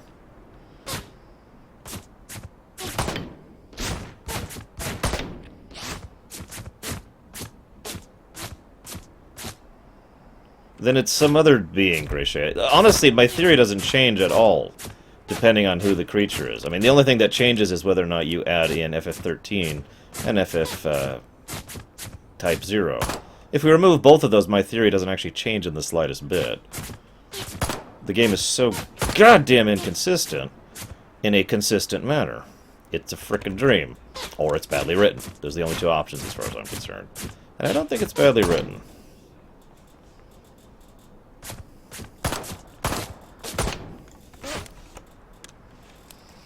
I was going to say, considering I already told you we're fighting a Necromancer, I actually did plan that, if I'm being 100% honest with you. This is kind of an infamous bug. All the enemies are dead, and it says that long before you kill everyone. So, yeah, that's where the Necromancer came from. Behind the scenes look at my making up lore for this thing. Hey, Sejuk, welcome to my nightmare. I'm admittedly in a kind of a bad mood because this level is taking forever!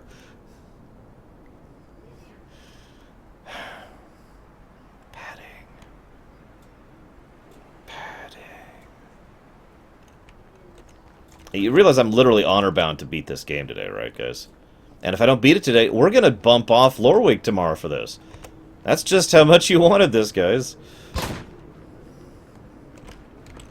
Where'd the... Oh, there he goes. All right, my turn. Hang on, got a Dovahkiin here for a second.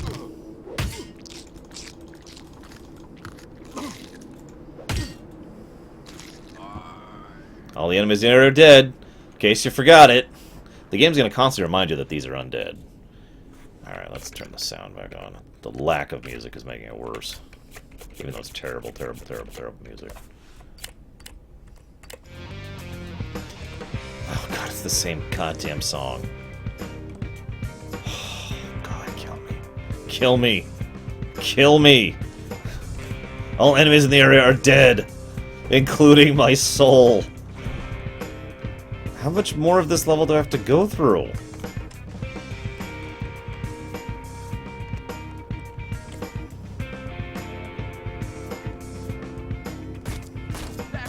Oh my god, the undead are advancing. I'm not even sure I care at this point, since all the enemies in the area are dead. God damn it.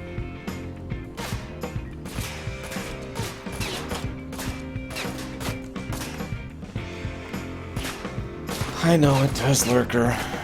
I know it does. Ow. Ow.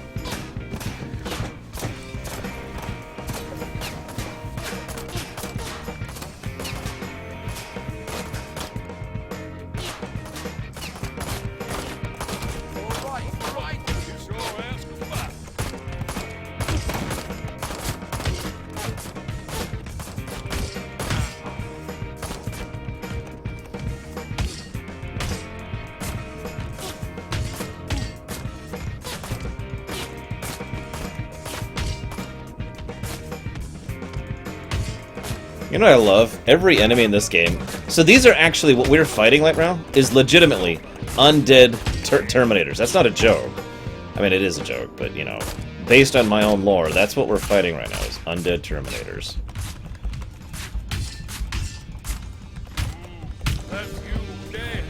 And that's why that guy killed me, even though I was beating the crap out of him with an axe and my boot.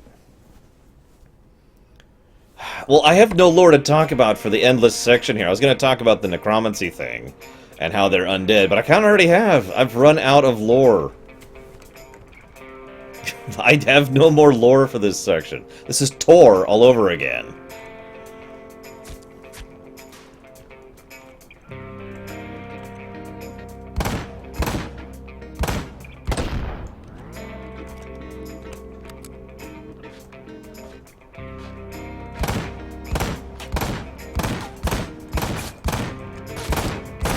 That guy just has 1 billion health. And I don't like guys with 1 billion health, personally. Undead Terminators are the worst. Yes, I was missing a few of those, but I got in at least 8 headshots, and he's just like, yeah, what? Whereas that's what happens when I headshot someone else. No, I feel pretty much exactly how I felt going through Tor right now. Yes, I just compared Tor to this game. Fight me. Not in the mood to be understanding or forgiving right now.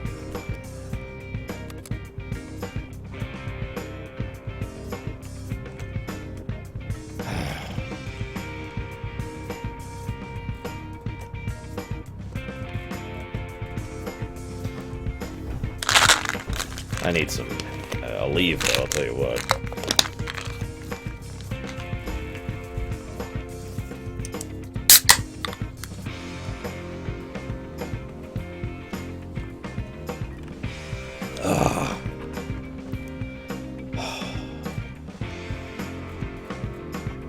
I'm grateful for the donations, guys. I really am. I think I'm demonstrating that by the fact that I'm still playing this godforsaken game.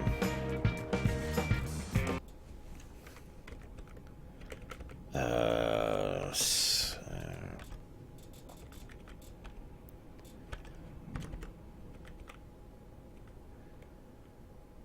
I barely have enough money for it, but I finally do have enough money for that. What? No. Oh, there we go. That's right, you have to hit F1 to confirm purchases, guys, because... I don't know why. I really don't. You know, there's an airplane cemetery map in one of the recent Modern Warfare. I can't remember which Modern Warfare right now. I really can't. And it's actually a pretty good level, but... Oh god. Cutscene. I've never been so happy to see a cutscene in this game in my life. I guess I'll just have to pick you apart. Limb from limb.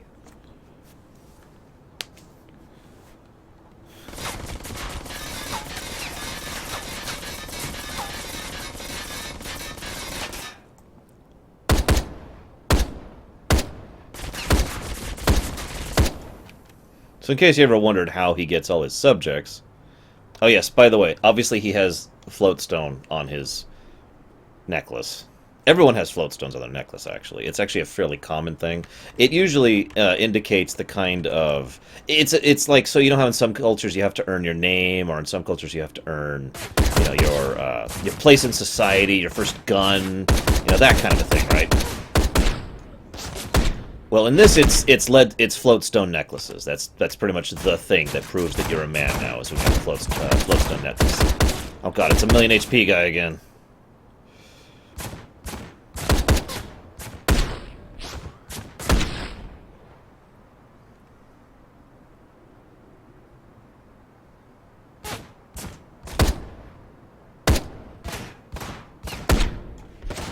Yeah, by the way, I don't plan to do a review of this game, because I don't have a stamp that equates to this game.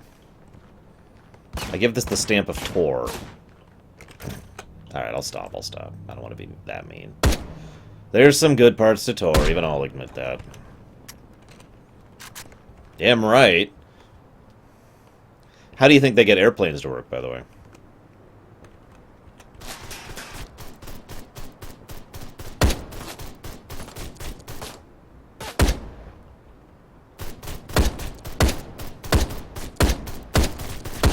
These are headshots, I'll remind you.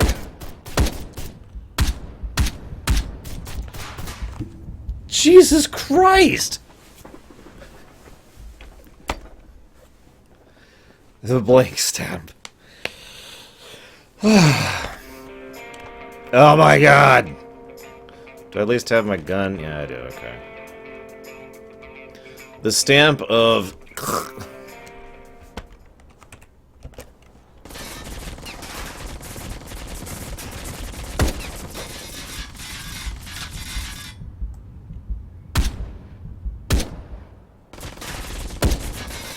God damn it.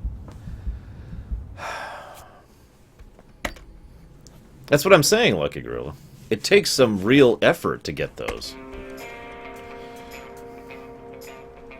I didn't think I'd need to, Roximus. I figured the 8 headshots would be enough to kill a guy with a hockey mask on.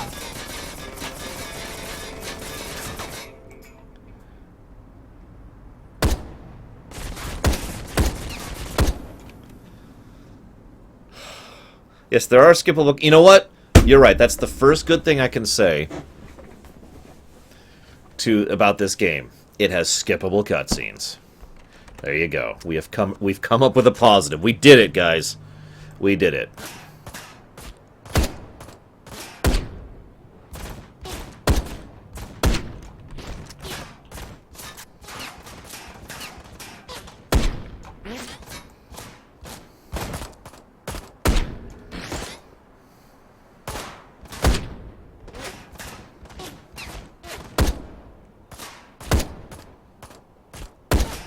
God damn it.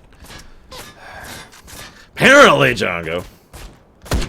I mean, I know. Undead Terminators, I already said that. I already gave my lore explanation for this garbage. It doesn't make it less irritating when I'm actually playing the game.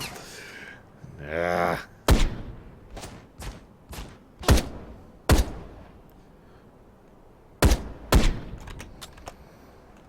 111 viewers watching me fight undead Terminators in a pitched battle to try and create a power vacuum amongst the biker mines in order to ensure that the outer nations have to squabble amongst each other to control the vital resources of these mines, thus ensuring a political disparity which leads to a lasting, if uneasy, peace between the nations of the world. That's the plot of the game, by the way. What? Huh? Did you just spawn behind me? Did you seriously just spawn behind me? That's actually what just happened. I just want to make that clear. That's just what happened just now.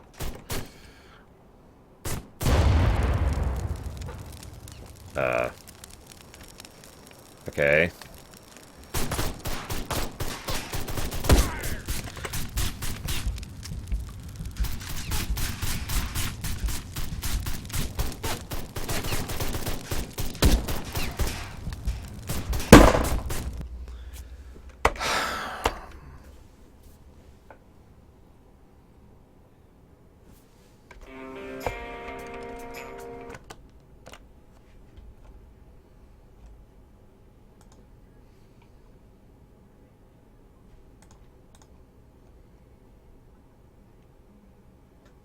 I'm about to play a loud song.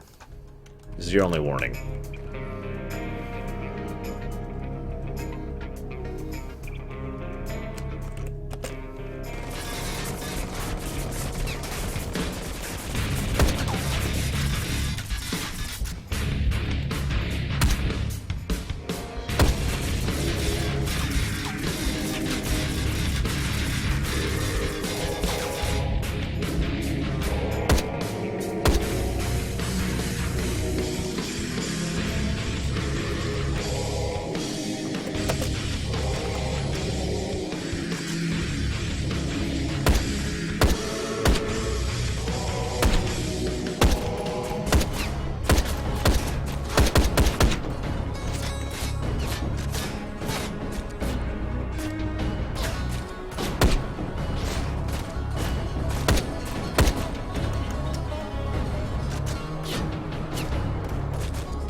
It's really exciting gameplay, isn't it?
You think this is it? I'm the last one. This ain't... Ah! Oh. That's for what you've done to my town.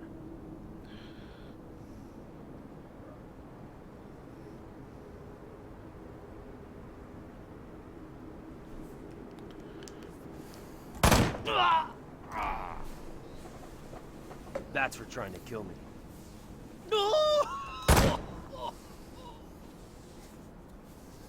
That's for Naomi. Who? And this? Well, this is for Mikey. You remember that name. You hold on to that name in your head. Hold on to it tight. Real tight. Right now. You got it?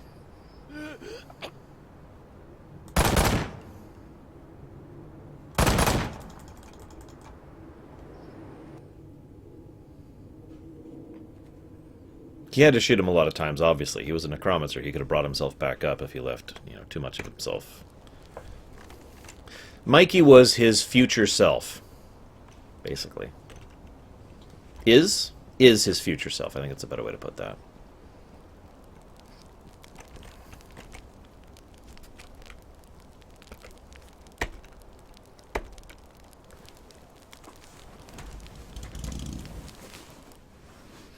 The final boss.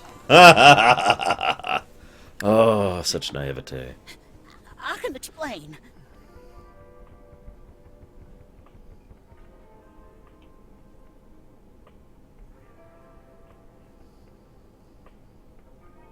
I don't know what happened.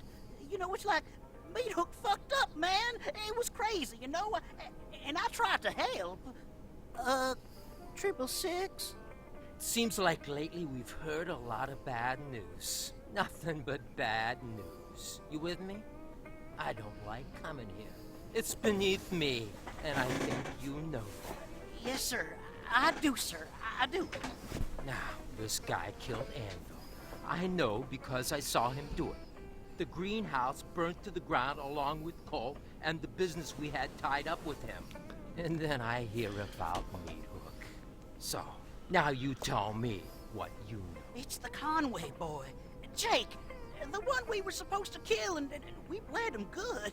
I mean, I don't know how he's alive, but he got some crazy drive in him, that's for sure. I can tell you that Pretty Boy is less than pleased with your fuck-up.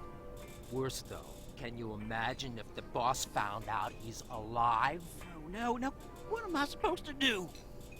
You'll do what you're told, Stephen. Unless you want me to tell the others about Meat Hook's mysterious He was death. gonna talk. I had to stop him. Enough excuses. Next time, try killing the right guy. Lure him into a trap and finish him. Today. And cut out the crank, you fuck up. So, isn't this an in-depth, intricate story we've got going on here, guys?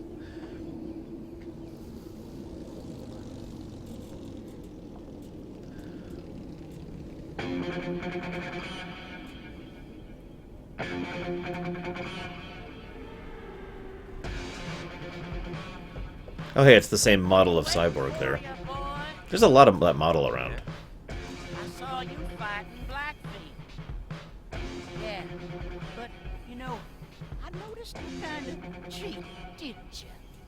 Cheated? I don't think so. Well, I think so. See, I know you had a helping hand during that last fight. You? I didn't want the Mick talking about stuff he had no right to. And I'm guessing that right is yours? You'll have to catch me to find out.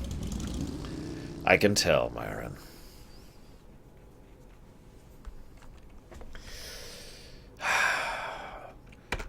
So, Greasy Steve actually isn't his name. Hate to spoil that. I can't even tell where I'm going. Oh my god. Ah! Okay, okay. There we go. Ah! Hang on. Ah, there we go. Maybe. Anyways, Deutsch, no. So this guy's name isn't actually Greasy Steve. That was the name of his pig. He kind of got the name because... Well, this guy's not very smart. I don't know if you've noticed that. He actually was told... So he's trying to become one of the mushroom people. One of the half-orc, half-toadstool people I've mentioned several times, who are actually the basis for the drug-running organization in this particular thing. So he wanted to become one of those, and he believed that if he did a sufficient amount of favors for the local people who are in charge of the local gang, that's the devil's hand, then he would actually get the operation to be changed into one of them. You know, very simple, right? Or maybe just like a body switch or anything like that. Thing is, obviously they weren't going to let him do that, but they told him, all you have to do to become one of them is to go and eat like one of them, right? So he decided to go ahead and hang out with his pig in the sty once, which is where they put all the mushroom people who haven't fully decomposed yet, because the pigs get rid of them. So not every part of the toadstool people actually becomes the new drug. The leftovers are given to the pigs to be eaten. So Greasy Steve, which was the pig in this case, was eating some of those leftover toadstool parts, and he got down into the trough and started eating with them, and that's kind of how he got the nickname of his damn pig. I mean, you figured something like that's pretty embarrassing, so if you think about it. It's kind of logical why that would happen. Hang on a second. God damn it.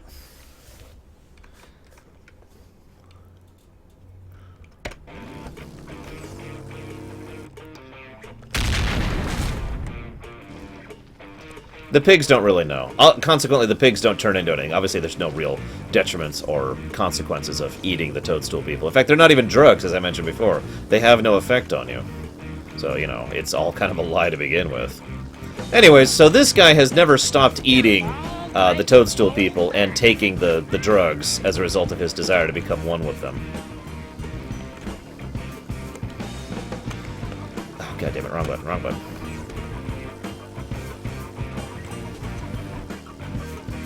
I cannot explain to you how squirrely this bike is. And I'm already a terrible gamer, as everyone who watches my show knows.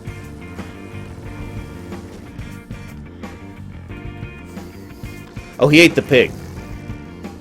Without cooking it. It's one of the reasons why he went kind of...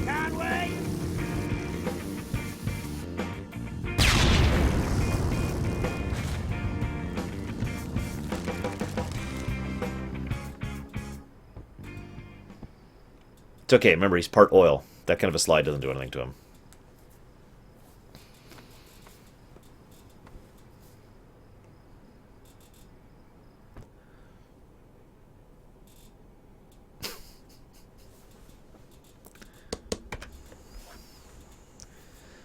Now, ironically, if you're paying attention, he's so out of it, he was actually supposed to lure us into a trap.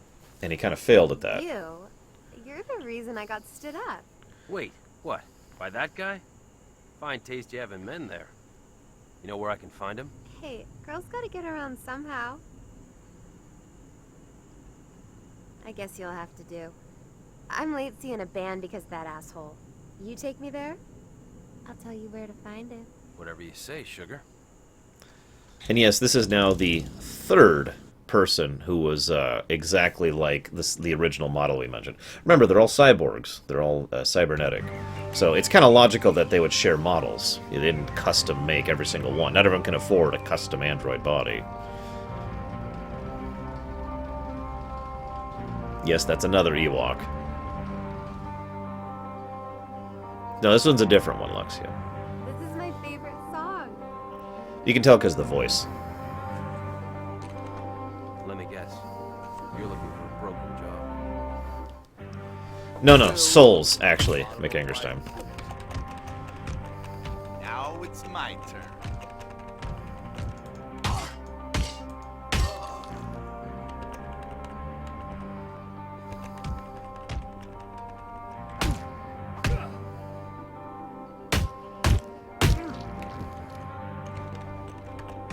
If I had bothered, I could have come up with a model name for them in advance, but I didn't, so I got nothing.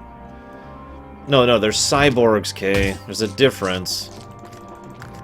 God, take your Cylon voodoo science out of here. Now, back to talking about the vampire half-synth, who's also was a werewolf. Oh my god. Oh, this game is so terrible. And of course, I can't go up that little tiny step. I'm about to die because I couldn't go up that step. I literally couldn't go up that step and kill that guy. That's why I just died. That's hilarious. You know what? I wonder something. You know, I thought about doing this, but then I decided, no, I don't want to cheat people out of things.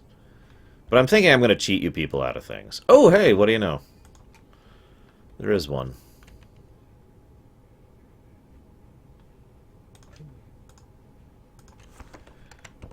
One moment, please.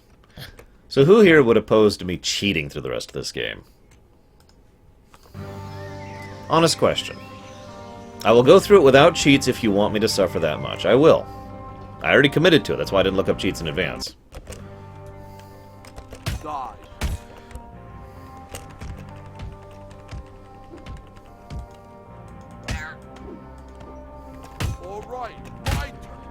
You gonna let me equip my gun? No, of course you're not.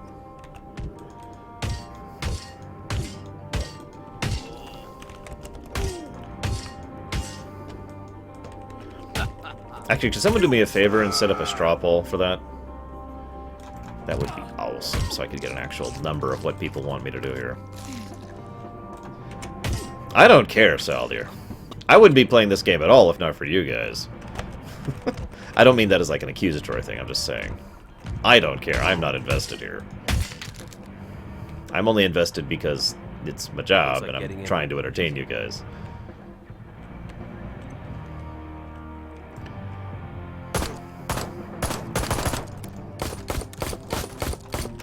What the hell? God damn it. Longest reload in the universe there.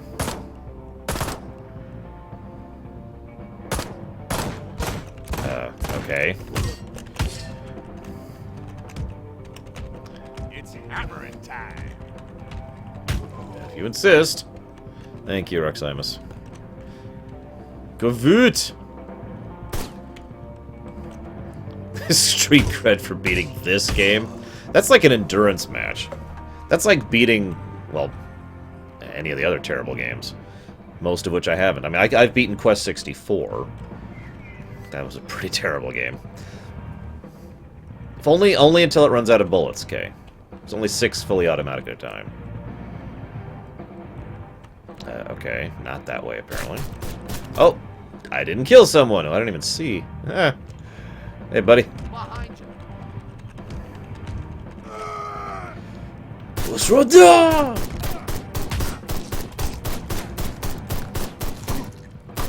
I do love how they have just way larger ammo clips than I do. All of them do.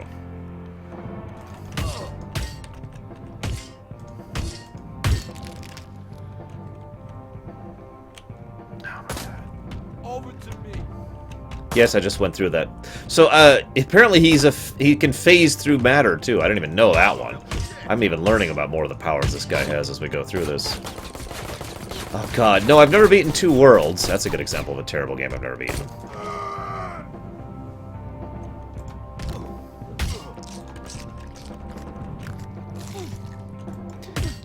I would rather eat rusty wire, McAngrimstein.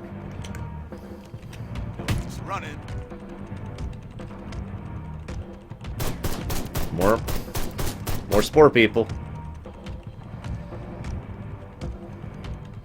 They're everywhere. Can't wait to tell the boys about this. Well, you're dead, so,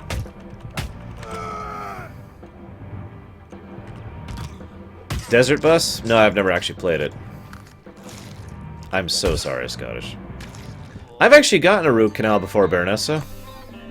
I'll take the root canal. It was over quicker. Don't go in there, man. Those guys are going crazy.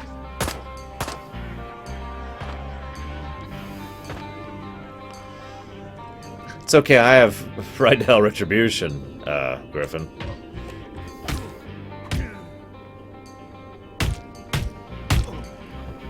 I'm going to hurt you, Lurker. I just want you to be aware of that. It's nothing personal.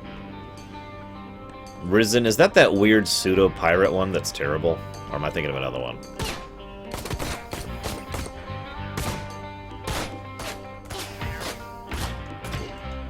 You know what's funny is in my lore version of this, where the Devil's Hand is actually a major organization that runs the entire state, it makes more sense why there's 700,000 mooks everywhere. Because no other explanation is given in the game for why there's 5 trillion of these guys.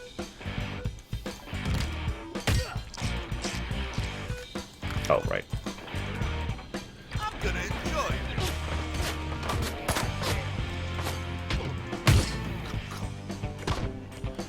Yeah, okay, fine. Pushrada! I'm just saying that.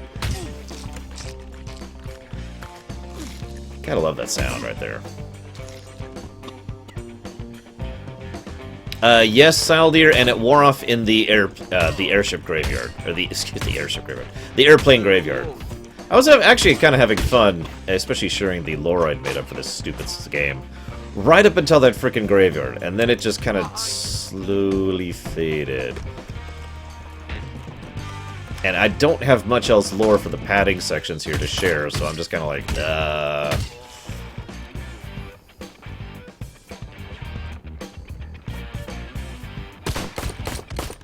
It's okay, at least we got this terrible music to listen to. That makes it better, really, when you think about it. If we didn't have terrible music, what would we have? I know what we'd have, because I've played this game on mute before. I wonder what it would be like playing this game with no sound at all. That'd be interesting.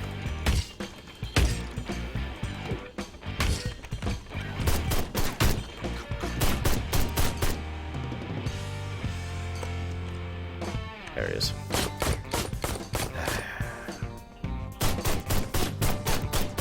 Yeah, exactly, Lurker. I was having fun until I started playing Tor. That's a very accurate analogy for every situation in life.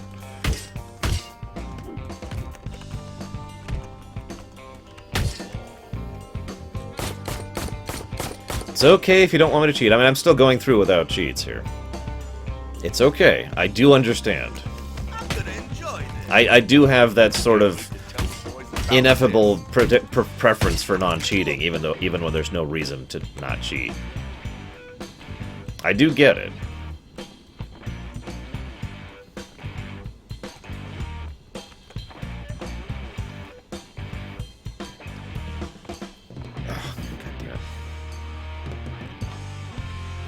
Hang on, I gotta rescue a girl now, apparently?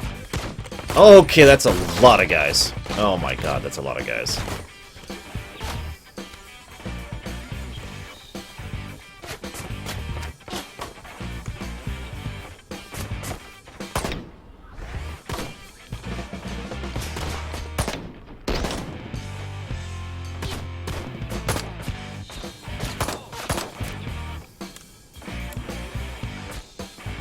That takes so long to reload. Ugh. Oh, it's another gynoid. I told you, there are no real female humans in this entire world. You know, you're right.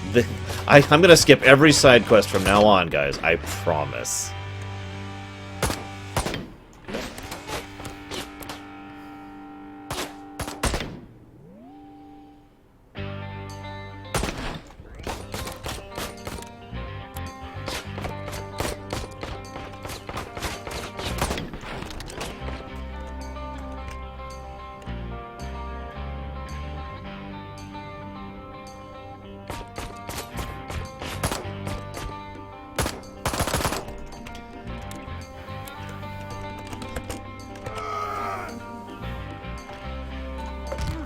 What, do I only have, like, 40 viewers right now? Come on, go voot!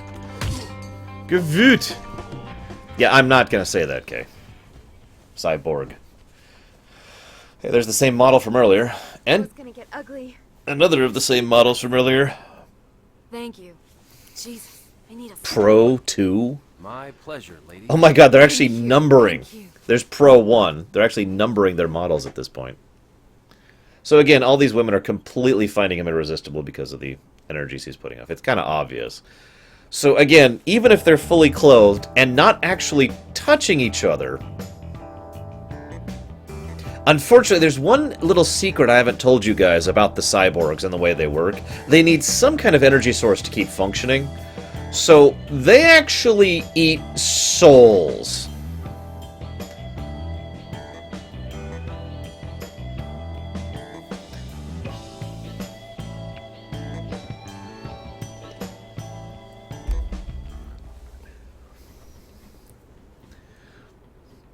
So, Gave me a hell of a lift tonight. He's a speed freak, you know? Always looking for scratch to race his bike whenever he's not blowing it on meth. I heard there's a race coming up, like the Spears 400 or some shit. That's where I'd look if I wanted to find him. Leaving so soon? I gotta fix up my bike if I'm gonna race this guy. He's fast. Faster than me tonight, that's for sure. They don't call him Greasy Steve for nothing. Perhaps we can meet up another time, lover boy. basically Nero's My us. name's Claudine. Except that they're cybernetic instead of Girls. spiritual. Who's ready for round 2? Anyone there? Jake, hey. Hey, Ellie. I thought you might have got home by now. No, I'm still here. Mac's around here somewhere, too. Bastards that were there that night, I've taken care of. Yeah, Mac told me. Listen, Jake, those guys are bad news. They're gonna come after you now. They're already trying. Everywhere I go, they're after me. It does, Something else OJ. is going on here. If you think about Do you it. have any leads? Maybe. I need to get this guy, Greasy Steve. He's entered in some big motorcycle race. Problem is, I don't think my engine can cut it against him. Hey, Jake, there's this guy Barnes over in Lost Valley. Might be able to help. We already He's a pointed wild out card, Joel. but Ain't Okay. nothing he don't know about Oh, wait, that's a fighting. different character, Used isn't to it? be Never a mind. professional racer. He was the best. Take care, boy. Ellie's right. They don't give up easy. Neither do I. Thanks. Later. I wonder who voice acted this guy, because he's terrible. Honestly, you guys know that I have a long-standing preference against having romance or sex in my video games. Like, that's been a long-standing thing. But I think this is one game that truly presents the subject material in a thoughtful and creative manner. So I can forgive it in this case. That question makes no sense, Shazuk. I'm lore running the game. I mean, granted, I'm making up the lore, but I know the legit lore, and I already spoiled the actual plot of the game twice before now. Have fun, Dakota.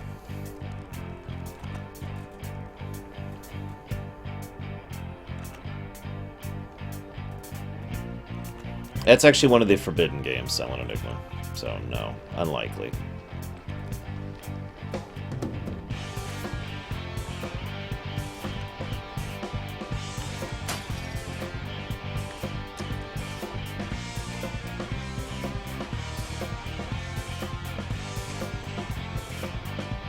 Actually, I do, Lucky Gorilla. So, it's, I mean, you kind of already said it in your statement there, Lucky Gorilla. What it means is death comes from above. That's where death is. If he was ever to actually be sucked into the sky, he'd be dead. So he got a tattoo so he would never forget that he can never let himself fall into the sky. That's not true. There is lore in this game. There was a biker gang. They killed another biker gang, including this character's father. And he's very upset about him because he was his father. And he killed him because he didn't like him. So, that's it. The end. There's nothing else. The main character lurker, Jake.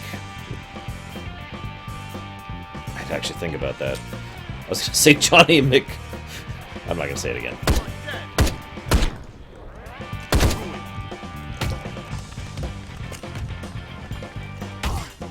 Fine. I was going to just shoot you, but I guess I'll beat you to death with a stone axe instead.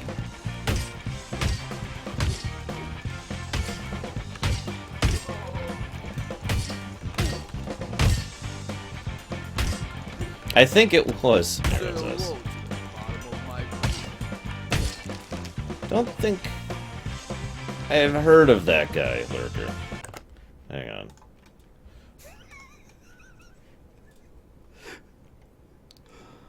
He has voiced this character and absolutely nothing else, according to his IMDb. I wonder why.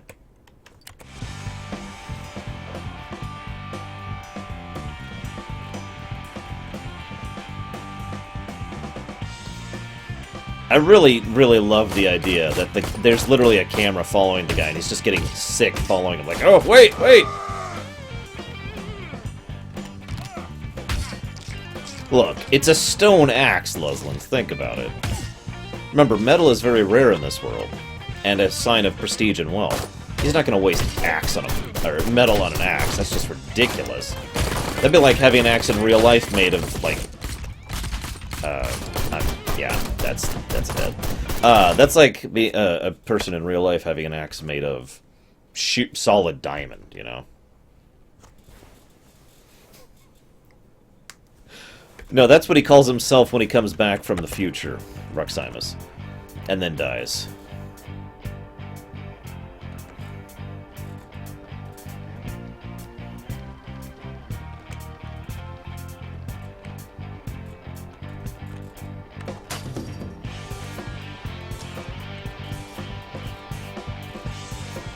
Telling you, Arkham took from this game. Damn it! Ah! Fine, old-fashioned way.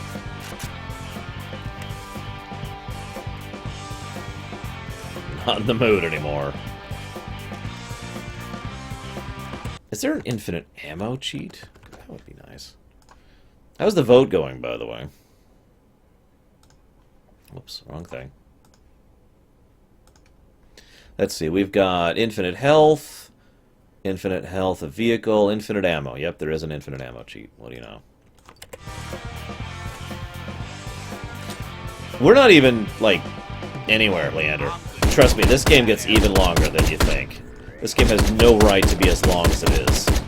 And it's all pure padding, too. Pure padding.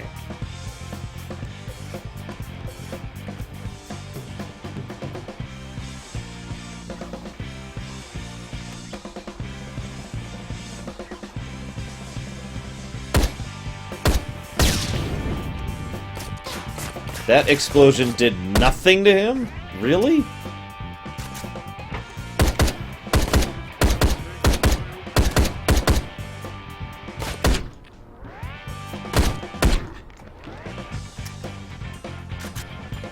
Yeah, this really is a very long, padded game. Remember how I was complaining yesterday about how Tactics Ogre's final level, final dungeon is basically just padding the dungeon?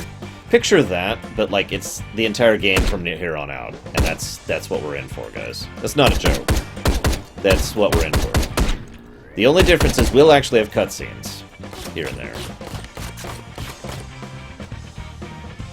One or two.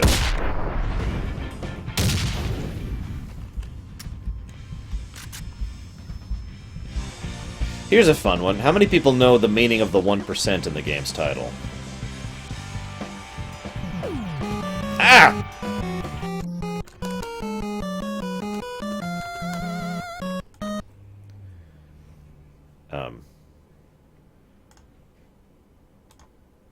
I have a donation from someone named Johnny that just says, thanks, man. You're welcome? I don't know what else to say. That's a large donation for no other commentary, but thank you. I mean, I'm really appreciate that. Thank you very much.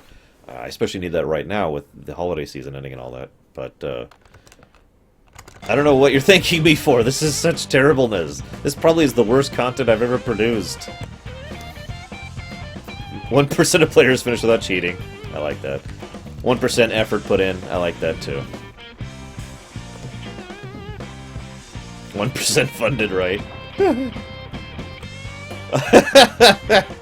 You guys are making me laugh. No, okay, so the legit reason is that there's this saying that 99% of biker gangs in the United States, this is a recent saying, are law-abiding citizens. So the 1% are the ones who adhere to the, you know, the mindset of, oh, we're evil and do drugs and fight and all that stuff. So this is about the 1%. Can I not? There we go.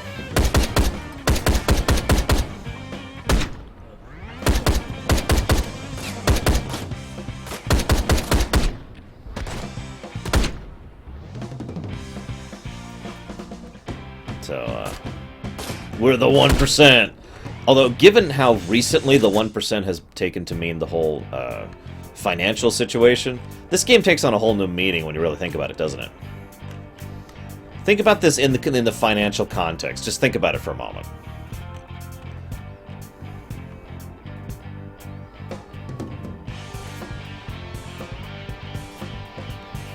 %1 brain functioning. I gotta be honest, I'm not sure I'm gonna have that much left.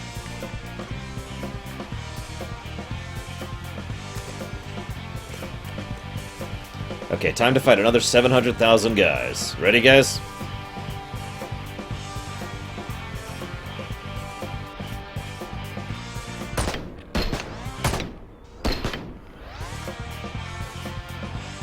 Oh, come on! Only 3? It's like half a person.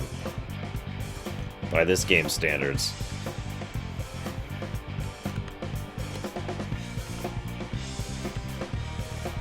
Well, I wasn't going to bring up the Occupy thing, just the whole, you know, 99% of the wealth controlled by 1% of the people statistic, which is not actually 100% true, but it's close.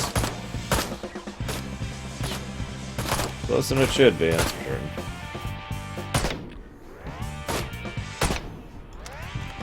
Remember, guys, if you wear a hockey mask, you can take bullets to the brain and be fine.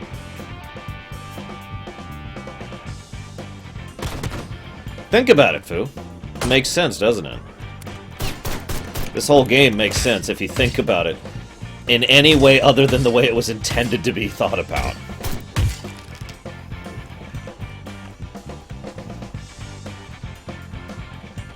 I mean, really.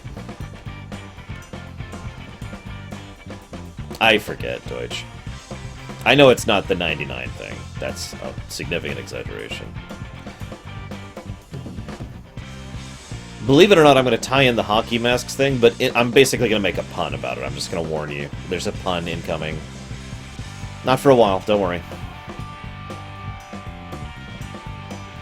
Hey, I had to think about this game. I had to try and come up with some way to make the story of this game make sense. And I think I have accomplished that. Like, okay, honest question. What do you, for those of you who have actually heard the majority of my actual lore about what's going on in this game, do you think I've at least done a good job of coming up with a narrative that tries to tie in all the terrible, stupid, ridiculous events that happen in this stupid, ridiculous game?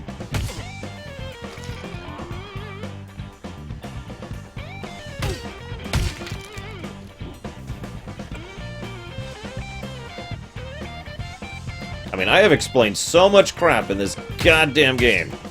Ugh, this stupid frickin' goddamn game. Ugh. My only solace is that I am peeing all over my enemies as I defeat them.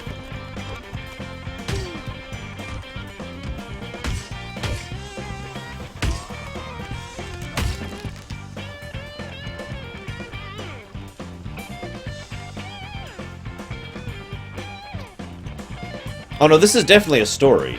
Well, Okay, I don't want to spoil too much, but let's just say that there's a reason that my pride can take this being in the Imperium. I'll leave it at that.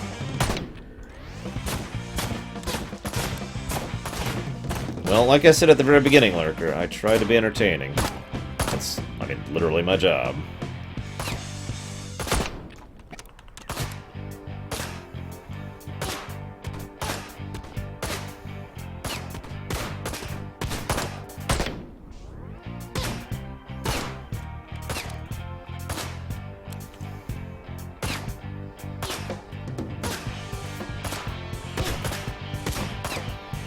Are they literally just shooting me through? Or trying to shoot me through the thing? I should make that clear.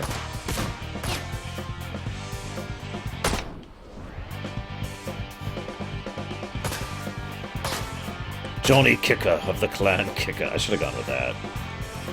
Damn it.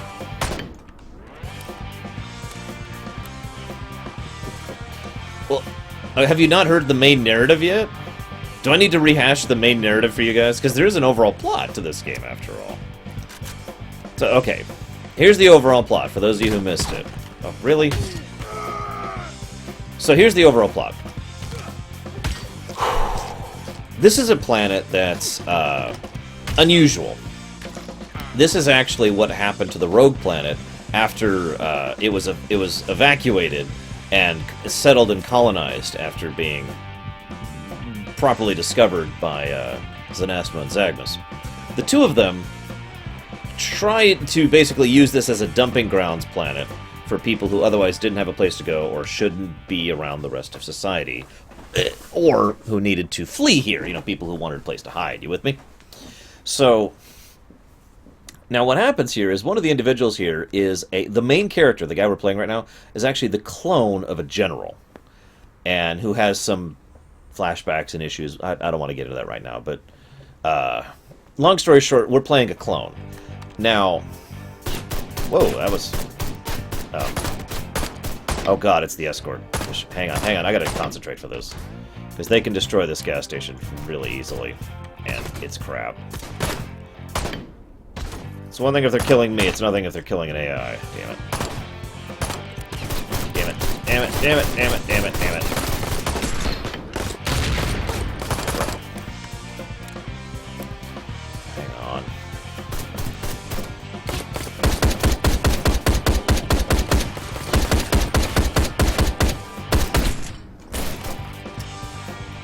Just a sec.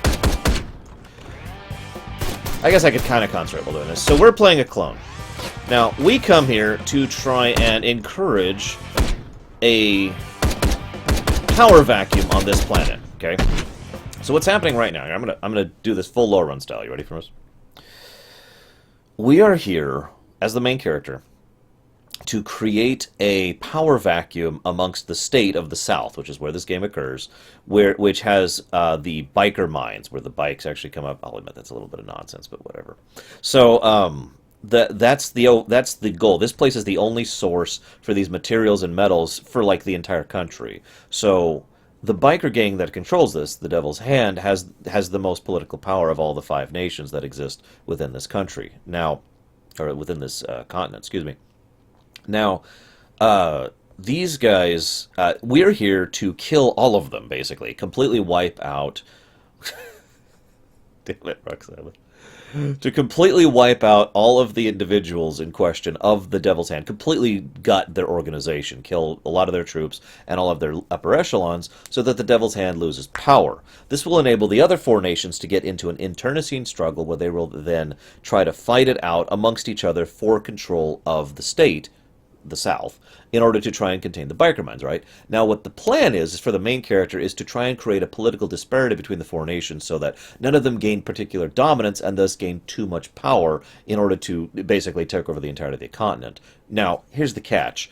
We succeed, I'll just spoil that for you, wipe out the biker gang, the nations move in and take over, but he can't actually maintain that political disparity that he wanted to, and he fails, so he's like, I've got it, new idea. We're going to try a completely diplomatic route this way instead, okay?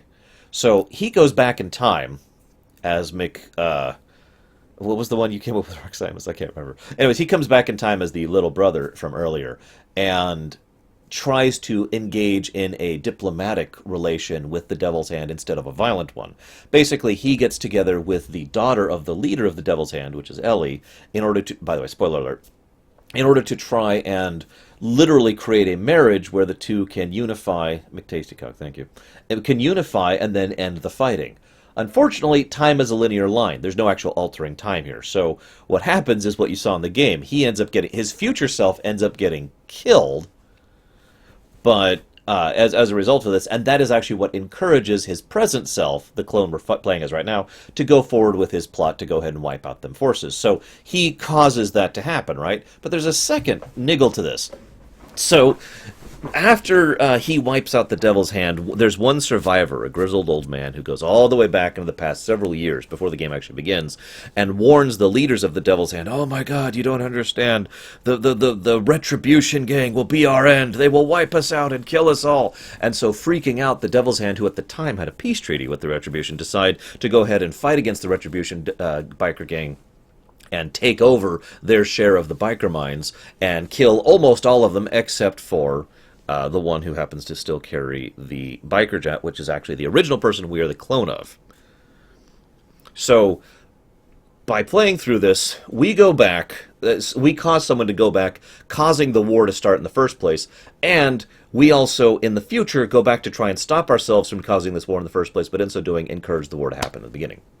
It's a cohesive, closed time loop. There's the main plot of the game for you.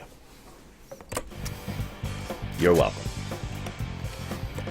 And Happy New Year. Steam Tears.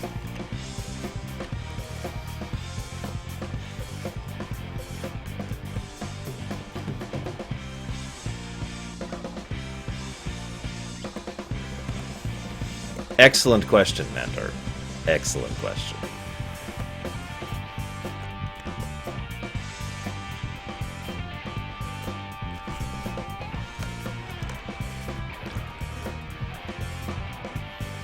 Yeah, the whole thing is basically two dovetailed predestination paradoxes.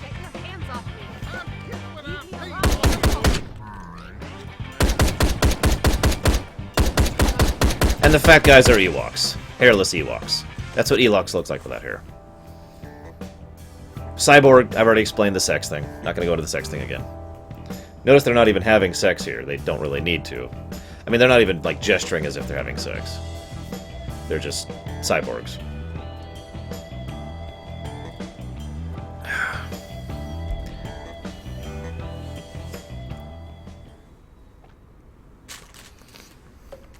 And notice the bodies are gone because of the Star Scourge. I already mentioned that. The Star Scourge is, of course, why the biker mines even exist. I mentioned that earlier.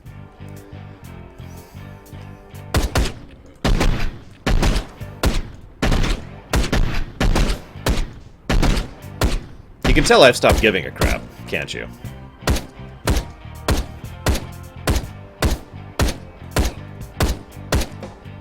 Hang on. Let me refill my automatic weapons clip here. Keep shooting this guy in the face.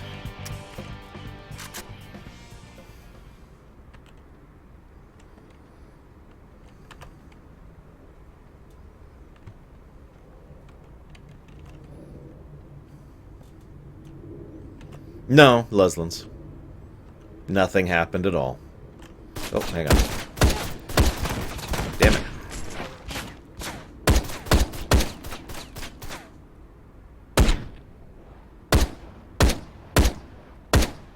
Would you just stop moving? I mentioned how most of our enemies at this point are undead Terminators, right? I already talked about that. Look, I'm just saying, I developed a plot that frickin' works and even fits the game. I'm kind of proud of that, if I'm being honest. Actually, if I could talk out of character for a moment here. One of the things I've always enjoyed from a creative writing perspective is taking an existing story and making something new out of it. It's actually one of the reasons I love the ideas of reimaginings. I've actually talked about this before on my show. I have to admit, though, I haven't actually done a challenge like this before. As some of you may remember, I've actually taught creative writing in the past. I've never actually put forth a challenge to my students like this before. Basically giving them a terrible story and saying, make a good story out of it. But I have to admit, it was actually very creatively fun trying to create a story that fits it. Because that's the thing. It's easy to throw a story out the window and just make a new story. Anybody could do that. What's fun is trying to make a story that fits the existing one. That actually fits with the pre-existing narrative and the way that the scenes and the setting is constructed, so that it also still makes sense.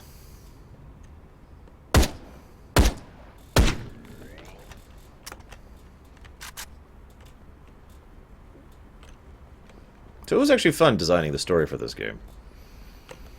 And it was also fun making up some of the ridiculous lore I made up.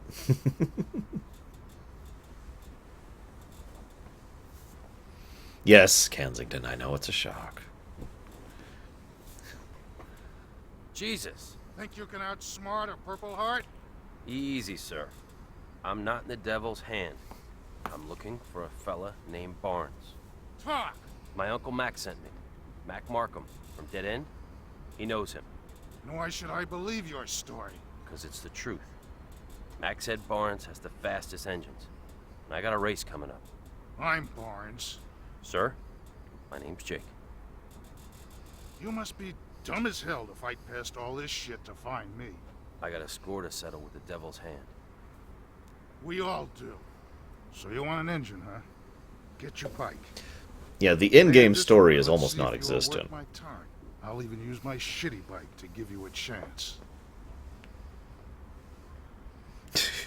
The in-game story is his brother was killed by a rival gang, so he's out to kill them. Oh, and the twist is that... There's actually two twists. One twist is that the son was actually romantically engaged with the daughter of the leader of the enemy gang, which I actually mentioned in my version of the story. And that the enemy gang leader didn't like our dad. That's it. Nanomachine, son! No, so... lore reason for their tiny hands? I haven't even thought about that. So... this guy used to run a circus.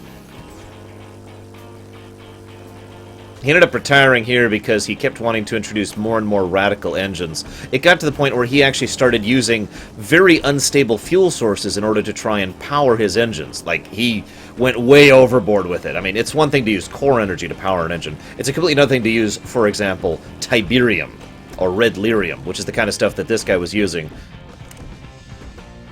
to power his engines, right? So he went kind of loco and was actually banished here. He's one of the very few people of the NPCs we've met so far who actually did not come here of his own free will. He was actually sent here as a punishment for recklessly endangering many, many lives. No, he didn't get into Phazon. He didn't have access to Phazon. Most people don't have access to Phazon. Phazon is an extremely powerful, extremely controlled substance within the Empire, for reasons that I shouldn't even have to explain. I mean, really. Whoa, whoa, whoa. Yep, okay.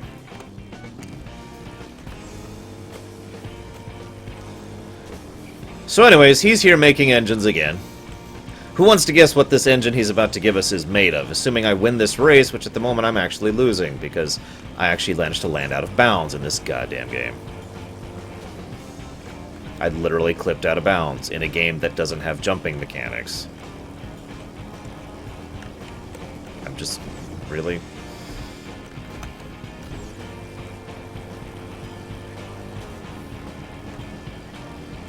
God damn it.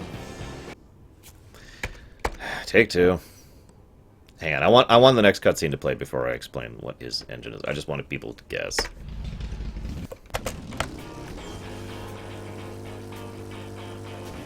I don't know if you were aware of this, but the rubber band that the enemy AI uses in races is very severe, but it's also... it turns on and off. It's one of the weirdest things I've seen. Unfortunately, I haven't seen anyone do any real examinations of the underpinning mechanics of this, because no one gives a crap, but basically, for certain sections of the races, they rubber band, like, hard. And then for other sections of the race, they don't. Like, they just race normally. It's like... I don't even know how to describe it. It's weird.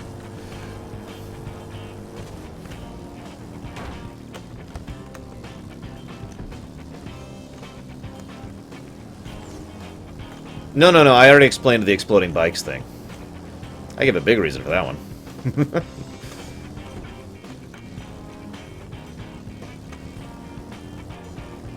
Ah, damn it. Leander guessed it. It's an Orky engine. You noticed I keep tying in the orcs and the mushroom people to lots of lore. It's because I found the concept fascinating, and whenever I find a concept fascinating in a story, I tend to use it a lot. So, yeah, the Orky, he's actually literally going to give us an Orky engine, which literally runs on, you think it's running. Anybody who's driving it, the faster they think it is, the faster it actually is.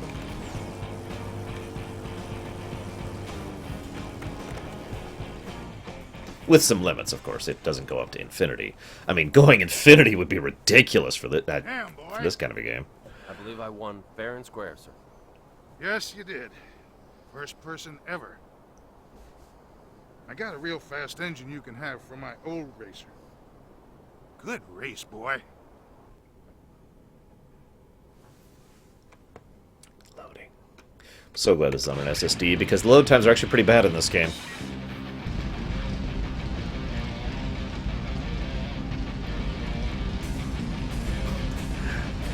That's my job, Kemek.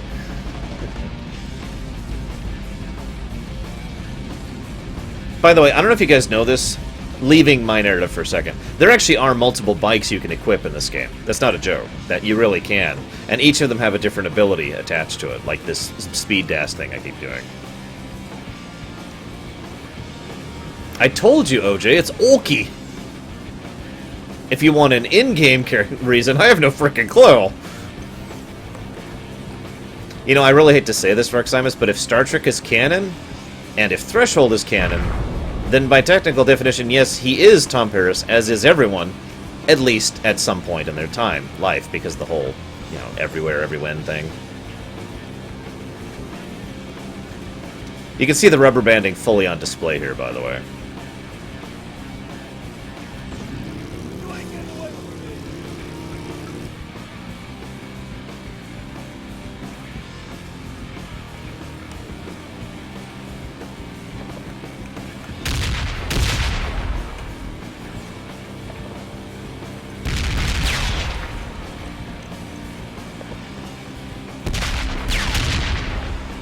Hang on, I gotta concentrate for this section, so I'm not gonna talk for a minute.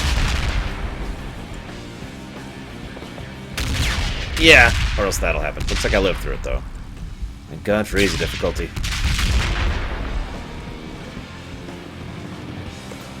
Yeah, he's literally just shooting red shells back at us.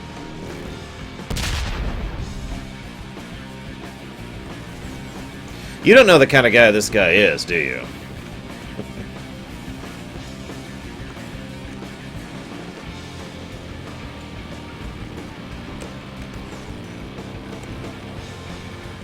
Isn't this just a amazing chase, guys?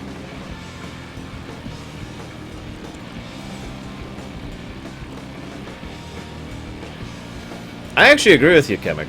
There's a game out there called The Crew for the PS4, which I legitimately enjoyed playing. Mostly because it's one of the rare games that does its premise, but also because I liked the concept. You know, I enjoy the idea of the open world racing and just racing across the country or going exploring or enjoying good driving roads, you know, that kind of a thing. I liked that. I would probably have actually enjoyed this game if it was a good game. Which, let's make this clear, it is not. This guy has a little bit too much HP, I'm thinking. I am nailing him. You can tell because the blood keeps coming out. I mean, seriously. That's ridiculous.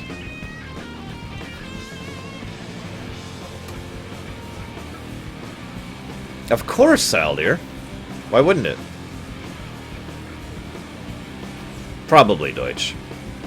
I did play it, like, I think almost a year after it came out, actually. Something like that. A while.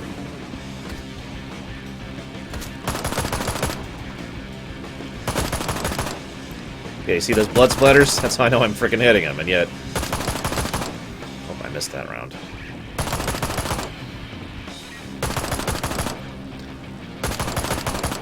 See, the thing is, his endurance here actually makes lots of sense. Remember, this is someone who has ingested a lot of spore people and a lot of drugs.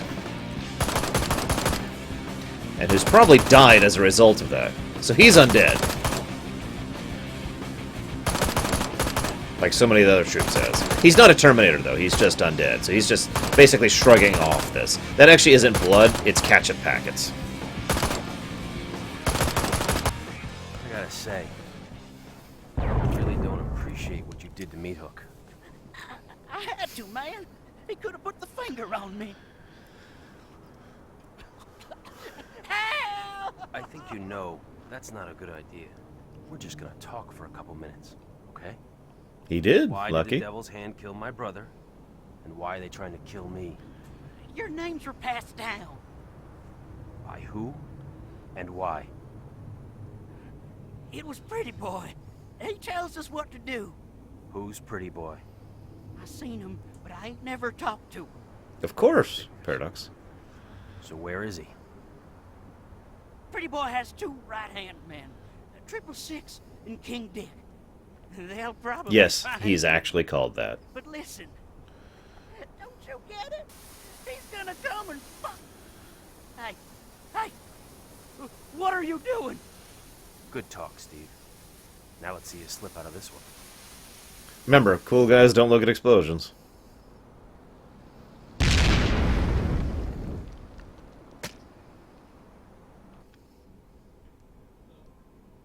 No, I still get you, Kamek, and I still agree. Yes, King Dick is actually a guy, and you're going to see something that I wish you wouldn't, but it's going to happen. But yes, we have no less than 3 large, stages left to this game, at least. See you around, Myron. Hang on, I'm going to make sure I got plenty of ammo for this upcoming stuff. Cameraman's like, wait up! This is, by the way, this is the worst control scheme in the world. In order to switch between types of pistols, it's 7 and 8.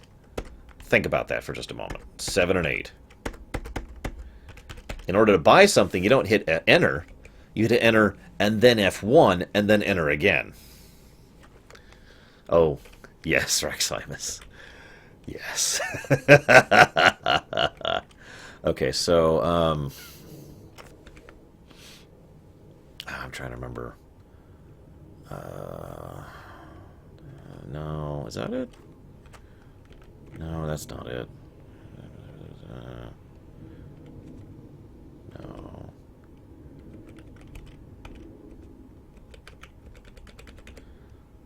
So I guess I already have that. So I'm already max on ammo, which is nice. The RPG is more than I can afford. I guess, actually, we're good, so never mind. We're good.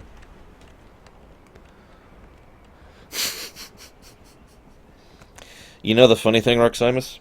It's worse than whatever you're imagining. It really is. So let's go after King Dick next, shall we? Just so I could get it across. Let's. I don't want to build it up too much. I've already talked about him, so let's go after him first.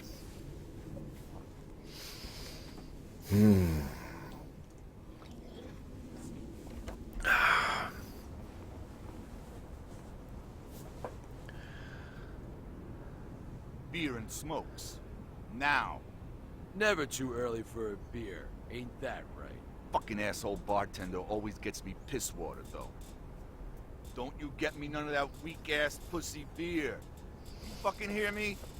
Speaking of time, I gotta go pick up some blow from them King Dick fellas. I can't stick around. Dick don't like it if I'm late. Mind if I come along? Ah! I wasn't ready for that. All of a sudden, the lighting is just weird. God damn it. God damn it. Ah!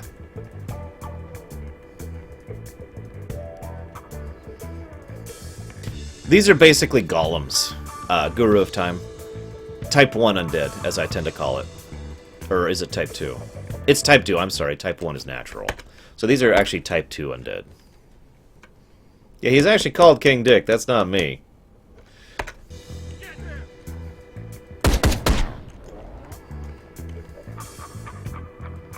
Let's try this again.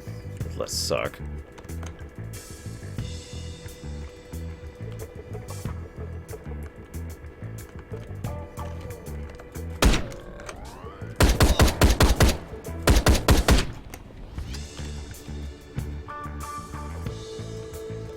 went that way. What is the Vood at, by the way? The hand don't want your kind here.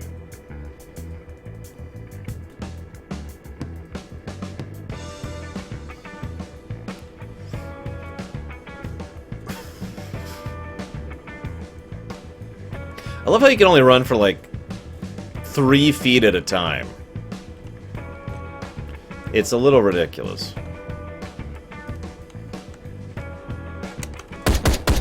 One down. Hello? There we go.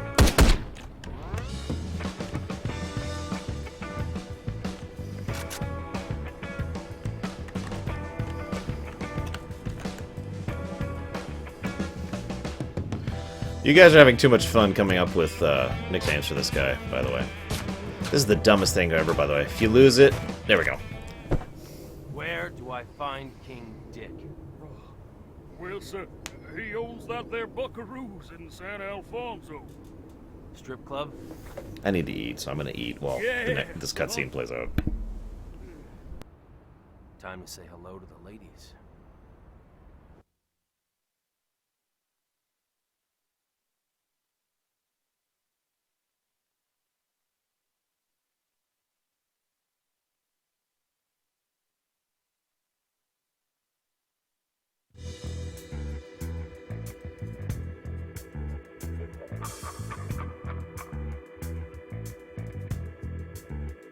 I can't help that.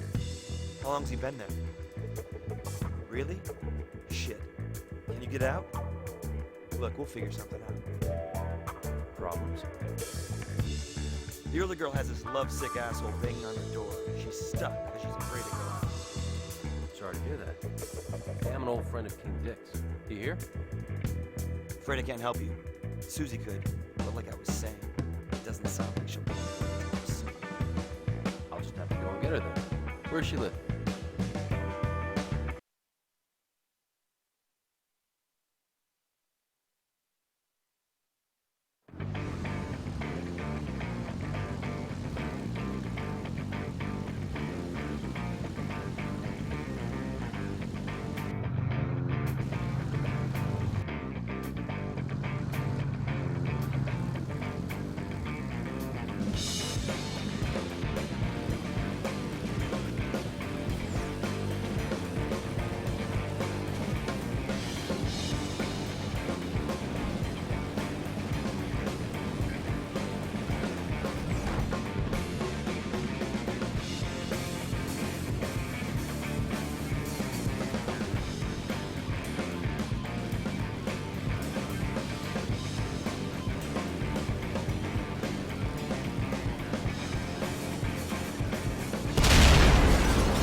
See you around, Sal there. Whoop! Excuse me. No. They're the Fire Nation, Bertha. We already established this. They're the easternmost nation. One of the ones who has most actively been trying to establish some kind of control over the biker mines. I mean, you can see here, they're literally trying to take over the roadways. They figure it's one of the best ways to take charge of the situation. Especially true since anybody who's on a bike going through here is, by absolute definition, royalty. So, you know how in real life, simply possessing a horse at certain points in your history meant you were, effectively nobility, knighted, that kind of a thing? It's the same thing with bikes here. If you're on a bike, you are by definition one of the, for lack of a better term, aristocracy of the setting. If I miss this by like 3 seconds, I'm going to spit. Yeah, oh god, I made it. I was gonna say, that was it right there.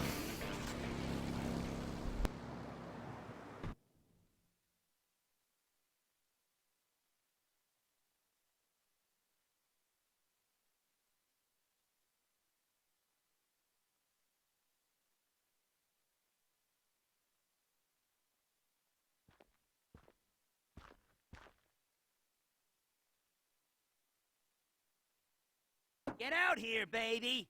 I got a surprise for you.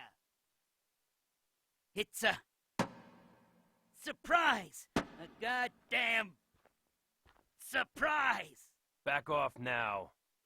I'm gonna come back and slice you up, bitch. You hear me? Thank You're you. mine. Thank you. Come on. We need to stop him. Please stop Get on. him.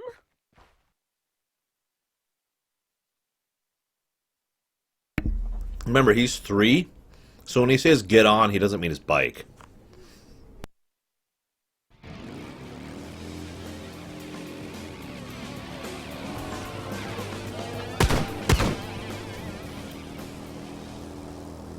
Get the fuck back here!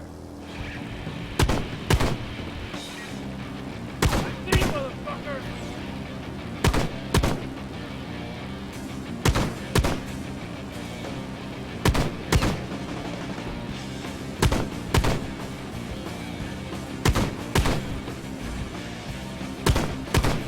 You ain't getting away from me!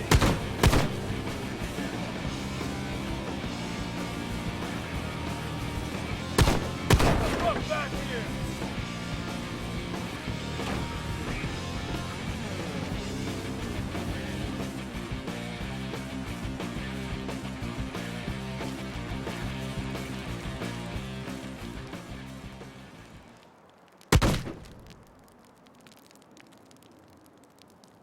Come with me if you want to live.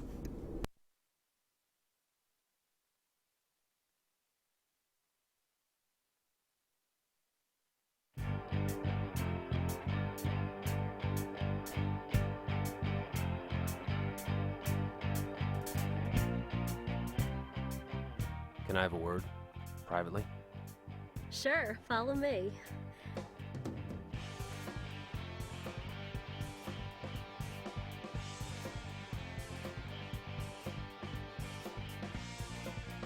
I gotta do this while we talk, but this dance is on the house, honey. I hear you're looking for King Dick. I don't know where he is, but I know what he's doing.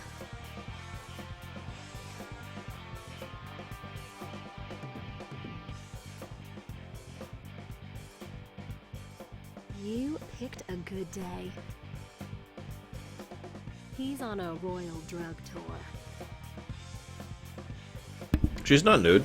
Her nipples are covered. King likes to oversee his business personally. What's funny is, my explanation of her being a cyborg explains why her body looks as fake as it does, doesn't it? Girls out for other services, so you'll find them around town.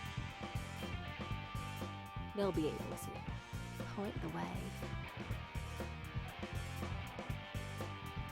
By the way, remember how I mentioned how these cyborg women literally don't have the physiology to support, you know, sex? So that's why there's such a thing as a strip bar, if you're wondering. It's because the only thing you can do is look. And nothing else. Because remember, they're made of metal. How nice. Clang, clang.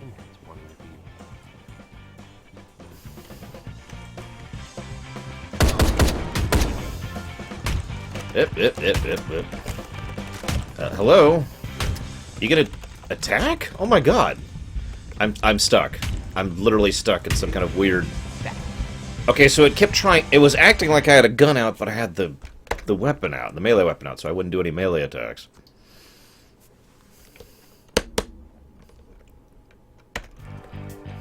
Skip. Skip. Let's try this again. Whoa, that's... I don't even...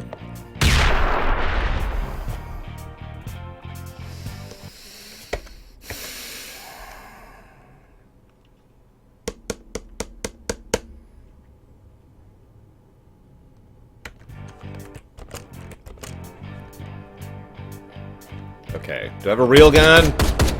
There we go. Real gun.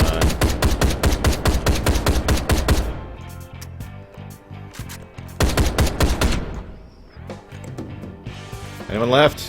Oh, one left. Yes, I just shot a man in the butt. I'm not proud of it. God, I hate undead Terminators. I like how the women are just like, yeah, another Tuesday. I mean, that is pretty logical if you think about it. Oh, don't even schmite off. What? What? What the...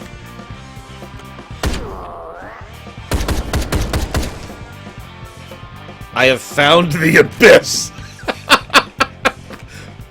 Any other... Seriously! It's the abyss! This is where the Dark Ogres come from, guys. Hey, Fuke. Happy New Year. The other abyss.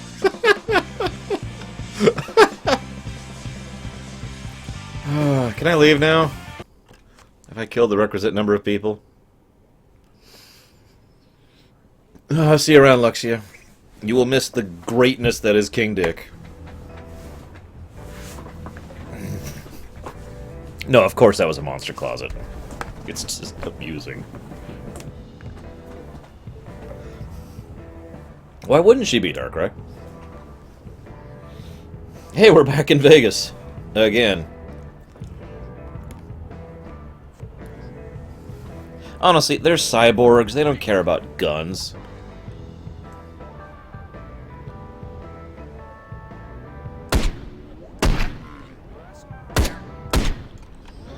That's why I keep specifying. They're androids. I should say androids, not cyborgs. I should get my terminology correct. Fully synthetic. Kind of like Data. Or Data's mom, spoiler alert. The worst game. That's not true. One of the worst games ever made. Fuke.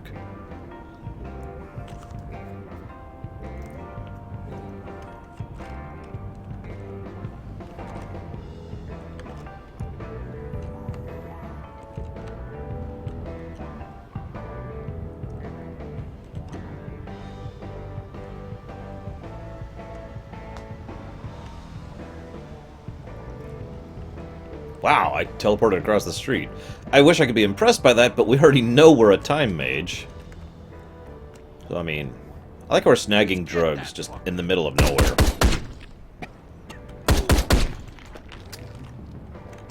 nowhere. Season 6 or 7, I forget which, Cashel. What, you mean Vegas isn't like this in real life, Cashel? Watch your back. And around every corner out that way. Doesn't look like it. Don't worry about me, old man. And the doors are like, oh, he's done with this conversation.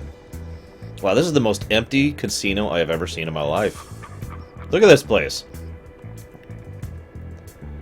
I mean, just seriously.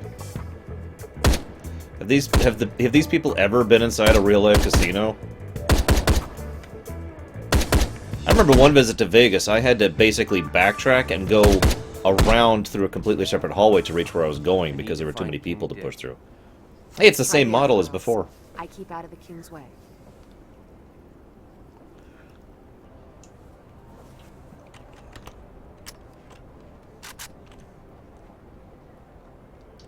Search the streets. Where's that at? That way, okay. Yeah, I'm kind of with you on that, Cashel. I don't know if you're seeing the occasional shot. Whoa, hi! Don't get stuck on the frickin' melee weapon. Again, that's exactly what just happened.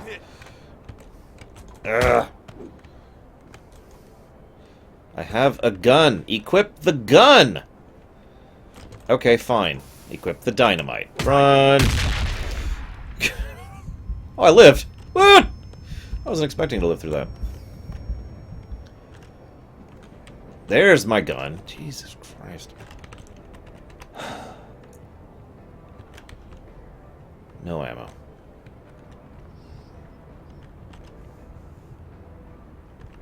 No, trust me, this is probably one of the sexist games I've ever seen. I tend to be, well, let's just say that I think most of the people who cry sexism in a game are wrong. Just to put it as nicely as I can. They're just making up crap to make trouble. I mean, I had a whole discussion about that in FF15, for God's sakes.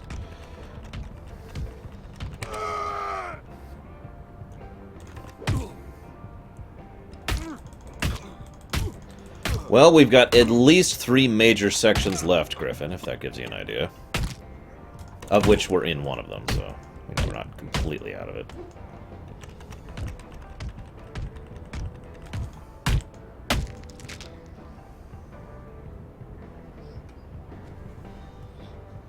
What are you, one of them civil rights protester assholes or something?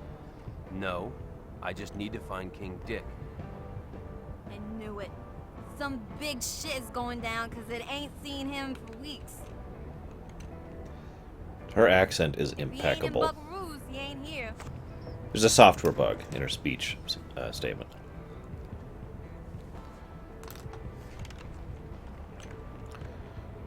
I like how the woman we just talked to looks absolutely nothing like the woman we just saved. There's a woman we just saved, to make that clear.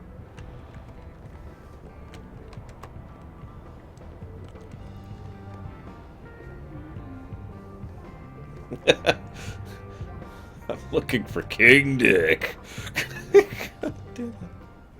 This game is so horrible. Let's see if I can pull this off. 1, 2, 4.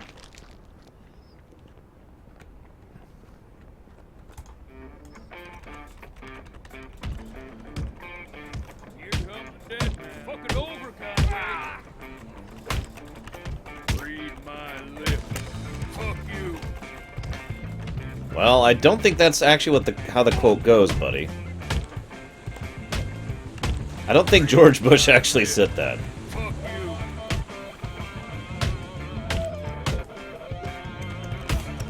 Wasn't that how saving people works, Tigzer?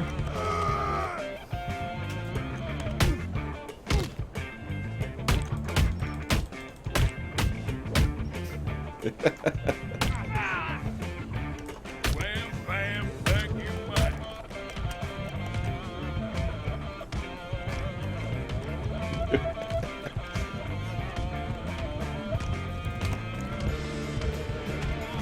I just feel like kicking somebody to death here. I don't know, but I've committed. $4,000 has made me committed, and so far I haven't cheated.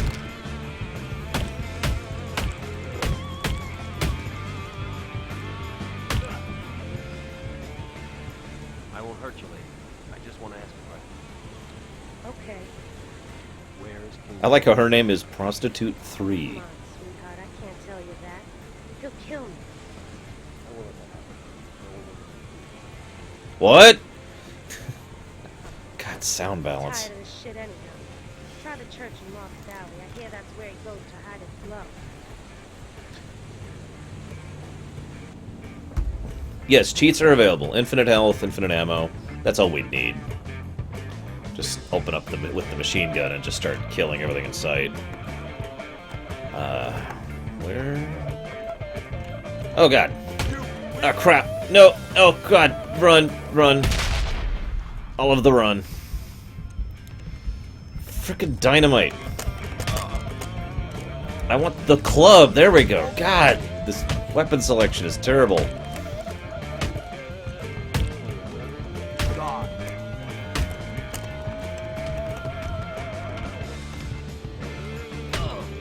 I have cheat engines, Ice. I can make cheats happen. But yes, this game does have a difficulty setting, yes. And we are on easiest. Oh, thank God. I want the pipe back.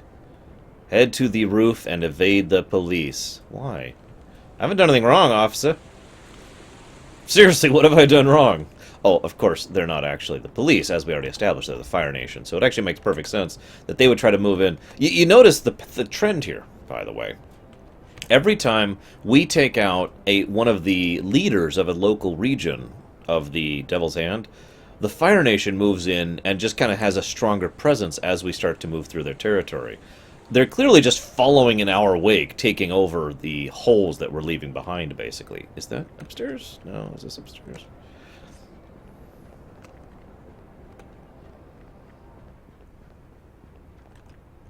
Golden fish. I'm not even going to comment on that. You have no idea how lame and terrible it is, Fuke. But it's okay, because my plot is much better. I can say that definitively, even though I usually bash my own writing, because I'm pretty sure my niece could come up with a better plot than this. I shouldn't say that. That's insulting to my niece. She's 4, by the way. So I literally know a 4-year-old, without joking or exaggerating, who can make a better plot than this game's actual plot.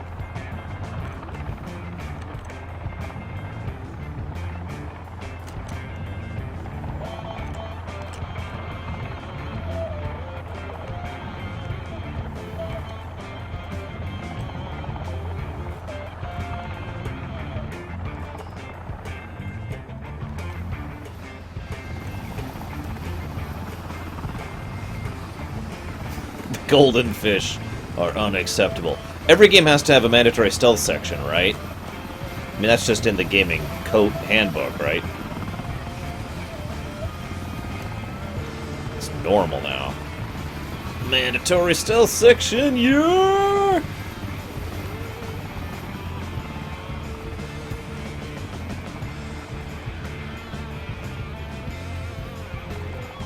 Wait, what's thought? Deutsch. Whoops.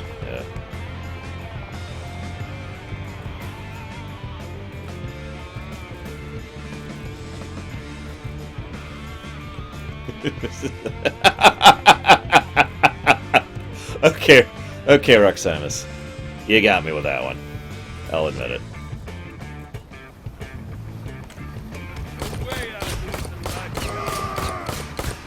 Damn you, Fire Nation! Why won't you just leave us alone?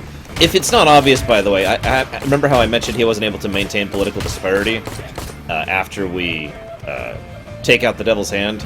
It's the Fire Nation that ensures that. The Fire Nation just takes over completely. Like, that's kind of their thing anyway, so that's not really a surprise to anybody.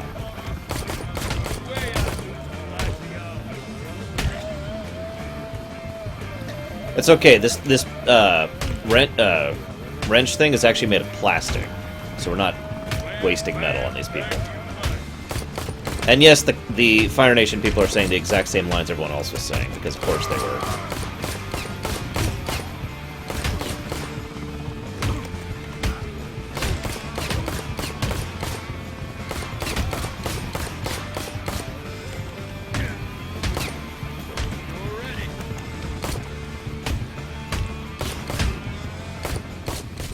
Shoot.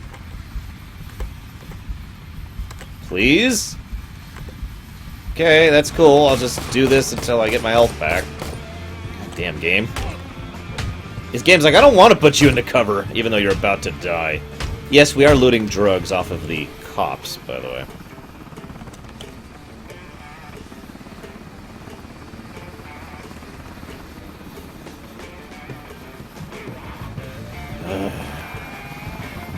Damn it. Haven't I fought enough people? One of the things I find amusing is you never fight females in this game. I know it's a weird thing to comment on, but given all the immense amounts of sexism in this game, I'm surprised that they drew the line at, we will not punch a girl.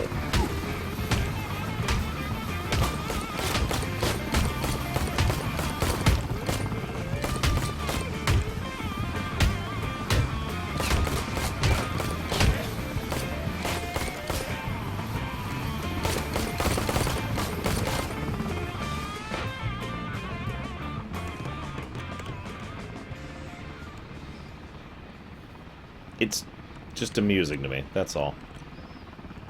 This is probably the one game I can really go off on for being anti-women. You know?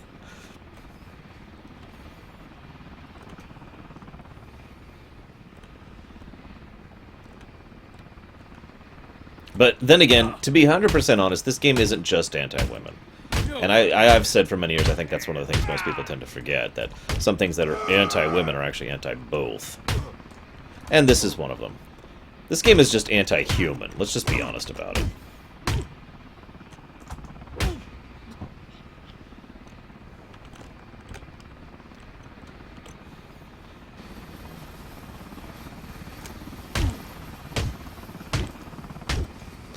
God, the Fire Nation. So, the Fire Nation has, like, no reason to have as much health as they do. They just have lots of health. I mean, seriously. Look at this. I am beating him over the head with a wrench. And he's just like, eh. Literal health sponge here.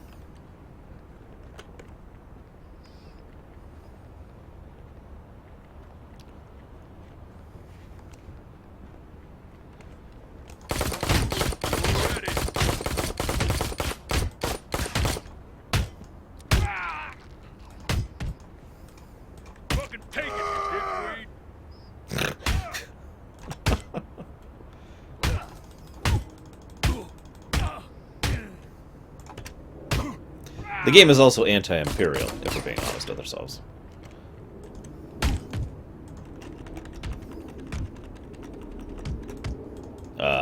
Here we go. We found the one, guys! We're here to find King Dick, Nero says. Yes, McAngramstein. The music stops looping after a while. This has been true the whole game, actually.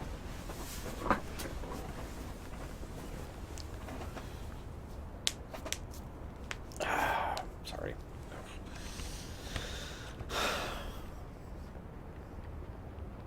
Wobble, wobble, wobble.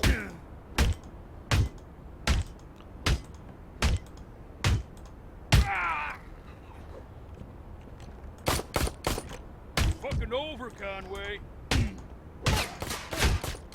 How do you know my name? Like, I'm just curious. Also, why do you have like 50 guys with guns, and yet I'm beating you to death with a plastic wrench? It's a... Whoa! That was a weird teleport. Did you see that? That's some straight up Nightcrawler stuff right there.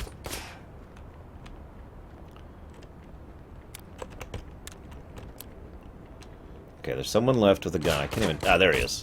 I can't even see in this mess. This lighting is so bad. Sorry, I got a little pissed off that he continued to exist. Don't worry, I'll explain how this actually slides into the Imperium in the end.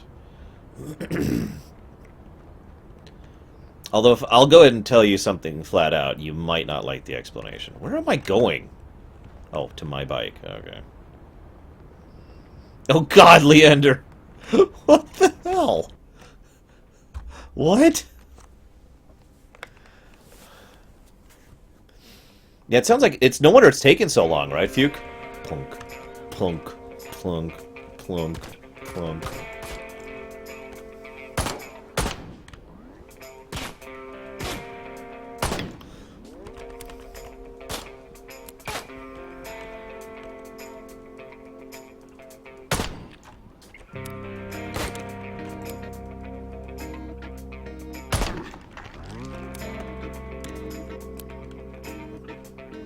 There we go. Oh my God.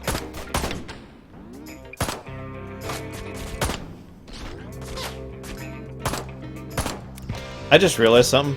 So many of this level design is designed to make you take longer to go through it than you really should have to.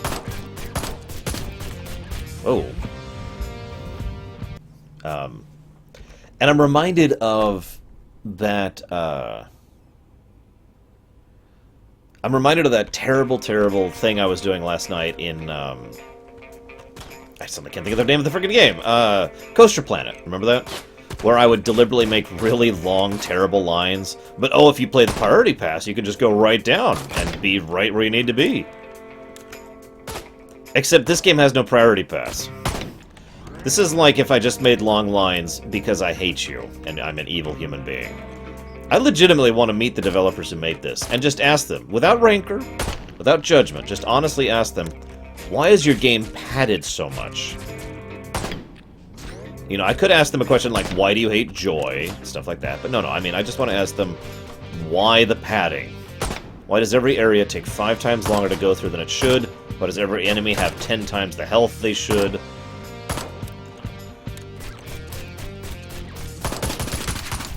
God damn it.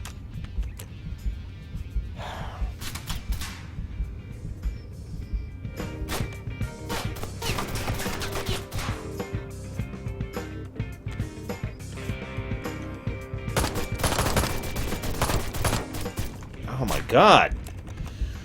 Like this guy, he's one of the 10 million health people. And he's got an automatic. What just happened? Oh my freaking God.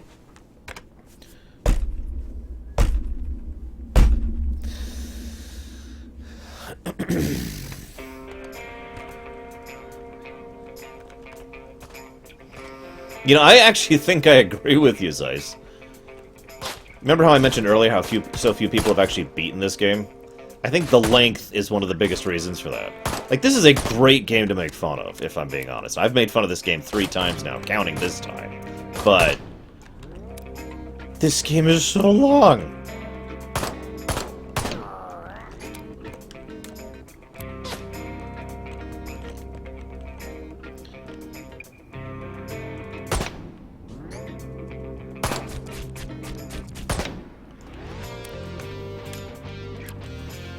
Why do you want to sap joy out of the universe, devs of Ride to Hell Retribution? I'm just wondering. No, I wouldn't be that unkind.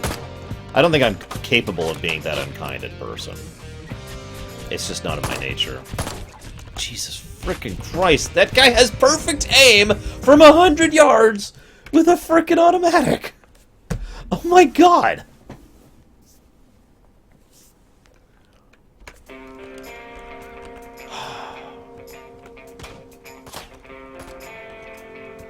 See you around, Roximus. Hope you watch the VOD at least at some point. So you can see the glory that is the stories I've written for this game. You're gonna miss King Dick! Damn it, dude, I did King Dick first just so you could see him. I'm not gonna spoil it for people who are actually here, but it's horrible. That's all I'm gonna say.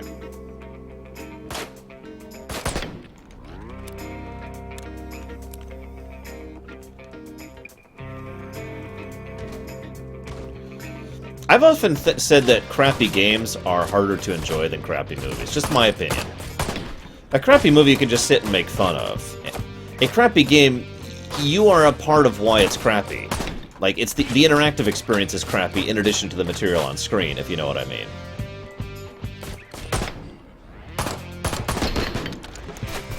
And there's Mr. I am invincible with 1,000 health and perfect aim.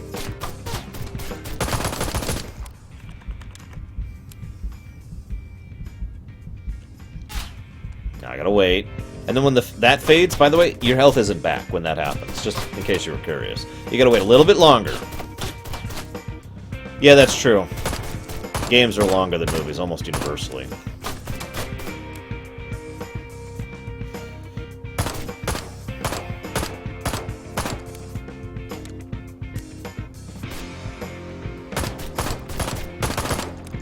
Oh yeah, that's another thing. If you suck at a crappy game, or have trouble getting through it, your experience is made worse and longer. Hang on, Sonashi. I'm pretty sure he's in this mission. Did I finally kill him? Oh my god!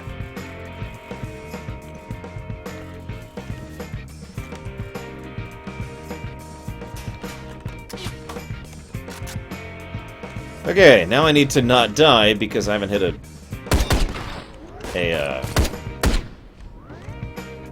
an autosave. Checkpoint, that's what I'm thinking of. A checkpoint, yeah. So I need to not die as I advance through this area.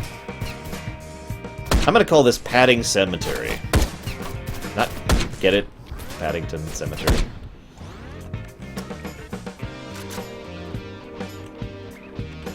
I could list bad games that are better than this.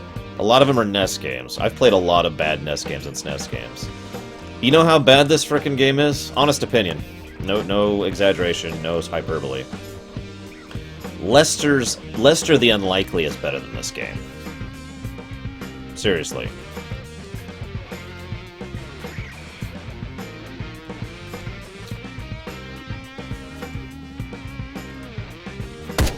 And I know I've streamed that game, so I know at least some of you know what I'm talking about when I mention that one.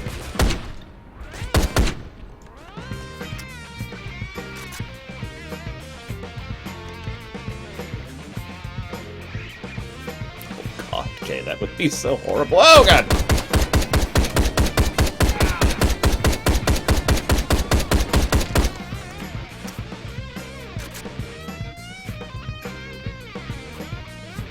No, Leslins!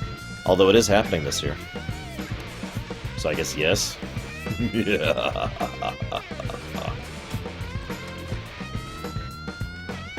Oh god. Here's another one. Back to the Future for the NES. Another very bad game. Better than this one. I've also streamed that one. He's in the church that we have to go through the labyrinth. Out the second eternal pit into the Chaos Lands, down the steps of Argyros, commune with the labyrinth, with the Hydra, complete the 12 Trials of Heracles. I am literally shooting you in the head. No, I'm not. I'm just trying to bring you down, but god damn it. Nest Dick Tracy, I have played that. I've never beaten that one, though. But I would still say that's probably better than this, having not beaten it. Mass Effect 3 is better than this.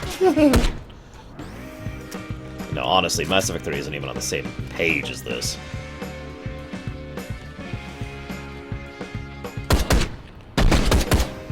Yes, I just shot that guy in the nuts. What?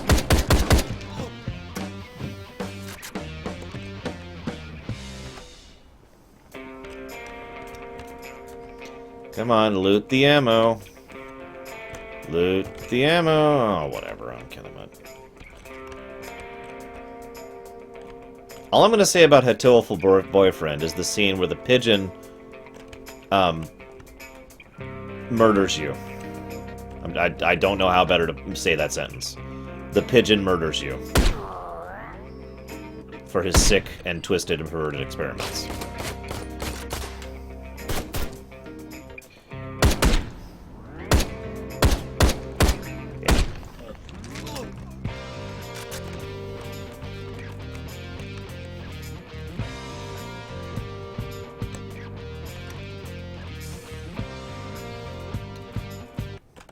Ah! What the... Crap! Crap! Oh, God! Someone just nearly killed me. I think it's Zeiss. Literally just killed me. Almost killed me. Looks like I lived through it. So, Steam popped up. Is what just happened there. And... Okay. Ugh! Hang on. There we go. Gotta reassert control here.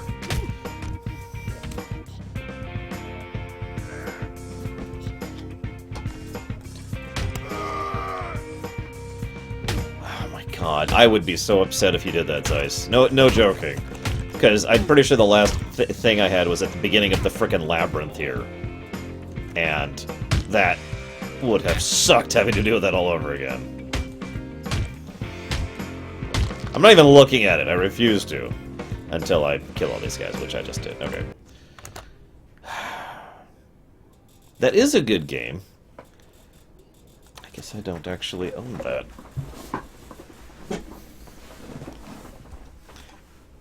Thank you, Zeiss. You're evil.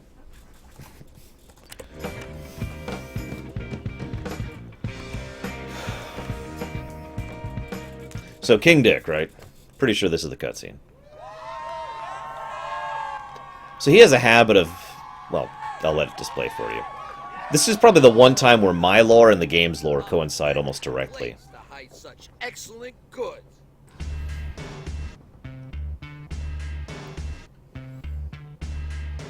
Thanks for finding such an ingenious location goes to myself. God forbid any of you would give me sake. God forbid anyone would make such a mistake. Get the pun. So, we would have to add you to the box. So he keeps a box. Example, gentlemen. He keeps in a box. Pay me. This little piggy made roast beef. Shit gave me food poisoning. And this little fucking piggy worked at Buckaroo's and got one of my men killed. So yeah, I'm pretty sure those are supposed to be fingers. But for a guy named King Dick who chops off pieces of people to keep in a box. You heard the man. Rather floppy things, actually.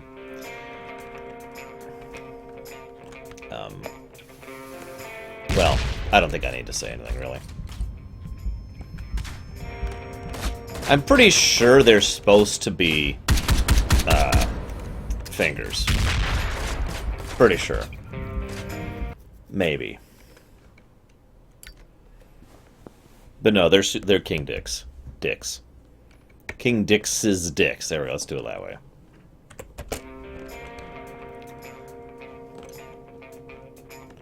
Give me my gun? Hello? Gun? Oh my god. Ah.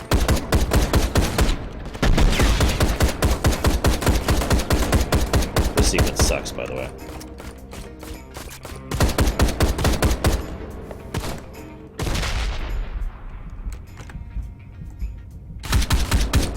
God damn it.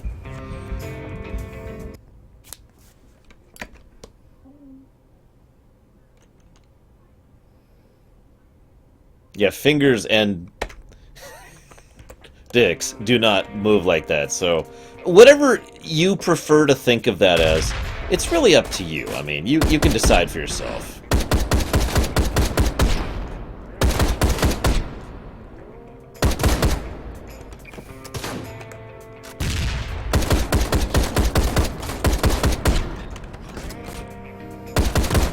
So yeah, high HP people that you have to move through with sort of a soft enrage of the fact that he's throwing dynamite, which gets closer and closer the further in you get.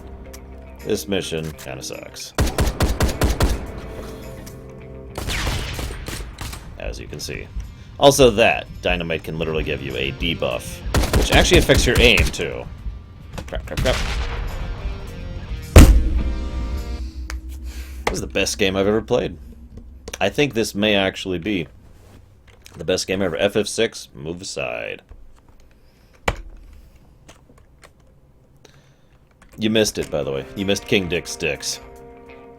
King Dix's dicks. Ugh. Also, you can't run immediately after being near a blast radius.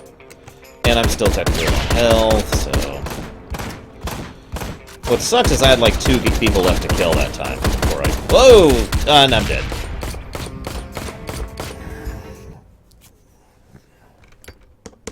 What's the cheat vote right now? Just out of curiosity. For no reason.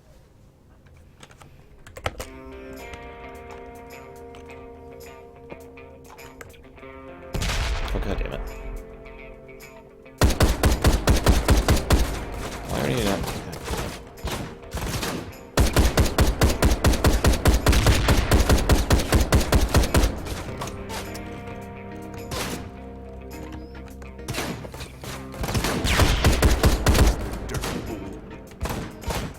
Are you gonna shoot? No, you're gonna wrench them to death because you're a frick. Oh god, I'm bugged out. I'm bugged out. I'm bugged out. Oh, run, run, run, run, run. Oh, I actually can't tell where I am. That's not cover, you moron! I am giving this 3 more deaths and then I'm turning on infinite health for this run. I don't care.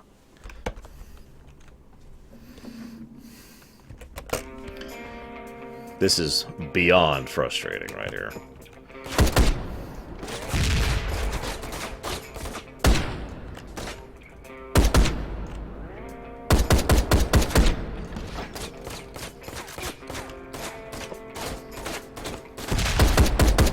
I'm fighting bad controls, enemies with lots of health, irritating area, inconsistent health regen. Bad aim. Ridiculous dynamite being thrown at me.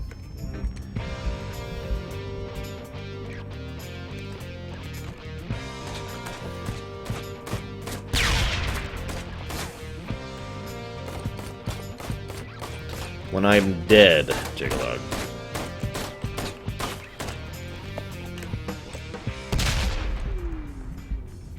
Did you do it live?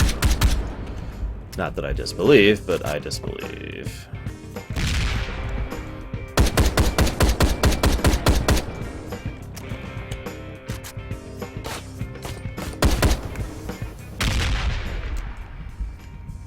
Please get back to working order.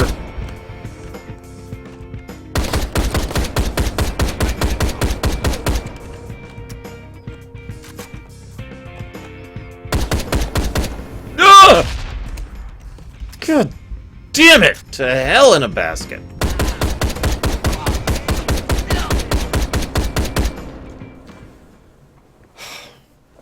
If this is the end, you better give me an explanation. Fuck. I'm gonna chomp off your dick. I don't get up for nobody but myself. Don't make me ask twice.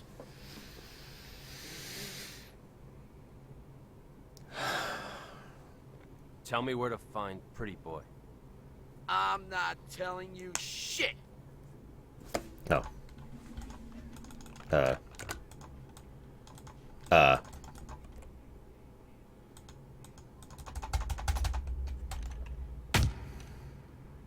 was literally the wrong button. I changed my mind. Take a seat. What do you think you're doing? This little piggy wouldn't squeal.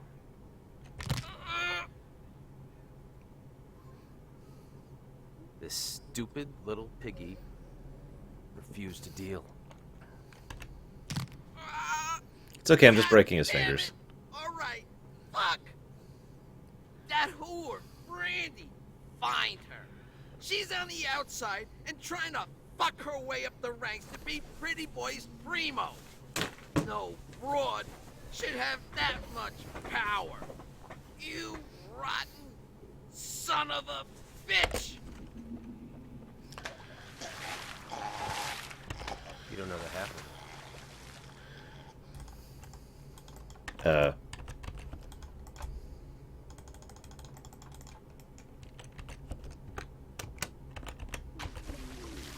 Whatever. Yes, we just drowned a man in holy water, by the way. We didn't chop off his dick, though. Sadness. Okay. It only gets worse from here. Exactly, Zeiss. Excuse me, are you a robot? Okay, just checking. I'm so sorry, Dakota.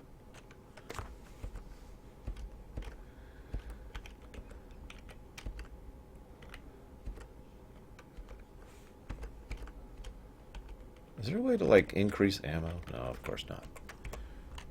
That would be too useful. Whatever. Maybe I did it off camera. I'm going to think that our main character did that off camera, because that makes more sense to me.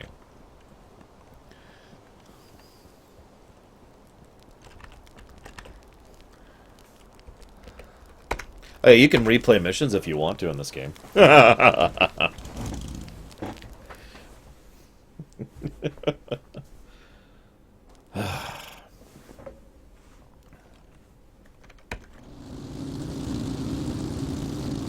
I'm so sorry, Sonoshi.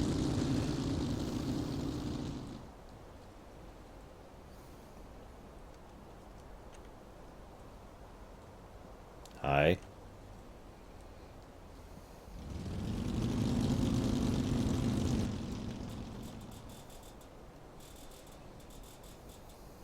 You guys smell that?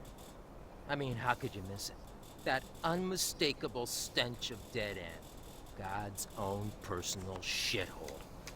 I mean, no offense. I just hate coming here. No matter what the reason. You? Today you had to risk it. You know what kind of mess you're in? People asked me to come and find you personally. That's not good, Chick. That's a really, really bad thing. Mm-hmm. You must be 666. Greasy Steve said you'd find me. Right before he exploded. Oh God, Lurker. What a fucking idiot! Some people just can't keep their mouths shut.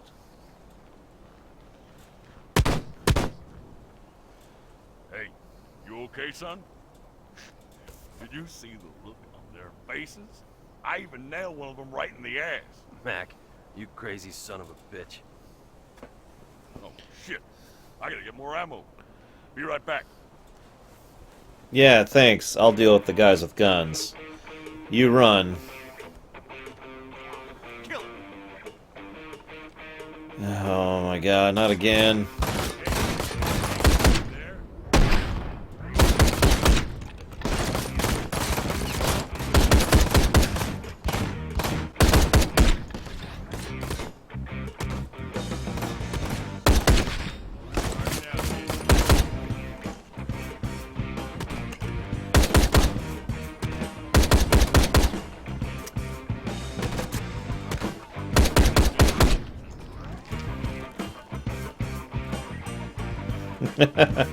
Hey, I'm glad you're here, Sonoshi. I don't know about these other guys, but I'm glad you're here.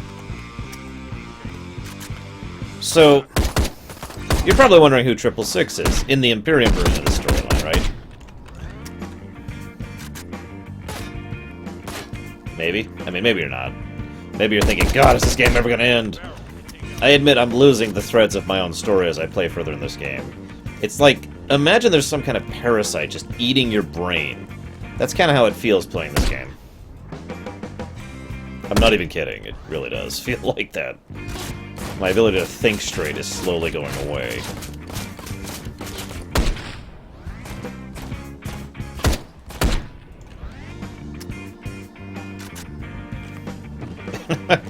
Well, this isn't in America, of course. This is in the South. The state of the South. Damn it, come on. Yeah, by the way, you like that slowdown anytime you headshot someone? Like, it has some practical purposes, but I've always wondered why it's there.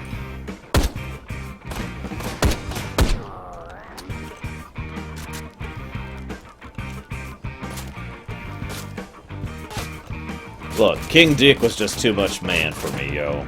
I mean, just ask Deutsch. He's swooning over there. He's like, why'd you have to cut off his... Or, I mean, we didn't actually do that. Well, I mean, we did. We totally did.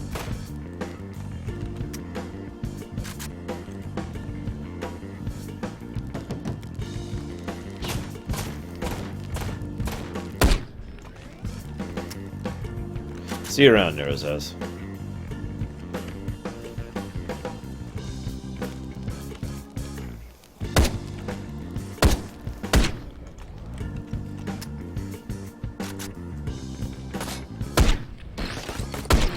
666 got his nickname because he actually got a, well, so he's actually a dance instructor, right?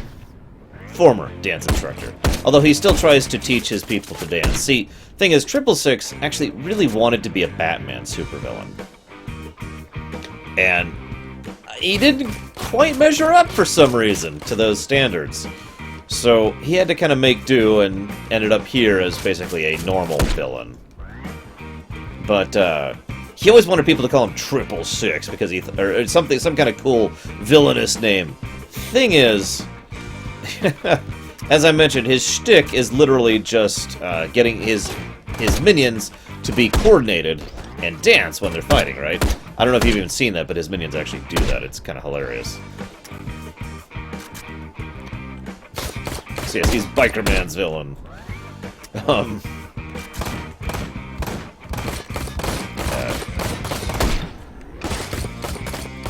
Oh god.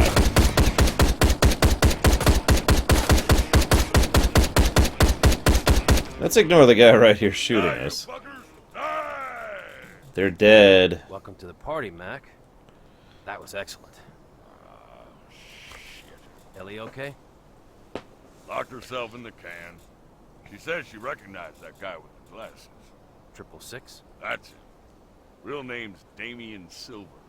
Silver Falls Sawmill up near Fogwood is his family's. A lot of dough, that family. Not so much in brains, though. Guess that's where I'm going next. I mean, seriously, 666 has, ignoring my version for a moment, 666 has all of the hallmarks of a Batman villain. He coordinates his fighters to interact with each other. He's got a lot of money. He's got his own eccentricities. He insists on being all about fashion and things being done just right. I'm looking for 666. Fuck off. I'm busy. What's your problem, asshole? I knew this was a bad idea. I have no idea what accent that was. This fucking parcel. Fuck. Listen, if you want to talk to 666, you need to speak to the right people. People like me, okay? Nobody in the sawmill building will help you. Welcome back, They are Corwin. too scared to stop work. I'm not scared though, but I need your help. Very fast. You just told me to fuck off. I am so stressed. I apologize, mister. I have lost my packages, which I give to 666. Basically, I yes, have to hide the Triggerlog. small parcels of my wheat in the area from the cops. But I need to get the last few. You look like man who can get things done, yeah? You find the packages quickly, and I tell you whatever you want. Then why the hell can't you do this Easter egg hunt yourself? His people are watching. If I am strange, they will know something is wrong. Please helping me.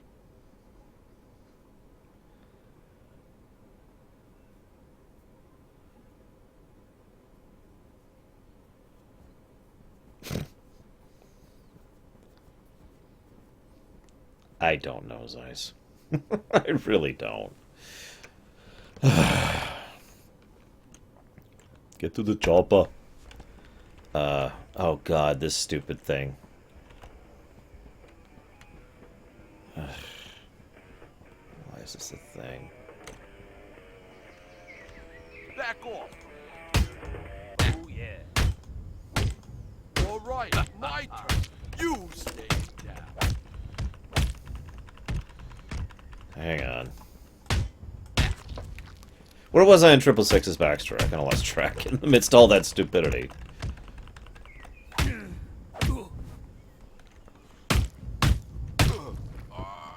Never, Grey Wolf. The people have spoken. Seriously, they really have.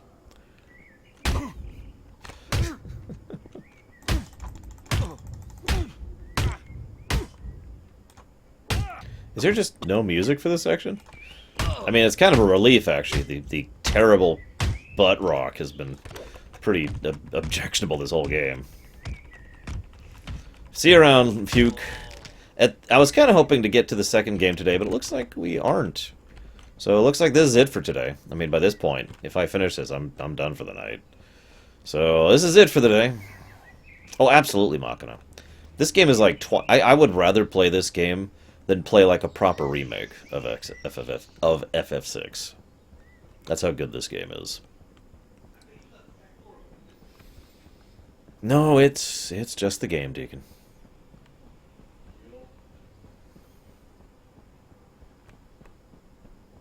Yeah, I didn't know how long this was going to take, in all honesty. So I had a second game prepared. I also didn't know if this would be successful, so I had a second game prepared.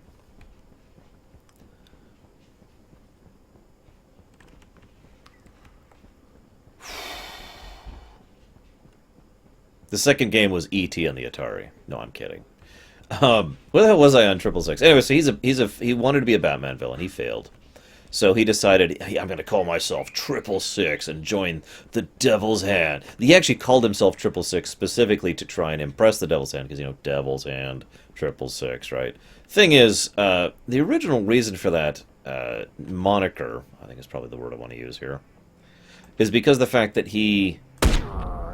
his dancing instructor, from whom he learned all he knows about the secret of dance, which he was hoping to be able to use to be able to control enemies and use their powers. It's kind of like a dancing version of Mad Hatter from Batman, if you know what that is. Anyways, he was hoping to do that, but his dancing instructor said, "You're terrible.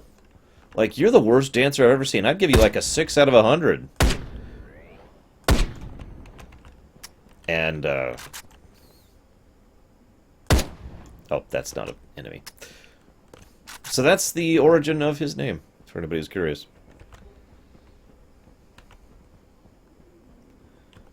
I'm not forcing anybody, Griffin. You guys did this, remember?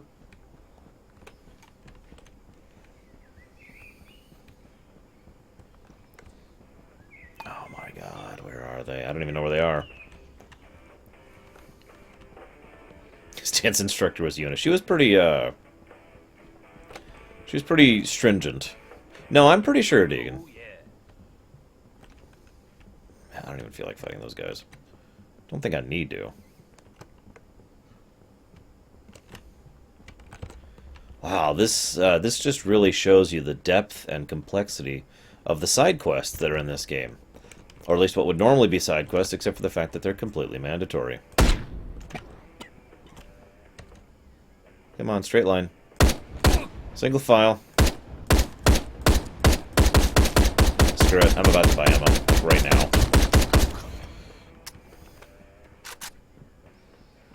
Oh my god. If you see one, please feel free to let me know, so I can buy it. And by buy it, I mean procure it. There we go, yes.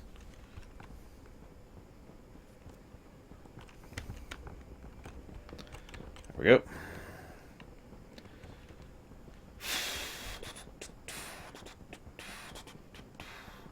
No, although there's only one real side quest thing in this game, and that's getting all the little cards, which I believe are the developers, although I'm not actually 100% true, or certain about that, if that's true, so... Grain of salt. But there are the cards, and I've gotten a couple of them? Where are they? That's, here, I think. There's also achievements, which I am absolutely not doing. There we go, 104 playing cards. I've saved 3 of the girls. 24 of 37 missions completed. 3 of 34 bike parts unlocked. 2 of 13 bike paints unlocked. 6 of 32 bike artwork unlocked. Drug trades performed.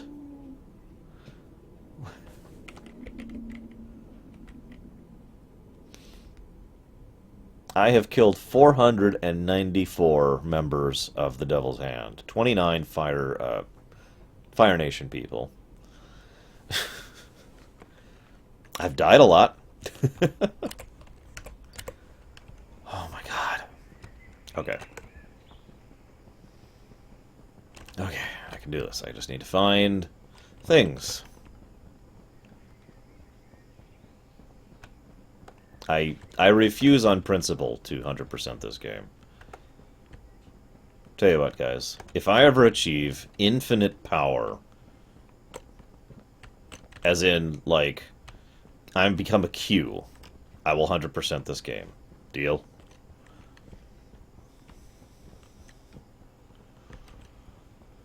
No, I'm not, Corwin. They deserve to die.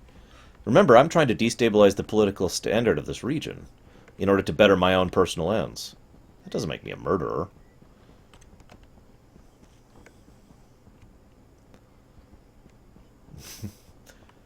I want you to picture with the total sincerity with which Mon Mothma says her lines, okay? Many Bothans died to bring us this stream. How did they die? The game was so toxic. Simply handling it killed them. Okay.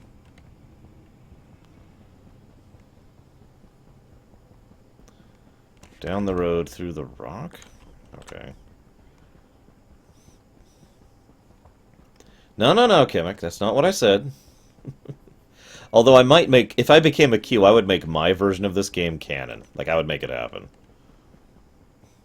This way, maybe?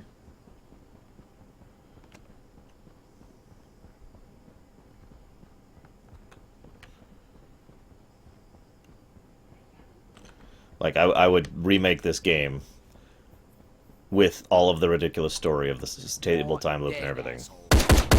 I would also include a mode to play this game with infinite health and ammo, just as part of the default options. What's Ice? I can't hear you over the silence. The Bothans, well, Bothans are furry race, so they look at the, if they looked at the dry humping, they'd be like, no!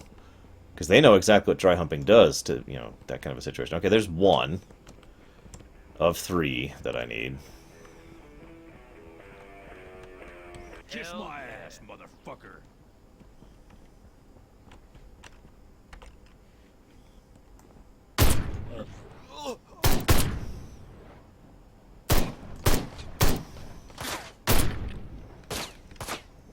Not quite pixel to quit it, but we're getting there. We just got an achievement for killing people. Does that count for something? Go ahead, Kamek. You should tell us what game it is. Okay, nothing back here. Oh my god. Ba-bum, bum, ba-bum. Ba-bum, bum, ba-bum. Ba-na-na. Ba-ba-bum.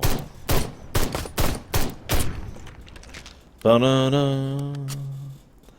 Ba-ba-ba. Ba. Ba-na-na.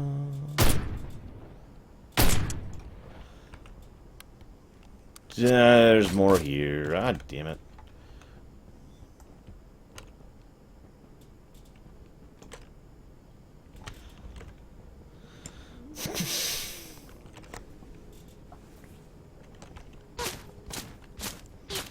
Oh my god, really?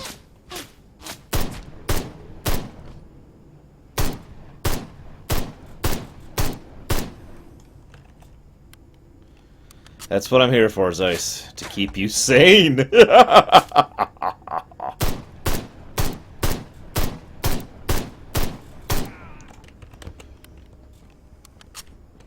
Towards where the guy spawned?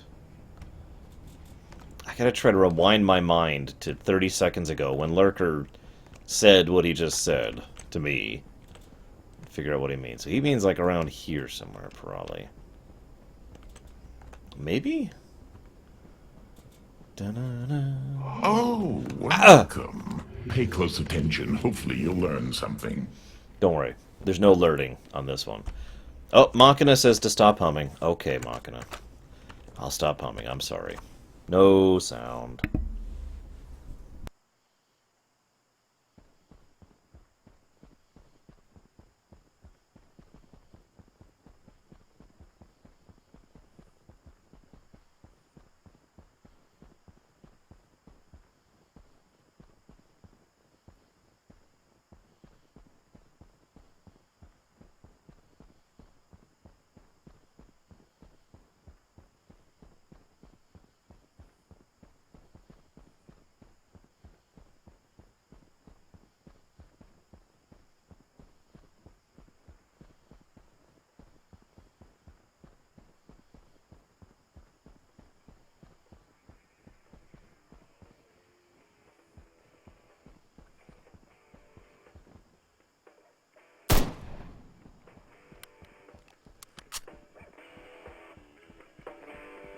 Oh, yeah.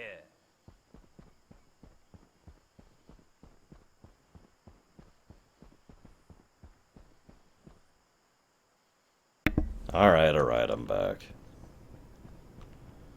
To my great dismay.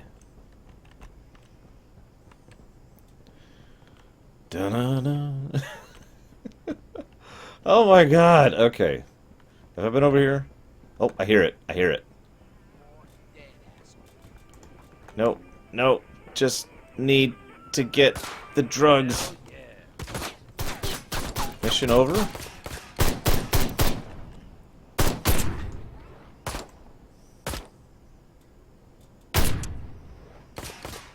Please, mission over? Please?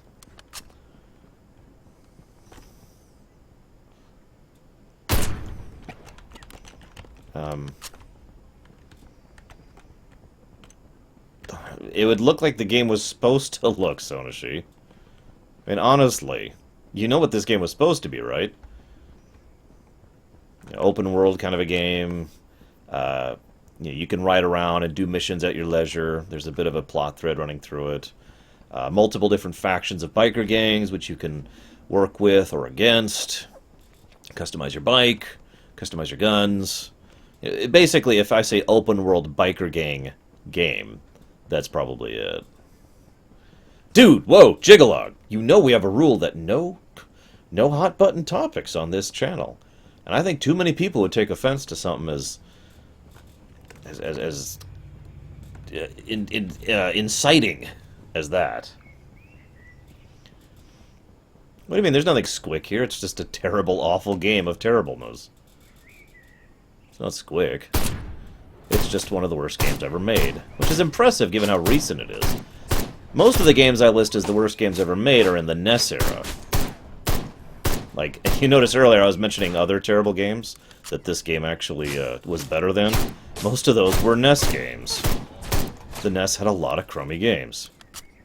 Well, this is a recent game that is incredibly bad, which just makes it all the more impressive. In order to get worse than this, we'd have to go to garbage Steam Greenlight games, which are, well, you know, really, really, really, really bad. I didn't play the Mad Max, so I can't comment on that one.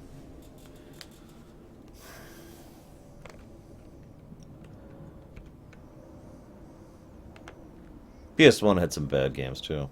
So did the SNES. Okay. And the Game Boy. I did what you asked. Now you need to get me to 666. I know that you don't like him. But don't worry, nobody does. Look, I don't get the plus time for this, and I can't get away to make a final delivery today. No, if you not gonna. just do a quick delivery to Lost Valley City, I will be free to help you.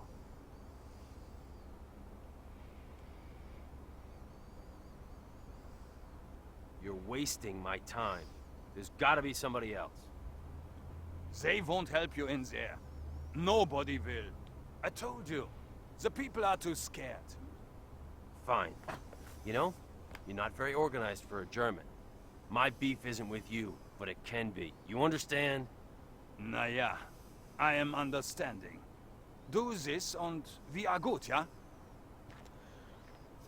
By the way, this is what ended up happening to Shinzon. Basically, this is the imperfect Shinzon clone that ended up being created after Shinzon himself failed during Nemesis.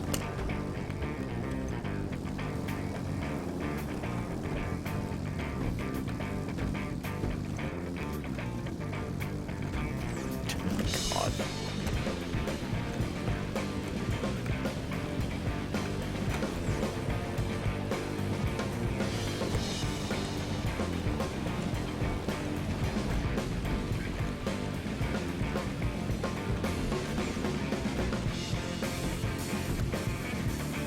What? There are Gigalog? Are you sure?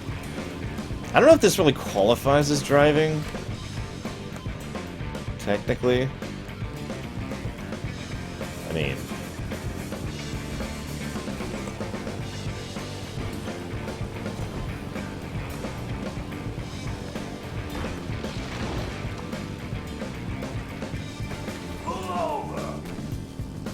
Oh, by the way, you're probably wondering why all the trees are getting knocked over in this section.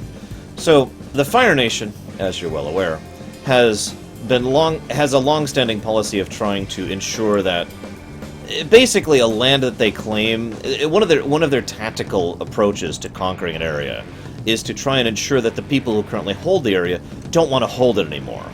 Now, obviously they can't do anything about the biker mines. That's the most valuable resource here. The Fire Nation themselves need that.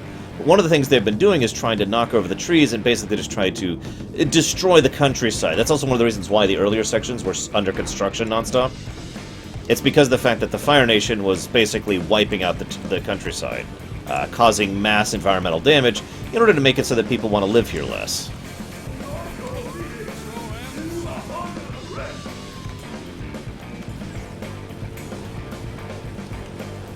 Believe it or not, no, the trees of this setting are not indestructible. It's not like Grand Theft Auto 4, or 5, excuse me.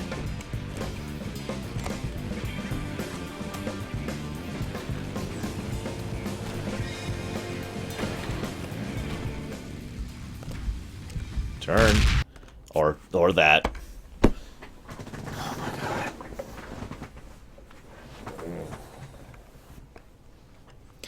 I'm so sorry, Zeiss. I'm glad you spent it with me, though.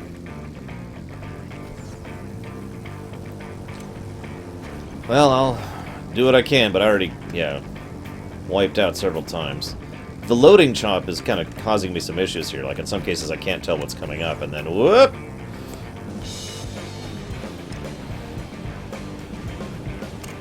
Like that. I only knew that was coming because I did it before, memorizing the track, kind of a thing.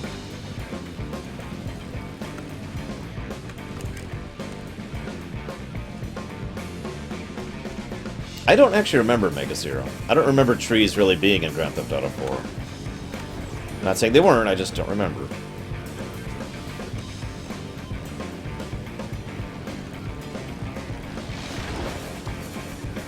No, Jigalog, no. This is the best game of 2016. No, this game perfectly encapsulates my feelings about 2016. It's only enjoyable if you do nothing but make fun of it. Screw this here. Oh, come on! That was just... The sensors on his automatic emergency teleport are just a little bit too finicky, I'm thinking.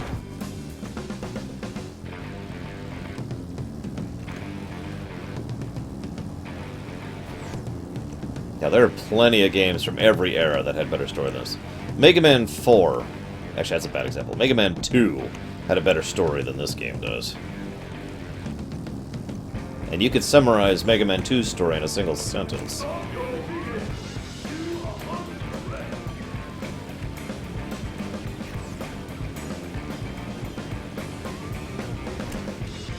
Yeah, there, made it that time.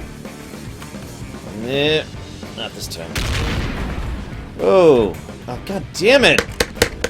Come on. Whoa there. Hello? Camera? Camera control. There we go. Oh my god. I don't remember Ultima 1 story.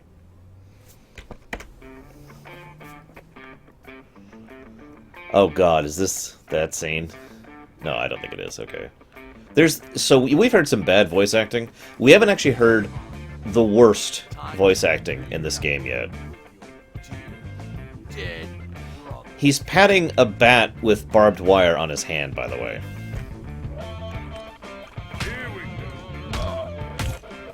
That's right, you're down. No, no, no. Okay, whatever, it worked. Prince of Persia definitely had a better story than this. The original Prince of Persia. The one I showed off in my new intro video, which I hope you guys liked. Wow, that was certainly worth my time and attention. Where is my bike? Oh, there it is. I couldn't tell which of these stupid bikes was mine. What, OJ? What a Blödmann! He turned up and expect me to just tell him where to go. While he was looking for my feet, I find Mr. 666 and tell him the situation. And this guy brings the feet back. Fucking death cop! I am thinking he is a dead guy. Zinc again. Oh! Hi. Stop! Please! Why do you idiots never do things the easy way? That's a good question. Now where is 666? He's at the old moon ranch. The hippie commune? Yeah! Gone to shake them down for their meat. You better not be lying. If he was lying, he'll never live to regret it. So, I mean...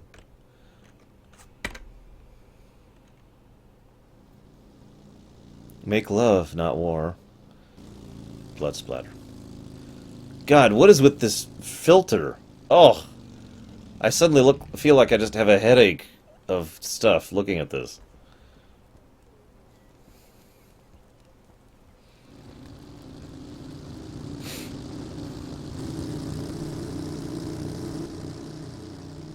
You got company, motherfuckers! Watch your language.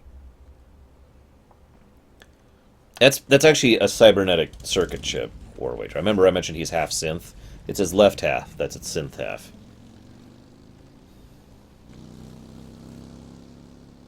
God, I love the lack of music in this game. It's truly an artistic expression of how truly empty and alone we feel when we're on the road, communing with nature and nothing between us and the wilds around us. Except total silence. And this music right here. That's not what I meant to do.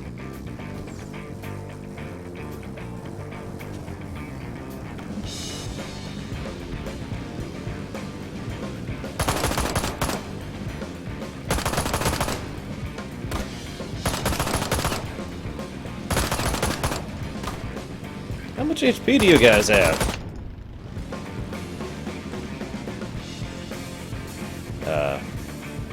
Ignore those shots into heaven there. Just ignore them.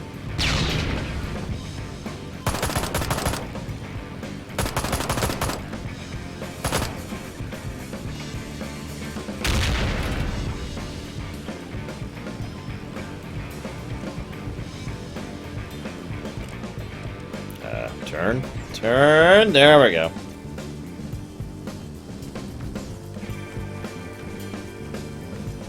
Yeah, no, he's definitely not rubber banding.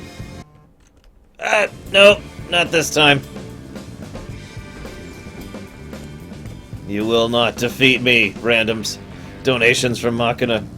Trying to get me to crash the game. I see what your evil plans is. What?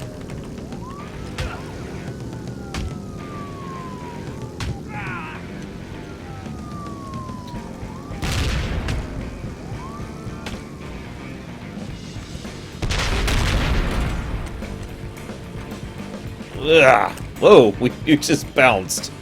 Holy crap. Ah! Ah, damn it.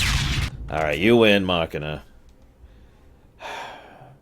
Oh, thank you. And Merry Christmas, Machina. I don't remember which game that is, but I feel like that's one of the ones on my wish list that I wanted to check out for an exploration.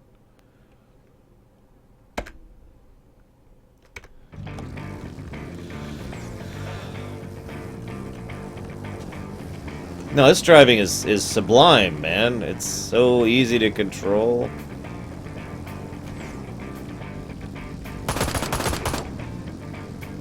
Fine.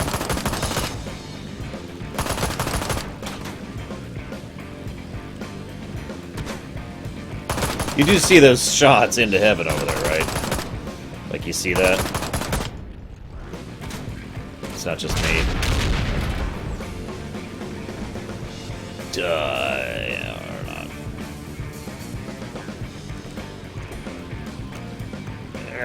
And sometimes the QTE they tell you to do doesn't actually work. It's like, hit the left mouse, okay.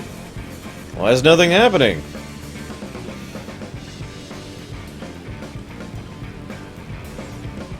Have I mentioned lately that I absolutely hate this game? Just with a fiery passion that burns my soul, really. If I was to remove this game from history, I mean, I'm a big fan of preserving history. It's something I believe very strongly and legitimately. But I might be willing to accept removing Ride to Hell Retribution from the history books. But there is one reason I would not remove Ride to Hell Retribution from the history books. Can you guess what that reason is?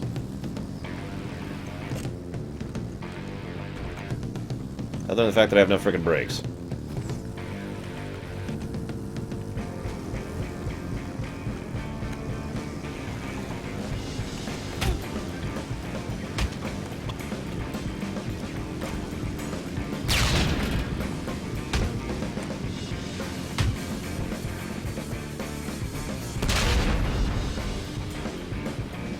King Dick. The kingest dick of us all. Truly, no one has a king of a dick, or as many dicks as he does.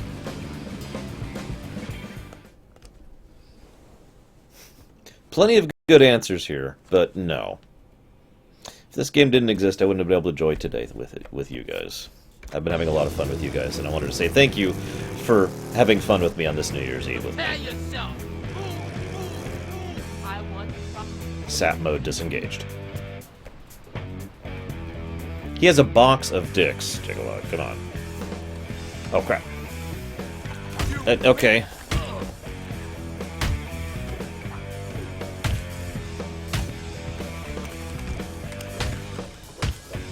Let's see you take this. Depends on how you define mission size. Several. Let's just say, you gonna let me do anything, game? Or are you just gonna let me get stabbed?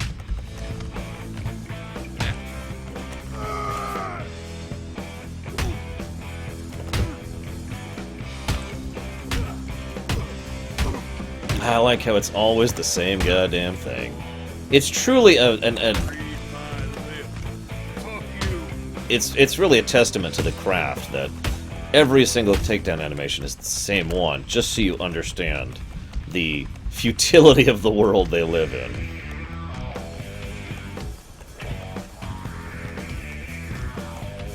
I stream Darkest Hour, Django.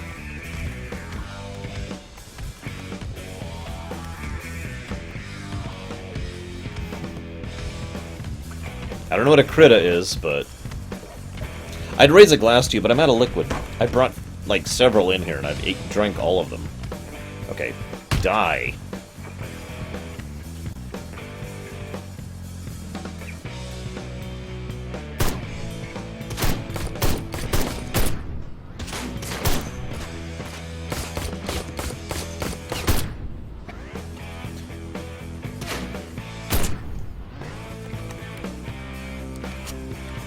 Well, I haven't played it off stream, Django, so...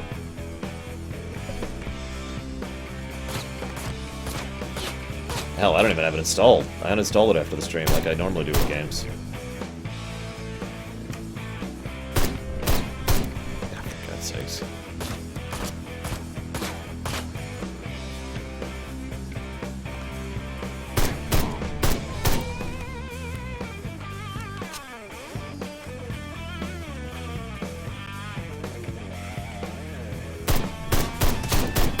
Okay, I swear my controls are actually getting worse as the game goes on. That's not a joke.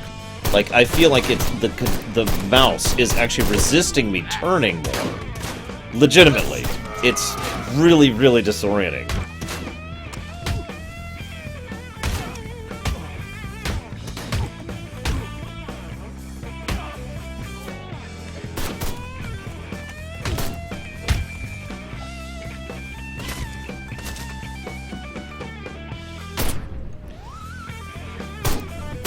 I don't know if you could see it, how the camera's just kind of jerking around a bit. It's just wonky. It's okay, we only have 700,000 more people to kill. Really? The gate closed?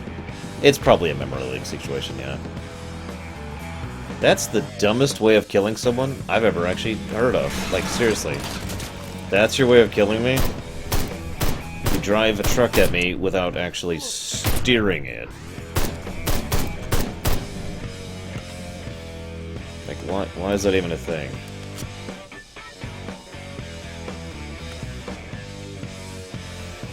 You know what, McAngerstein, I didn't even realize it. This game, guys, has actually surpassed Spec Ops The Lines for Spec Ops The Line for in-character, out-of-character integration of gameplay and story to make you understand the true plight of the main character as he slowly loses himself to his ever-increasing desire for bloodlust and for vengeance. Like, early on, he was just doing this for purely political reasons.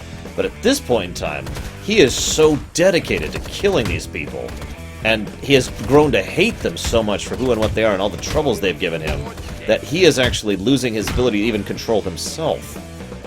It's actually, like, he can't even aim a gun straight anymore. That's how bad it's getting for this poor guy. Oh, wow. Just when I think this game is brilliant enough, it just goes and throws me another loop.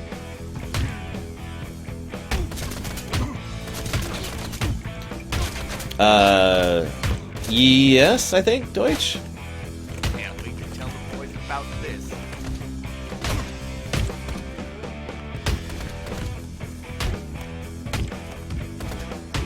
I think technically we should be playing Diablo 3, but I'm okay with resetting the poll for tomorrow. That's what I'm here for, Mac Daddy. I may fail, but I still try. Who's shooting me? Like, I don't even see who's shooting me.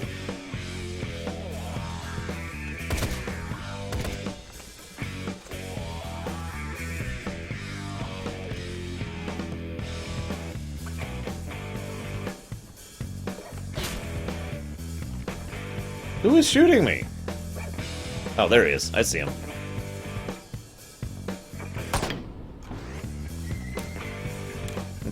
Happy New Year.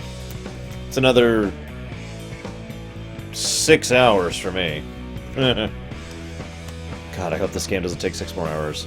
After this mission, I'm going to pause to get a drink. I really need some more liquid in me. No, not alcohol. I do not, Lurker, no. Don't know what you're talking about.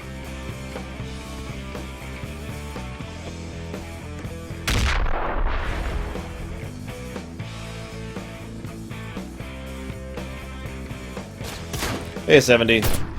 Ain't no getting off this train, we're on, yo.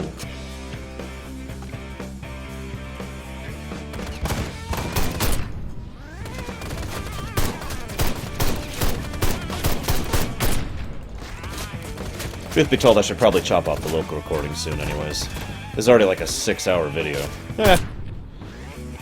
Right to hell, 6 hours. I can just picture people on YouTube commenting now. Why would anyone play through the whole game in one sitting? Come on.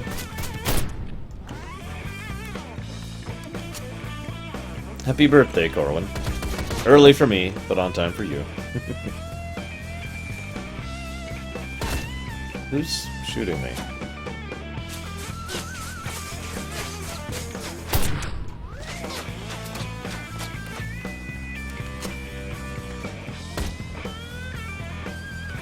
What do you mean, Machina?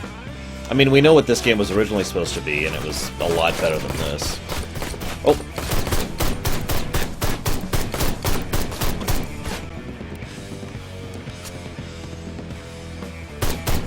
Got so many of you European people, I swear, way ahead of me in time. Like I said, 6 hours for me until New Year's.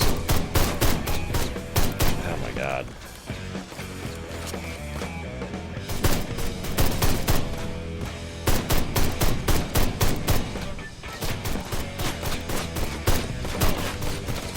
Crap, I don't want to die here. I don't want to die in general, but I definitely don't want to die here. Why are there 7,000 troops everywhere?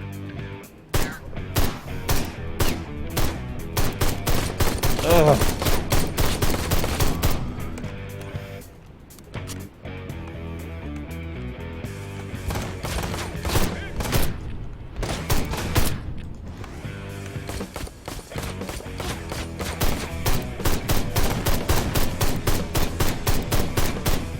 I love how he holds his gun.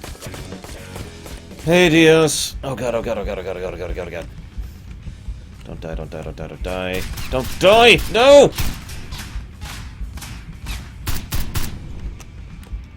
Okay. Just need to stay hidden for a second.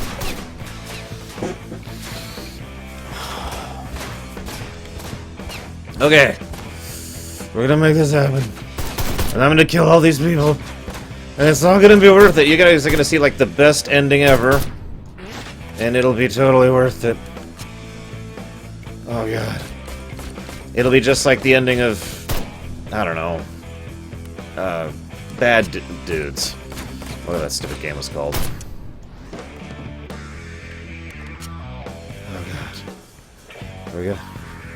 We're gonna finish this game this year. God, I can't even talk now.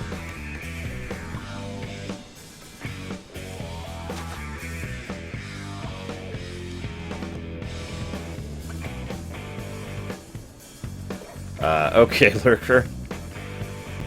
I don't even know if I'm near that point yet. God, why is every level 7,000 years long? Why is that a thing? I mean, So, like, Machina was like, you know, why did they make this game? I think the best question to ask there, to clarify the question a little bit, is, why did they keep making this game? Like, they knew they couldn't make the game they wanted to. I haven't actually done my research on this one, if I'm being 100% honest, so I don't know what got in the way, but something got in the way. Time, money, talent. So they couldn't make the game they actually planned to. So, why make a game anyways? Seriously. Why bother? And I think that's a fair question. Again, I would love to just sit with the developers and be like, why? Like, real question.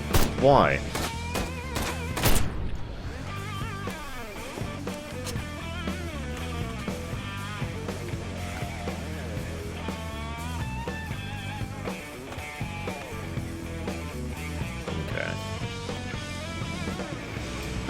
I keep wanting to hit F5. Quick save.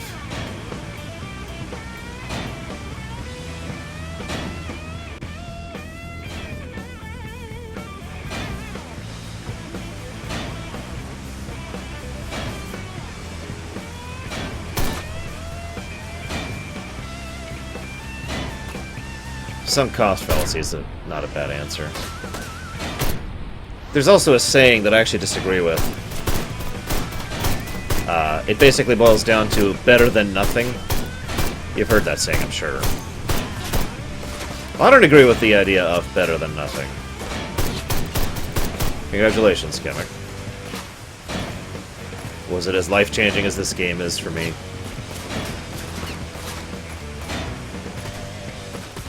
God, I'm having trouble concentrating. This is such a terrible game.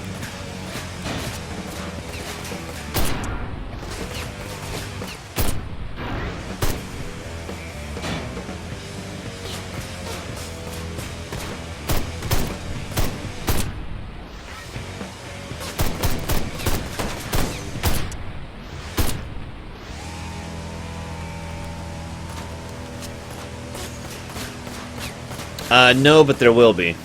Sadly. Oh, is it down?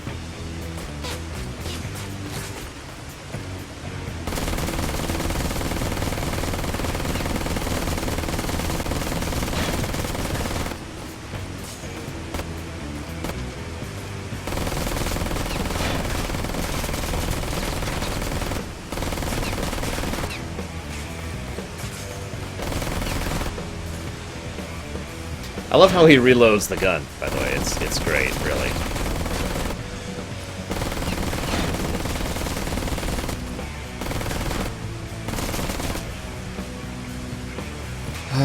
Mandatory turret sections.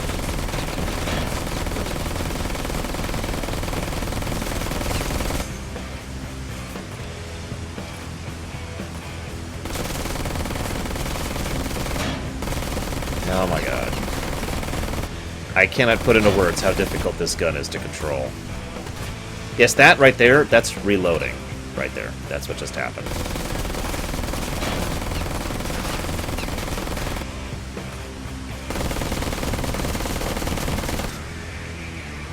Reload. He might be taunting them, but he is also reloading.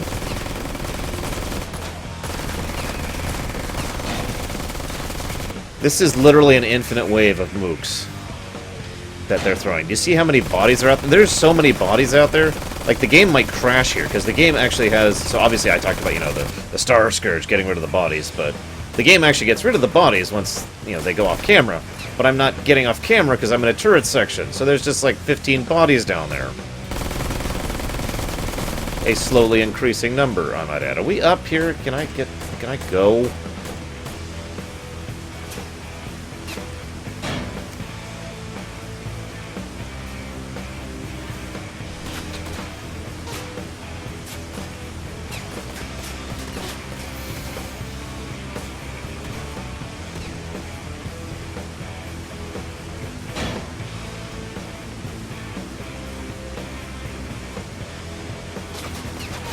Well, I mentioned how they have access to infitets, remember?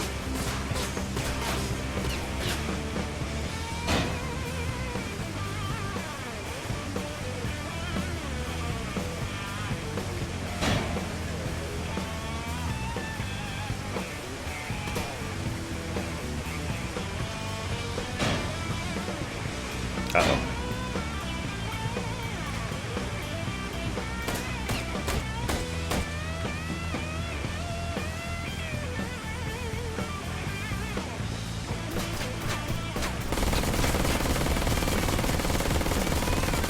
Literally can't aim further down than this.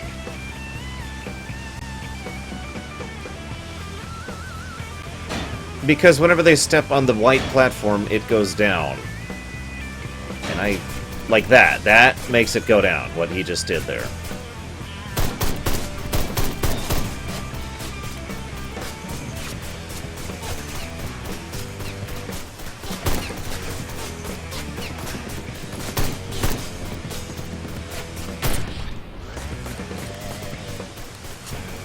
This, This is actually a new level of dumb for this game. Like, this is already a really bad game, but this is impressively dumb. If he had any upper body strength, he'd...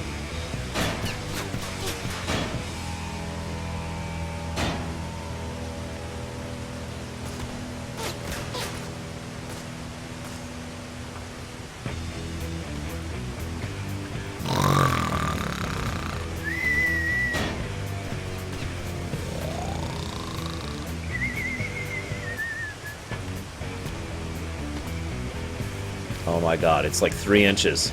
It's like 6 inch, 3 inches, 1 inch. Oh my god.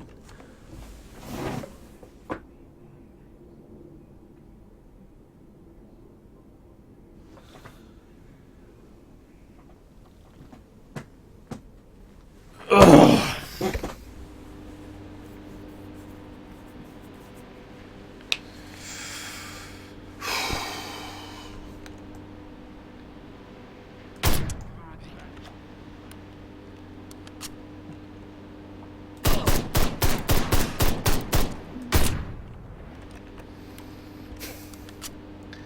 Oh, they deserve to die. That doesn't bother me. I could kill people all day. That doesn't even get to me. You kidding me? You know, I had a lore reason for that elevator, and I actually can't remember it right now. I really can't. That just destroyed my brain so much.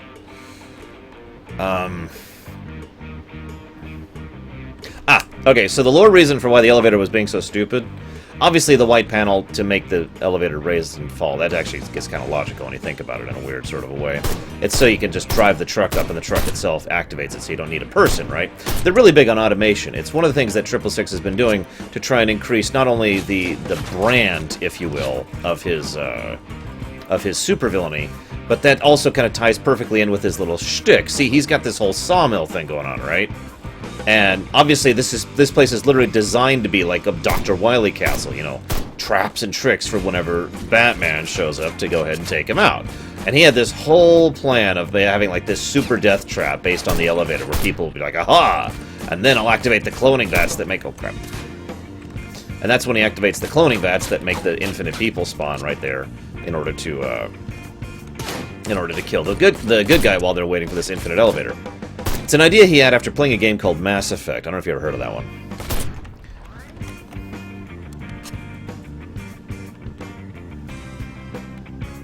So, thing is, there was one thing that made it go slower than usual, because it wasn't actually be that slow. If you remember, not only is our main character half synth, but he's got lots of metal in his boots. Metal that's magnetic. Really magnetic. So... it's like an effect of mass that enables you to... You gonna come here so I can, like, context kill you? There we go. Yeah, so it's like an effect of where every race in the galaxy wants to have sex with you. And it's actually a sex simulator, at least that's what the local news media outlet told me. And there's no reason they would ever lie.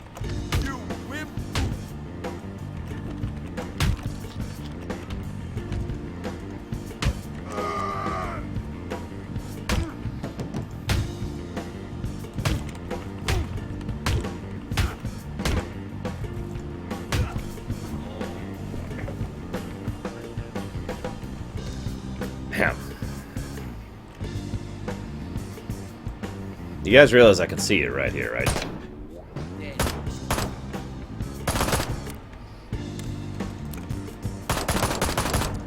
Wow.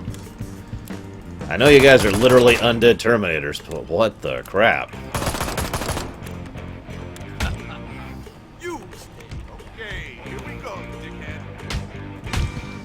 Fine, back to the plastic wrench. God, apparently since bullets do so little damage.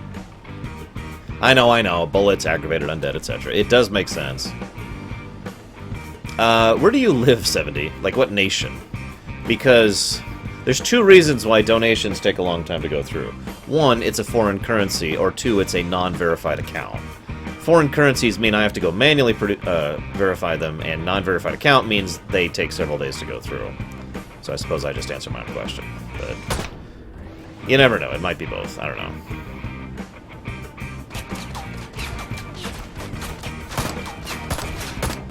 Damn it.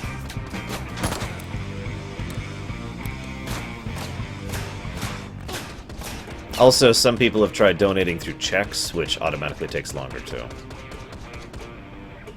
I don't know if you're doing that, but commenting on it.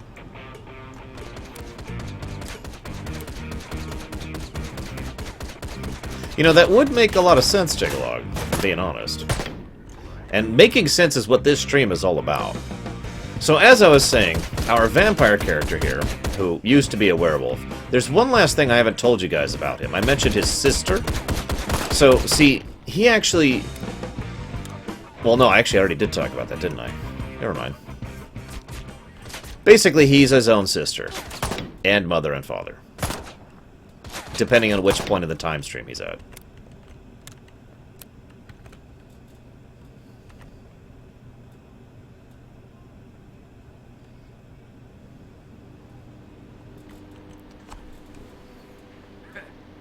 Not your lucky day. Hey, it's a guy. A random mook. Well, it was.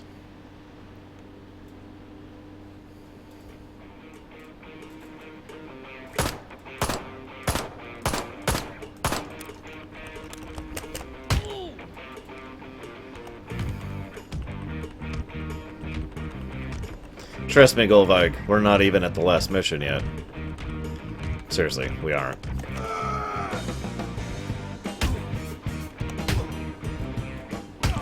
Yes, OJ. He's a time traveler. He's used to that kind of thing, and he's had 2 sex changes in his life, so... Or 3, excuse me, 3 sex changes in his life.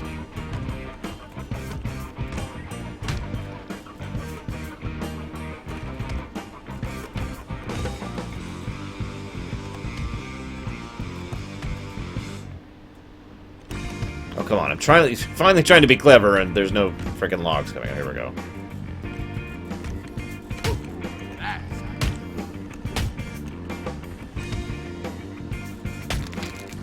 There we go.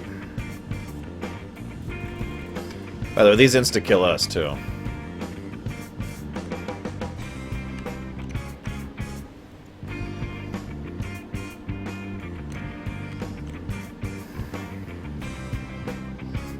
I don't know if I'd call the first part awesome, but I'm doing the best I can. Honestly, I think this would be working out much better if this game was about half as long as it is. These latter... I really wasn't as prepared as I'd like to think for these latter sections. In my defense, I didn't have much to work with.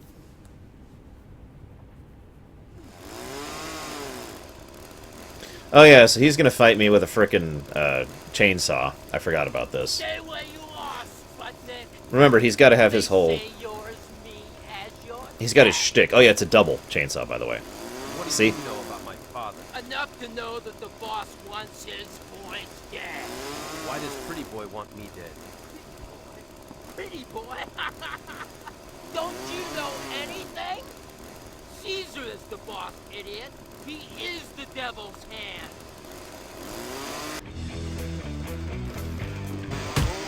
That's you dead.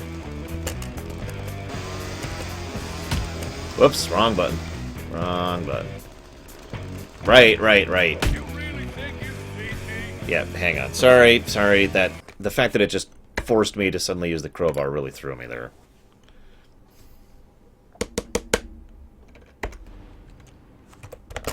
Stay away.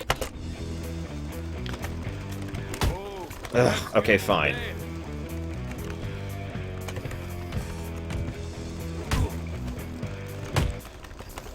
Come on. Come on. That's you dead. He's mine.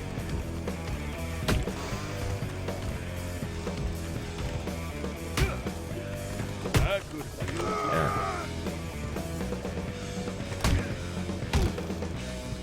A lot of people paid for it, Rory. Oh, God. I can literally imagine this game with no skip button, because I have played many, many games that don't have a skip button. And the torment that is. What do you think I'm doing, you stupid thing? You mind giving me a real weapon instead of this frickin' crowbar? What do you think this is, Half-Life? Okay.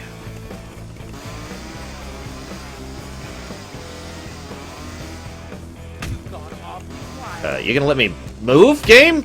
Oh my god. Run, you frickin' moron. It's literally not gonna let me use a gun. It's literally not gonna let me. You've got to be kidding me.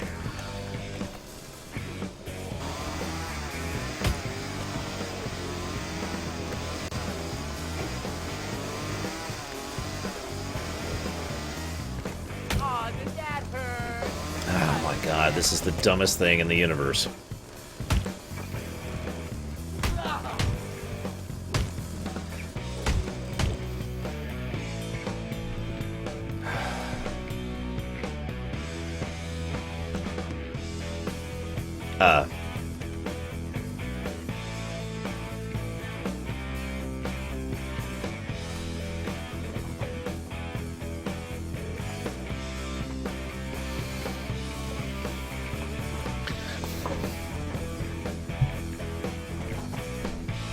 I shouldn't have to tell you what he's doing here.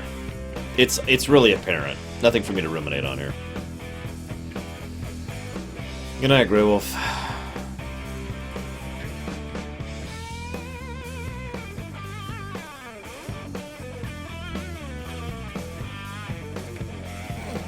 Damn it, Jigalog.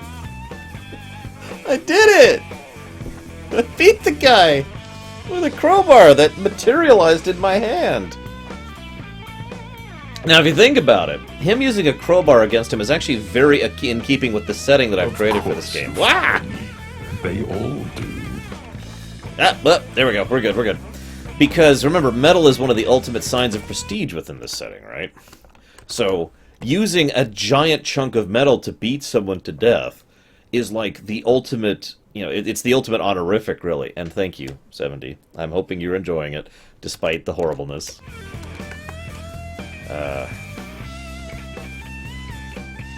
I'm guessing he went the only door out. I'm just gonna guess that he went this way.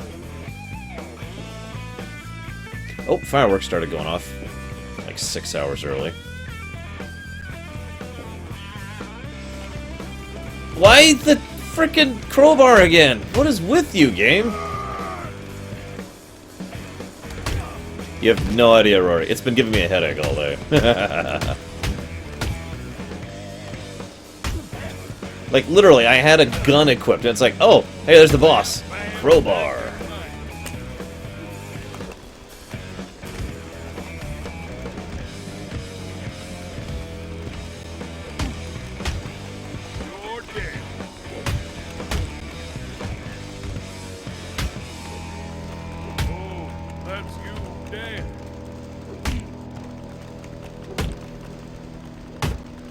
Yeah, as I say, I have a gun right there. Oh, now I gotta play this stupid minigame again. So it's... Ah, crap. Oh, come on! So I have to hit Q for when he does this, I have to hit space for when he does this, and I have to hit space again in order to counterattack, and that's the only way I can actually hurt this guy.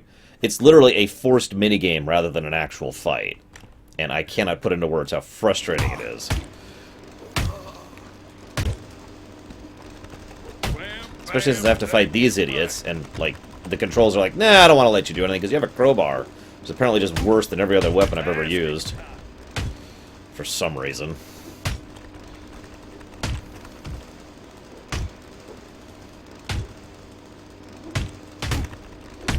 Oh my god. Well, it's that Batman villain thing all over again, OJ. Fine, I'll do the stupid thing. God, I hate this. Oh, music's gone, by the way. Hope you enjoy the rest of this boss fight with just the sound of a chainsaw. You got awfully quiet. Would you stop that? Okay, so that's Q. God damn it. No, Q!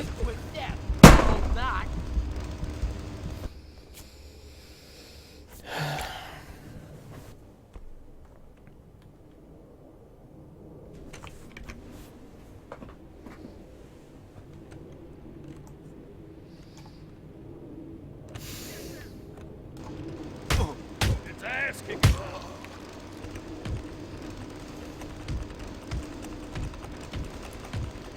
So I don't know if you've noticed, but because of the what I'm assuming is the memory link, there's a little bit of a delay on everything. So, like, what you saw there was I hit Q, then nothing happened, and then he rolled, and I had hit Q again to try and, to try and go after this guy, you stupid goddamn game. Anyway, so I hit Q again. Because I a double tapper, and I'll admit that. And so I rolled at pretty much the wrong intervals. Like, I rolled when he wasn't swinging, basically. The 1% of people... Okay. A fucking crowbar. Seriously, what did you expect?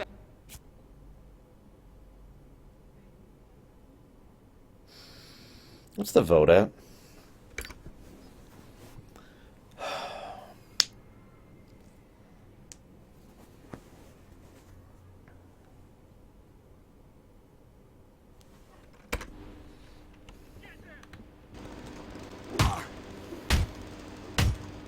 Now it's my turn. We are unstoppable.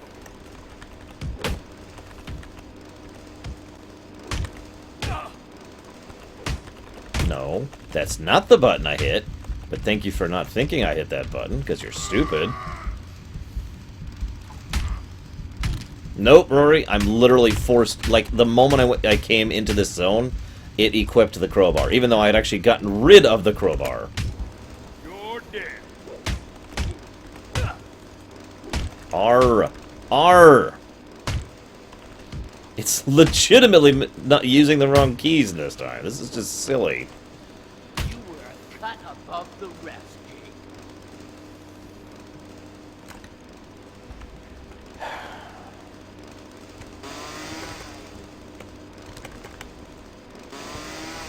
Aw, did that hurt? I can't. A fucking crowbar. Seriously, what did you expect?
Too much, I guess. We'll try this instead.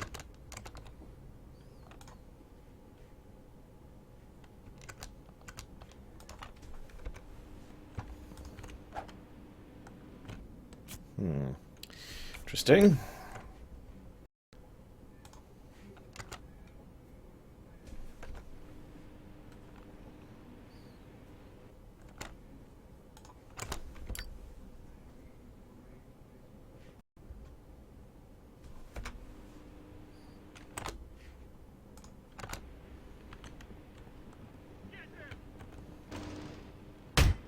With the head.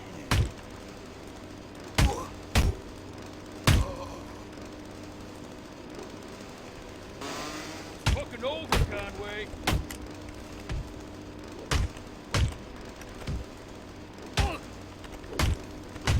Time to roll me a fat one.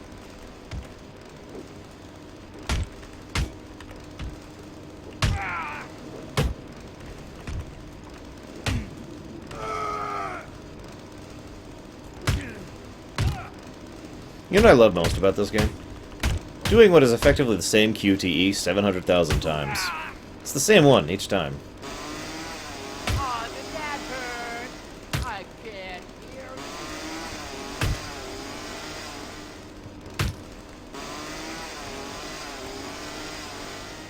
you. You got awfully quiet.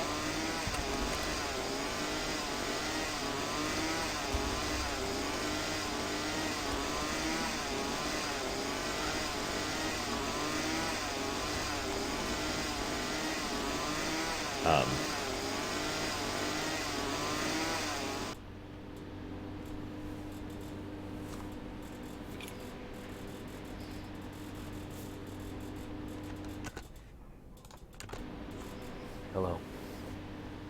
God, no. Whatever it is you want. I'll tell you, but not this. Please. Jesus. Well, aren't you the shriveling little prick? I don't know much. Justice Caesar wants you dead because of your dad. Why? He was in a gang with Caesar. They must have fell out, because he doesn't want you in the picture either. Everything was planned. You and your brother were on the hit list. When those guys out by the Dutch oven heard you were Toledo's boys, they did what they were told. Take you out. Look, that's all I know. Pretty Boy talks to him, and he doesn't tell me much. I don't even know where Caesar is. They keep it quiet for security. Hey, Jake, Kimusabi, I'll set you up with dough. With dough. Whatever you want. We can make a deal. Just cut me loose, will ya? Tell me where Pretty Boy is. Not too hard to find. Just check out the races. He's not too far from them.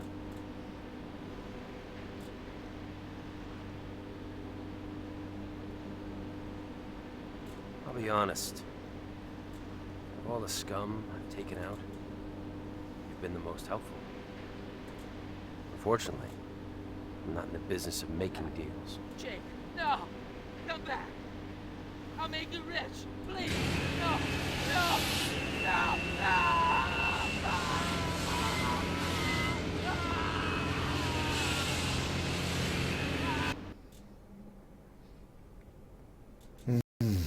That was sad. So anyways, as you can see, like all Batman villains, he shrivels when he's lost all of his tools and gimmicks, and, yeah.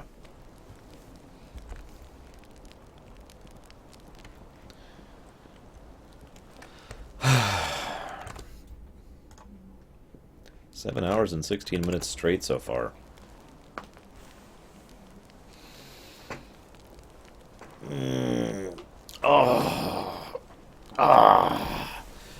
Oh, that was so satisfying. That was better than sex. At least by this game's definition. I need a drink. And I need to wash my face and just take a moment. I will be back. I'm just gonna leave the stream up, okay? I'll be back. Just a few minutes, guys. Here, I'll show off the new intro thing that I got going on while I'm at it. And hopefully you guys will actually like that. And if you don't, well, that sucks and makes me sad. But I'll understand. I'll always understand.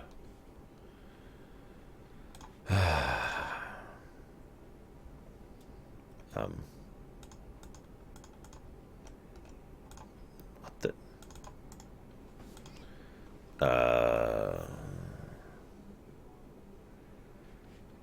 Yeah, I already did, Dios.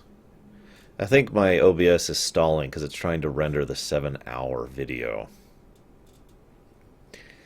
I hope it can do so. There's a chance it can't. Whatever. Whatever. I'll be back.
Okay, I feel better. I do need to break every now and again when I'm streaming. I need to remember that more. I learned that during the Final Fantasy marathon. Just take a stretch, clean my face, clean my hands. I'm one of those weird people. I do this normally, whether I'm streaming or on camera or not, where I feel the need to wash my face every now and again. You know what I mean? Maybe you actually don't know what I mean.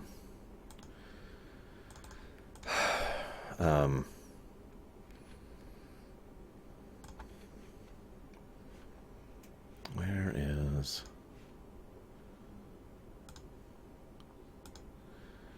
So, that's interesting. I can't actually start back up yet, because it's still trying to process the 7 gig file. I may have actually lost the file. I might have let it go too long. 7 gigs is huge. Or 7 hours, excuse me. So it's still rendering, so I can't start up the recording again until it's done outputting. So, just gonna chill here for a minute.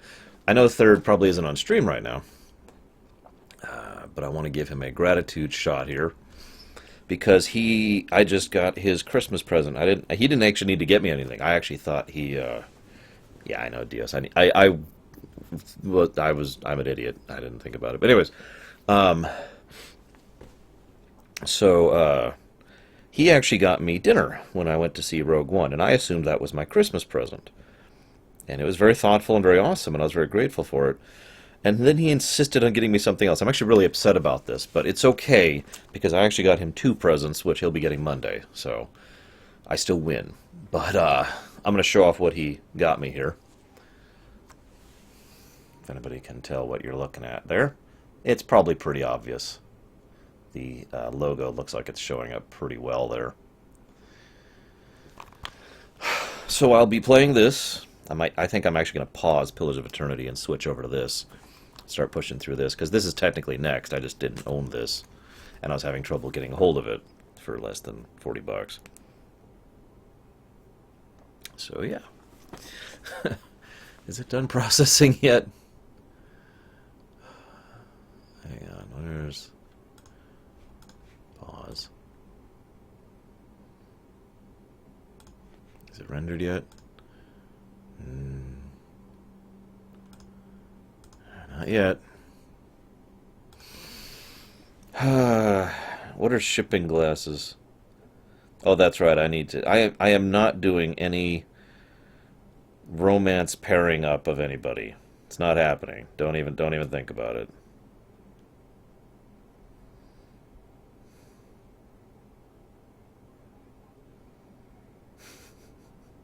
Sorry, I'm looking at the tweets I got over the last few hours here.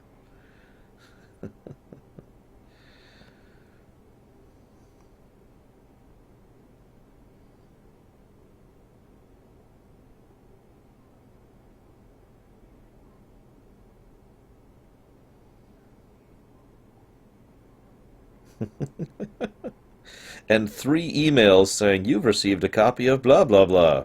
Psychonauts. Let's see. So a sacrifice from Wilson. Sorry. And then, excuse me, sacrifice from Wilson. Psychonauts from Zeiss.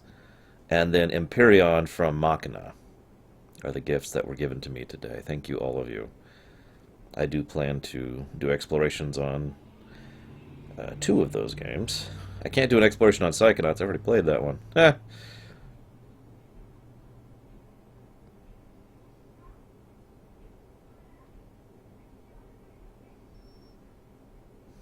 Okay, that's strange.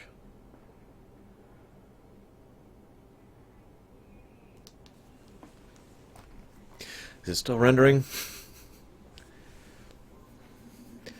Well, look. Considering I am probably going to be... Well, okay, I don't know. I don't know my living situation for the coming year. I have 3 possibilities where I'm going to be staying this year. Once that's settled down, I'll go ahead and get a thing, finally. I noticed you, Shadow. Hi. Where have you been, man? Alright. Still outputting.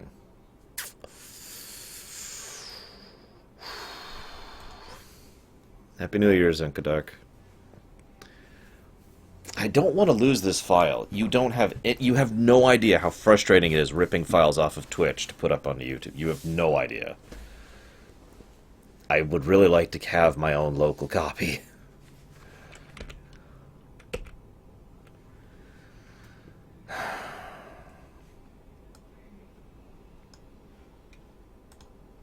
Come on. How long has this been trying to output at this point? No, because the file size is... I can't think of the term. Data marked, basically. In other words, it says this is what the file size is supposed to be and therefore will be. So that amount of space in the hard drive is allocated. So it looks like it already is 7.84 gigs, but it's not. It's not even there yet. Happy New Year's, Steam Tears. Happy New Year's, everybody. I don't care if your New Year's was earlier or later. Happy New Year's. Hang on, I have a thought.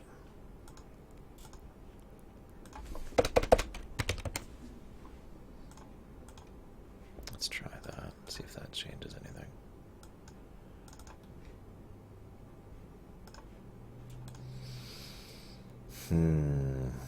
Alright, I'm going to shut down the stream really quick. And if it's not up within a few minutes, basically I'm thinking maybe the fact that it's still streaming is causing the issues. If it doesn't finish outputting in a couple minutes, I'm just going to give up on it and use the Twitch VOD. So I'll be right back, guys, okay? And now, Fire Emblem is mine. What do you guys think? Should I make a male or female?